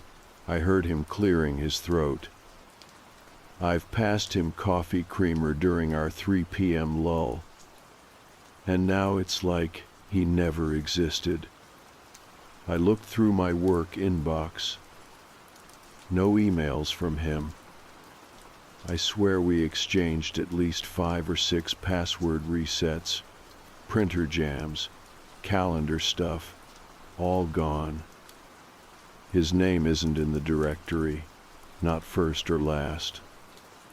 And when I asked IT if I could submit a ticket on behalf of the person who sat next to me, the guy gave me a weird look. "There's no active user assigned to that port," he said. "Nobody's logged in there since last summer." That doesn't make sense. I saw Jim yesterday morning. Or at least, I thought I did. I don't know what this is. A glitch? A prank? A nervous breakdown on my end? But when I came in this morning, I swear the air smelled like his coffee. That same burned, bitter edge that only happens when you let it sit too long on the burner. And I keep catching something out of the corner of my eye, a shape, right in the space where his cubicle used to be. I haven't thrown the note away. I keep it in my jacket pocket, and I'm not asking anyone else about him. Not yet. I laid in bed with the light on, fully dressed, like some part of me expected to get pulled back into the office. Or, like I was afraid if I closed my eyes too long, I'd wake up and the apartment would be gone too. That's how off everything feels now. Like the world is made of layers, and one of them just shifted a little too far out of alignment. I kept checking the sticky note in my pocket. Don't ask about me, they'll notice you next. The handwriting still looked uneven, left leaning, a little shaky. I kept trying to picture Jim writing it, hunched over his desk, glancing over his shoulder. The part I can't get past is how it ended up in my drawer. I didn't see him the day before he disappeared. At least, I don't think I did, but maybe that's the point. Maybe he was already fading. This morning, I told myself I wasn't going to look for more clues. I was going to show up, do my work, keep my head down, no questions, no notes. Just finish my shift and go home. Pretend I never knew Jim, but that lasted maybe half an hour. The silence in that part of the floor is different now. It's not the usual office quiet where you can still hear typing and low phone calls. It's deeper, more hollow, like the sound just doesn't land right. I started noticing little things, like the cubicle wall next to mine, the one that used to separate my space from Jim's. It's slightly warped now, like it was taken down and reinstalled wrong. And there's this tiny ripple in the carpet where his chair used to roll back and forth. Nobody seems to see it. Around 10, I pretended I needed to fix my printer settings and walked past HR. I looked through the frosted glass at their little corkboard. That's where they post birthdays and anniversaries and welcome signs for new hires. The board was clean, too clean, like it had been wiped. I could have sworn Jim's 5-year anniversary had been listed there just a few weeks ago. But now, the pins are all in odd places, like something was ripped down in a rush. I didn't go inside. I was too scared someone would see me looking, and I don't know what I'd say if they asked what I was looking for. Back at my desk, I opened our internal directory again, typed Jim into the employee search. Still nothing, not even a list of terminated employees. I typed in his full name, or what I thought was his full name. I wasn't even sure anymore. It's like my brain's already starting to file him under dream. Around lunch, I noticed another thing that shook me more than I expected. There's a coat rack at the end of our row. It's built into the wall.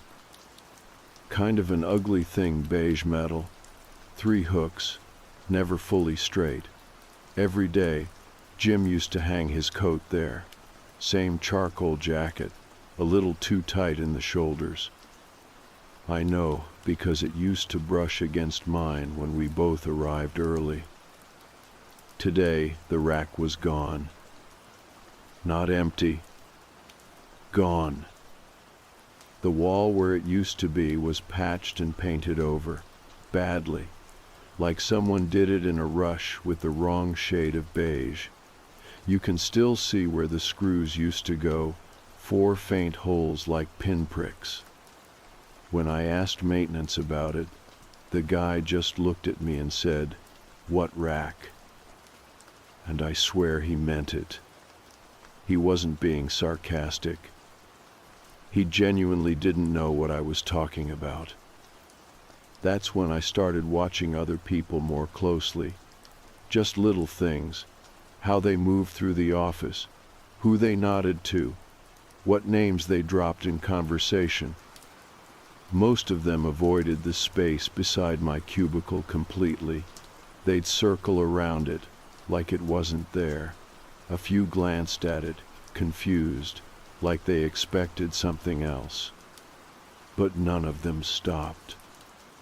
Then around 3 in the afternoon I noticed something else. The guy 2 rows down, Marcus, his phone rang. He answered it with his usual claims and billing, Marcus speaking. Then he paused, and I saw it, just for a second. This flicker of confusion in his face. Like he didn't recognize the voice on the other end.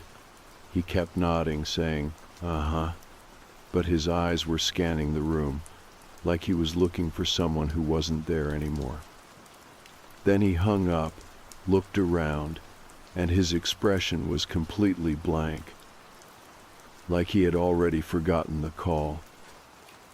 I waited until he went to the restroom and checked his phone. The display showed no recent calls. That's when I realized it's not just about Jim. Something's spreading. I remembered what the note said. They'll notice you next. I don't know who they are, but I think noticing is the trigger. Like attention feeds whatever this is. The more you remember, the more you ask, the more the edges of reality start to give. I think that's what happened to Jim. He must have known something, or seen someone else disappear, and he tried to hold on to it too long, tried to push back. And the system, the building, the floor, whatever corrected itself. I think this place is erasing people. Not killing. Not relocating. Just removing. And once they're gone, it rearranges itself to fit the new reality. Cubicle layouts shift, calendar entries vanish, even memories start to feel like guesses. I don't know how far this goes, or how many people it's happened to already, but I'm starting to feel it creeping toward me. Little things. My badge glitched at the door this morning. Said access denied for half a second before unlocking. My nameplate was crooked when I got in. I never leave it like that. And just now, as I was finishing this, the sticky note is missing from my pocket.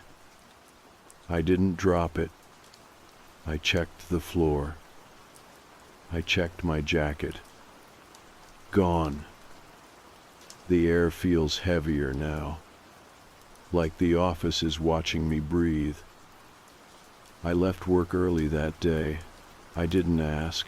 I just stood up, walked toward the elevators, and told myself if anyone stopped me, I'd pretend I was going to a meeting, but no one looked up. No one asked anything. The receptionist at the front desk didn't even blink. It was like I had already started to become invisible, and nobody cared. That was somehow worse than being confronted. I didn't go straight home. I sat in my car with the engine running, and just stared at the building through the windshield. I watched the windows of my floor, wondering if I'd see a flicker of movement, some small sign that the thing in that office knew I was trying to stay ahead of it. There was nothing. The weird part was, even though I should have been panicking, my head felt blank, like the fear had turned into something heavier, something tired. I didn't want to solve it. I just wanted to survive it. I knew if I went home and started Googling weird memory gaps or workplace disappearances, it would all unravel faster. so I made myself stop, just tried to breathe. I drove to a diner on the edge of town and sat there with a coffee for 2 hours. I watched people come in and out, normal people doing normal things. I felt like I was underwater, watching a world that didn't know it was thinning at the edges. When I finally went home, I checked everything in my apartment. Nothing missing, no notes, no signs of entry, but my calendar app had changed. An event I didn't recognize was there, review prep with Marcus, listed for 3 in the afternoon that day. I hadn't had a meeting. I hadn't spoken to Marcus at all. But now it was showing as completed, with a little check mark. I tapped it to open more details, and the app crashed. I opened it again, and the event was gone. Not moved, not archived, just gone. I sat there for 20 straight minutes, staring at my screen, willing the event to come back. It didn't. The next morning at work, I noticed Marcus wasn't in yet. I waited. He always gets there before 9. 9:15, nothing. 10 o'clock, his desk was empty. But his stuff was still there. Jacket on the back of the chair, coffee mug with the chip on the handle, notepad open with some numbers scribbled across it. That made my stomach twist, because it meant the process hadn't finished with him yet. He wasn't erased, not completely, just paused. I looked around to see if anyone else noticed. They didn't. In fact, one guy even said, "Hey, anyone seen Dennis?" I blinked. "You mean Marcus?" He frowned. "No, Dennis." Tall guy, brown hair, sits next to the copier. There is no Dennis on our floor. I checked the internal directory again, no Marcus, but now, suddenly, there was a Dennis H. listed under our department. I clicked on the name. The profile had one line. Started 3 months ago. Billing analyst. I leaned back and stared at the ceiling tiles. It was happening again. And this time I was watching it in real time. Marcus had been wiped and replaced, and no one knew it except me. Around noon I checked his desk again. Now the jacket was gone, the mug was gone, his chair was pushed in, the monitor was dark, the notepad was clean, not a single pen in the cup holder. Like it had never been used. I stood there too long and someone passed behind me and asked, looking for a seat. I shook my head and mumbled something about printer access. My voice didn't sound right, like it belonged to someone else. I spent the rest of the day trying not to blink, trying not to forget. I wrote Marcus's name on my palm with a pen, just one word, Marcus, over and over. But the ink kept smearing. By 3, it was just a blur. My hands were clean, but the name was gone. I started to wonder if I had made him up too, if Jim had been the first stage, and Marcus was the second, and I was next. At 4:30, I heard a whisper. Not in my ear, not behind me, from inside the cubicle where Jim used to sit.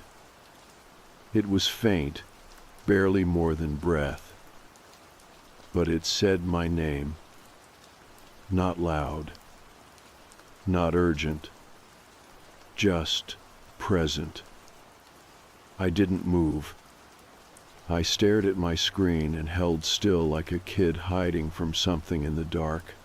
The whisper didn't come again, but the temperature dropped, just slightly, like a cold breath had passed through that space. I left exactly on time. Not early, not late, just at 5 o'clock sharp. I didn't say goodbye to anyone, didn't lock my drawer, just walked straight out. Again, no one looked at me. When I got home, I checked my voicemail. One missed call. Unknown number. The message was 2 seconds long. No words. Just the sound of quiet breathing. Not heavy, not threatening, just there. Like someone was standing nearby, waiting for me to speak first. I deleted it. Then I checked the one photo I had on my phone of the office. It was from a birthday last year. Janice brought cupcakes and made everyone pose. Jim was in that photo. I remember clearly because he stood all the way at the edge, half turned, awkward but smiling. I pulled it up. He wasn't there. Everyone else was. Same background, same cupcakes, same lighting. But the far right edge of the photo was empty space, like someone had been cut out perfectly. No glitch, no blur, just a clean absence, as if the space had always been like that. I didn't sleep that night either. I kept the lights on again. I kept the closet door shut, even though I never do.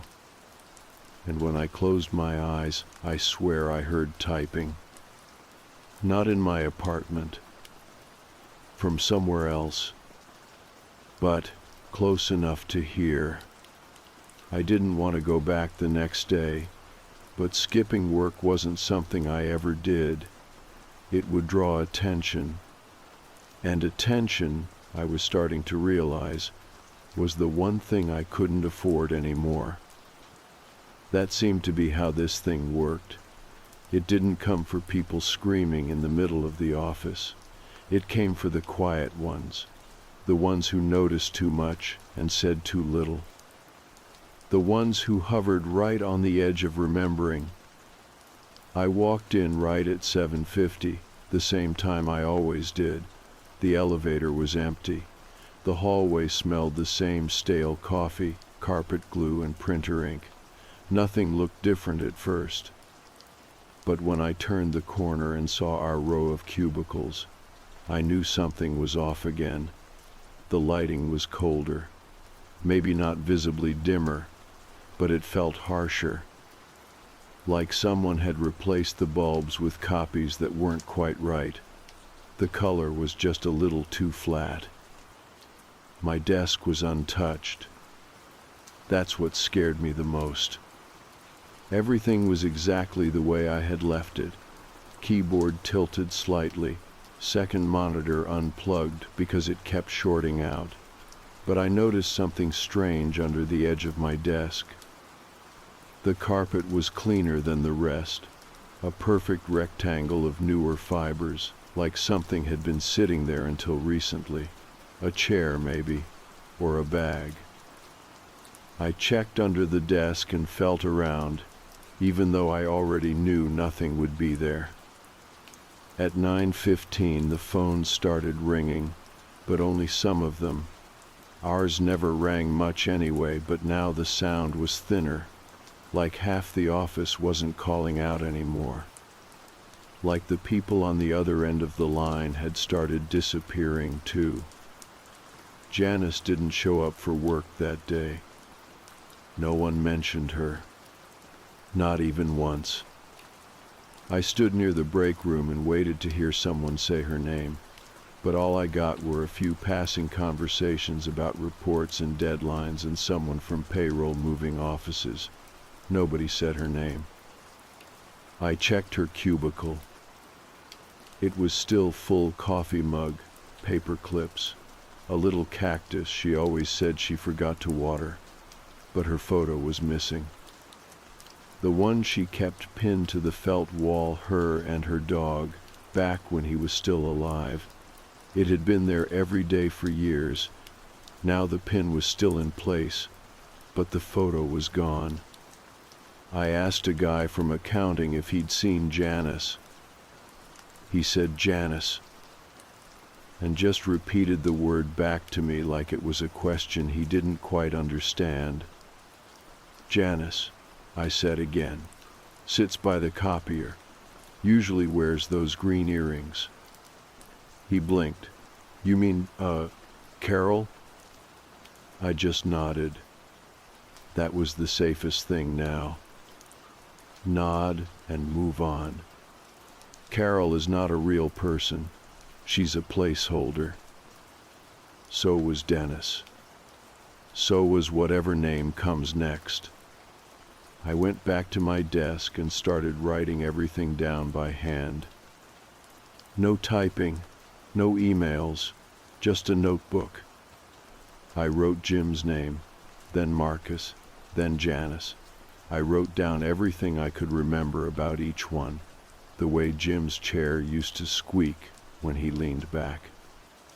The gum Marcus used to chew even though it was against policy. The little hum Janice made when she was focusing, not a song, just a low sound in her throat, barely audible. I filled 6 pages. I kept the notebook in my coat pocket.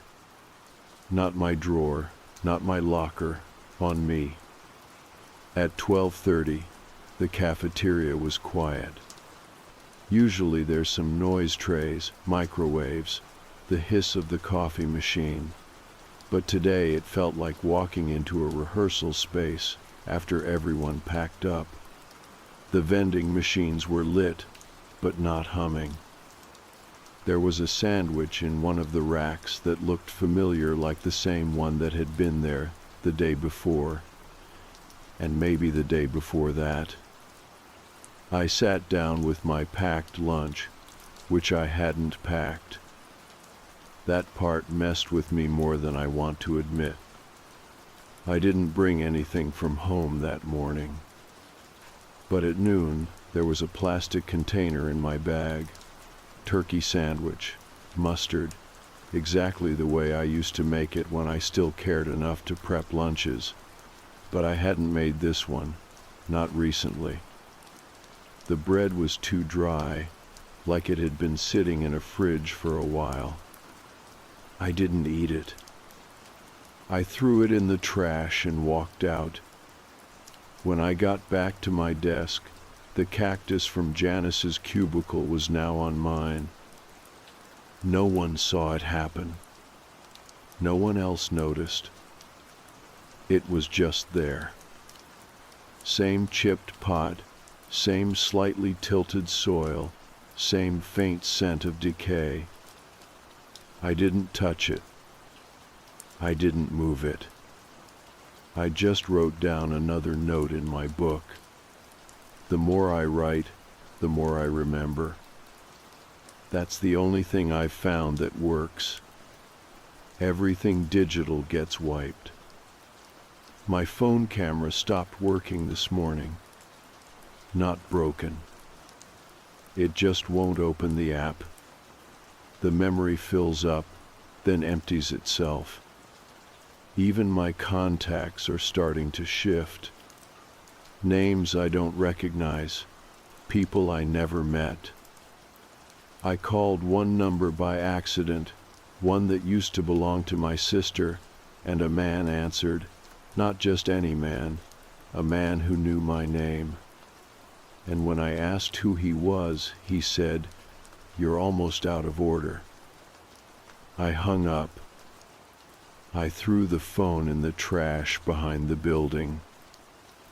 I didn't even watch it fall. I just turned and walked away. I don't know how much time I have. I can feel the edges getting thinner. Words start to stutter when I talk too fast, like the air around me can't keep up. I saw my reflection in the monitor go dim today, not shut off, just dim, and my reflection didn't blink when I did. I think the building is absorbing us, not the company, the place itself. The cubicles, the walls, the old carpets with their chemical-smelling fibers, it's all part of it. And the ones who ask questions first, they get noticed. And when they get noticed, they go quiet. The lights flickered again this morning, only in our row, just for a second, enough to make the bulbs blink and reset the monitors. I waited for someone to comment, maybe a joke about the building falling apart, but no one said anything. I glanced over at the cubicle across from me and realized it was empty. I used to know who sat there. The name's on the tip of my tongue, but when I try to focus on it, it slips sideways like a word in a dream. I remember the person's laugh, that's all. A short, sharp sound like they were always halfway to choking on it. But their desk is gone now. Not just empty gone. The cubicle wall is there, but the inside is bare. Carpet flattened, cable unplugged, nothing to mark anyone was ever there. The cactus moved again. It's on my desk now, not just next to the monitor, right in front of the keyboard, sitting like a warning or a placeholder. I tried to move it once, just to push it to the side, but my hand froze halfway there. My fingers curled without touching it. I can't explain why. It's like something in my body refused. I spent most of the morning avoiding eye contact with anyone. There are fewer people now. The floor used to feel comfortably busy. That low drone of typing, phone calls, the occasional throat clear or laugh. Now it's hollow.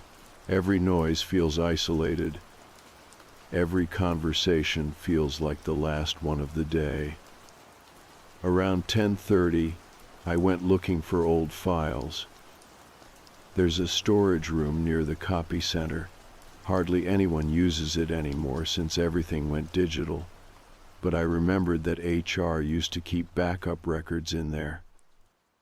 I pretended I was looking for toner and slipped inside.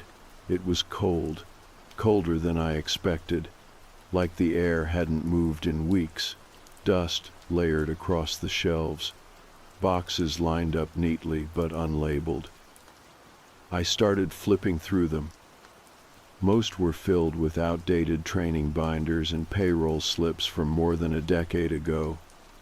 But in the back, under a stack of discarded nameplates, I found a folder. No name. Just a deep scratch across the cover like it had been dragged against concrete.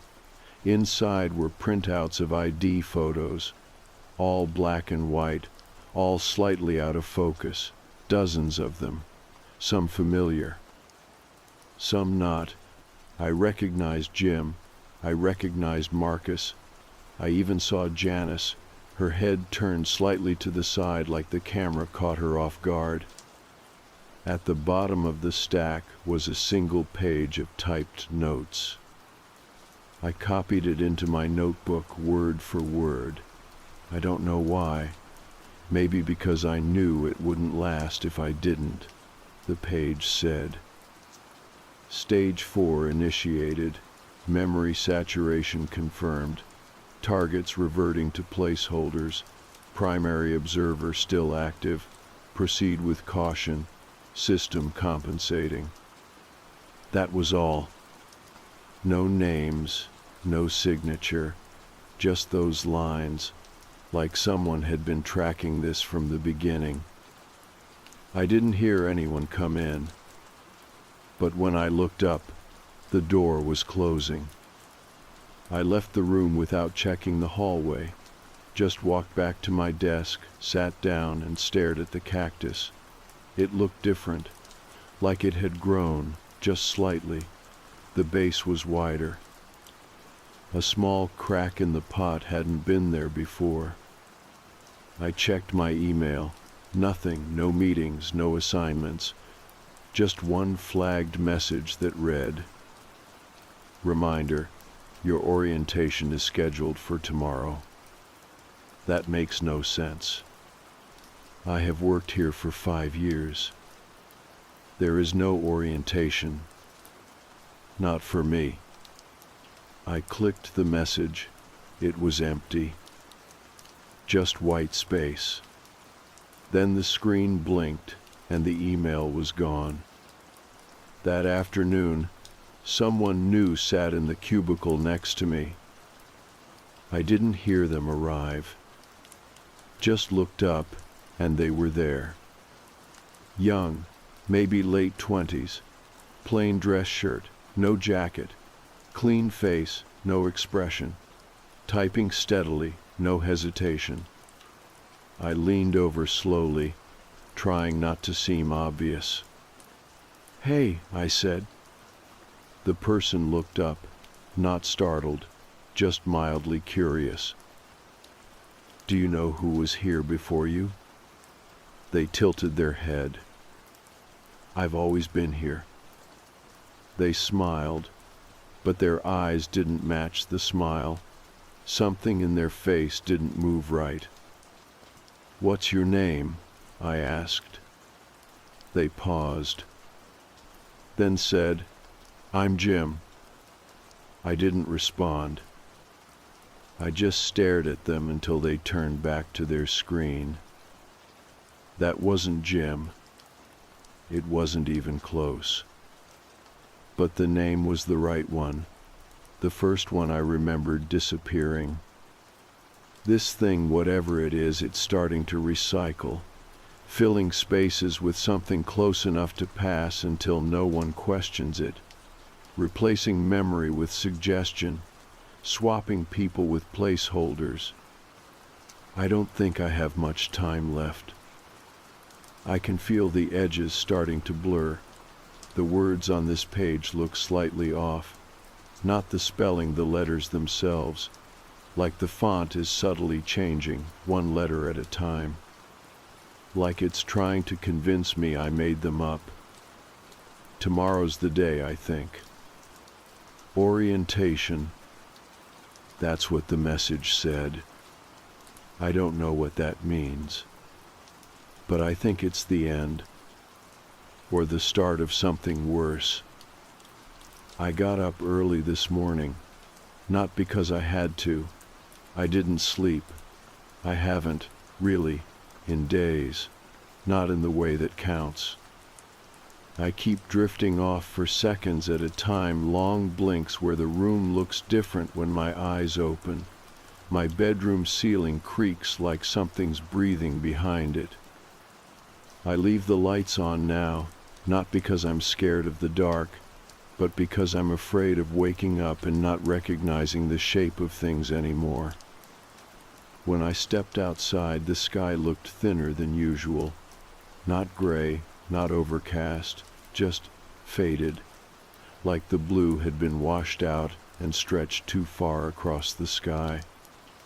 It reminded me of the old computer wallpapers from a decade ago, the ones that looked realistic until you stared too long and noticed they were fake.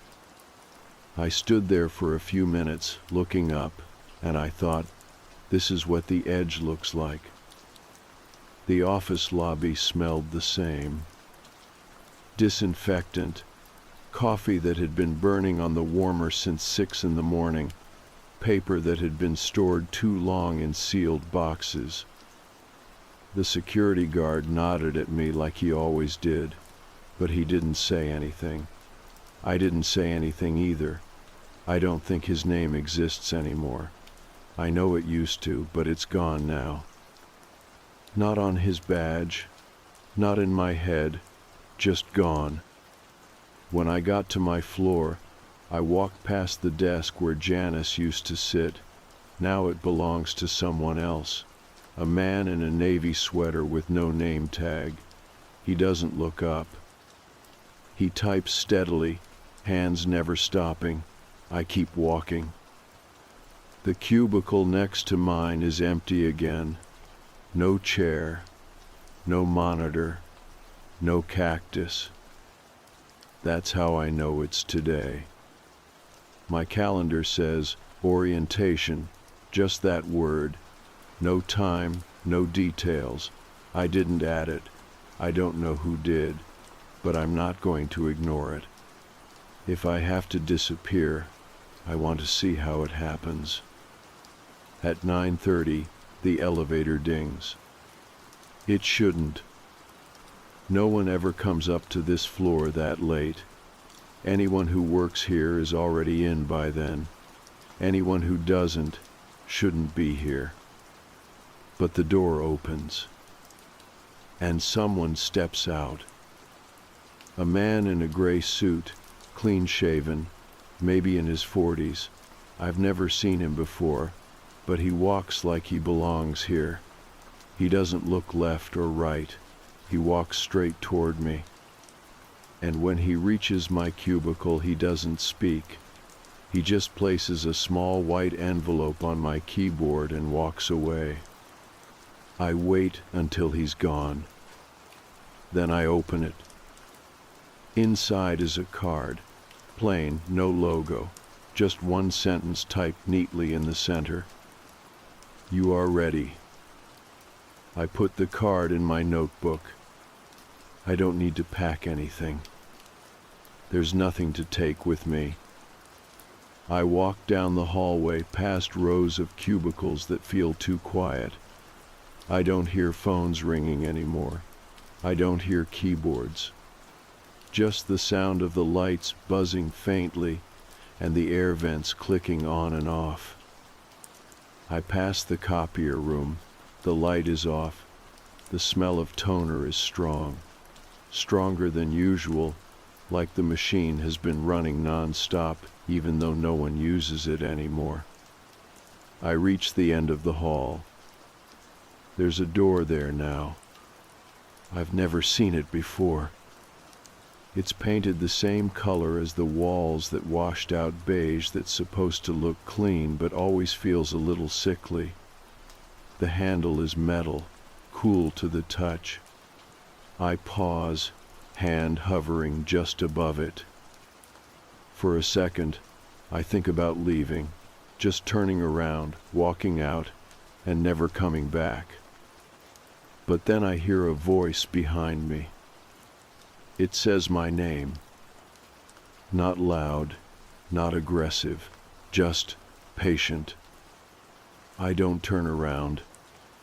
I open the door and step through. It's not what I expected. No machines, no control room, no glowing lights or rows of screens.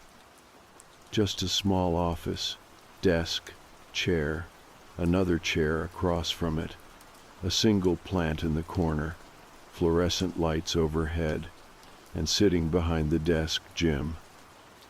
Or someone wearing Jim's face. He looks up and smiles. Not forced, not cruel, just calm. Have a seat, he says. I sit. You've done well, he says. You remembered. I want to ask what that means. I want to ask who he is, what this place is, why people vanish, but I don't. Because I already know. It's not about answers. It's about replacement. You'll be moved to the other side, he says. You'll sit in the next row, the ones behind the copy room. I nod.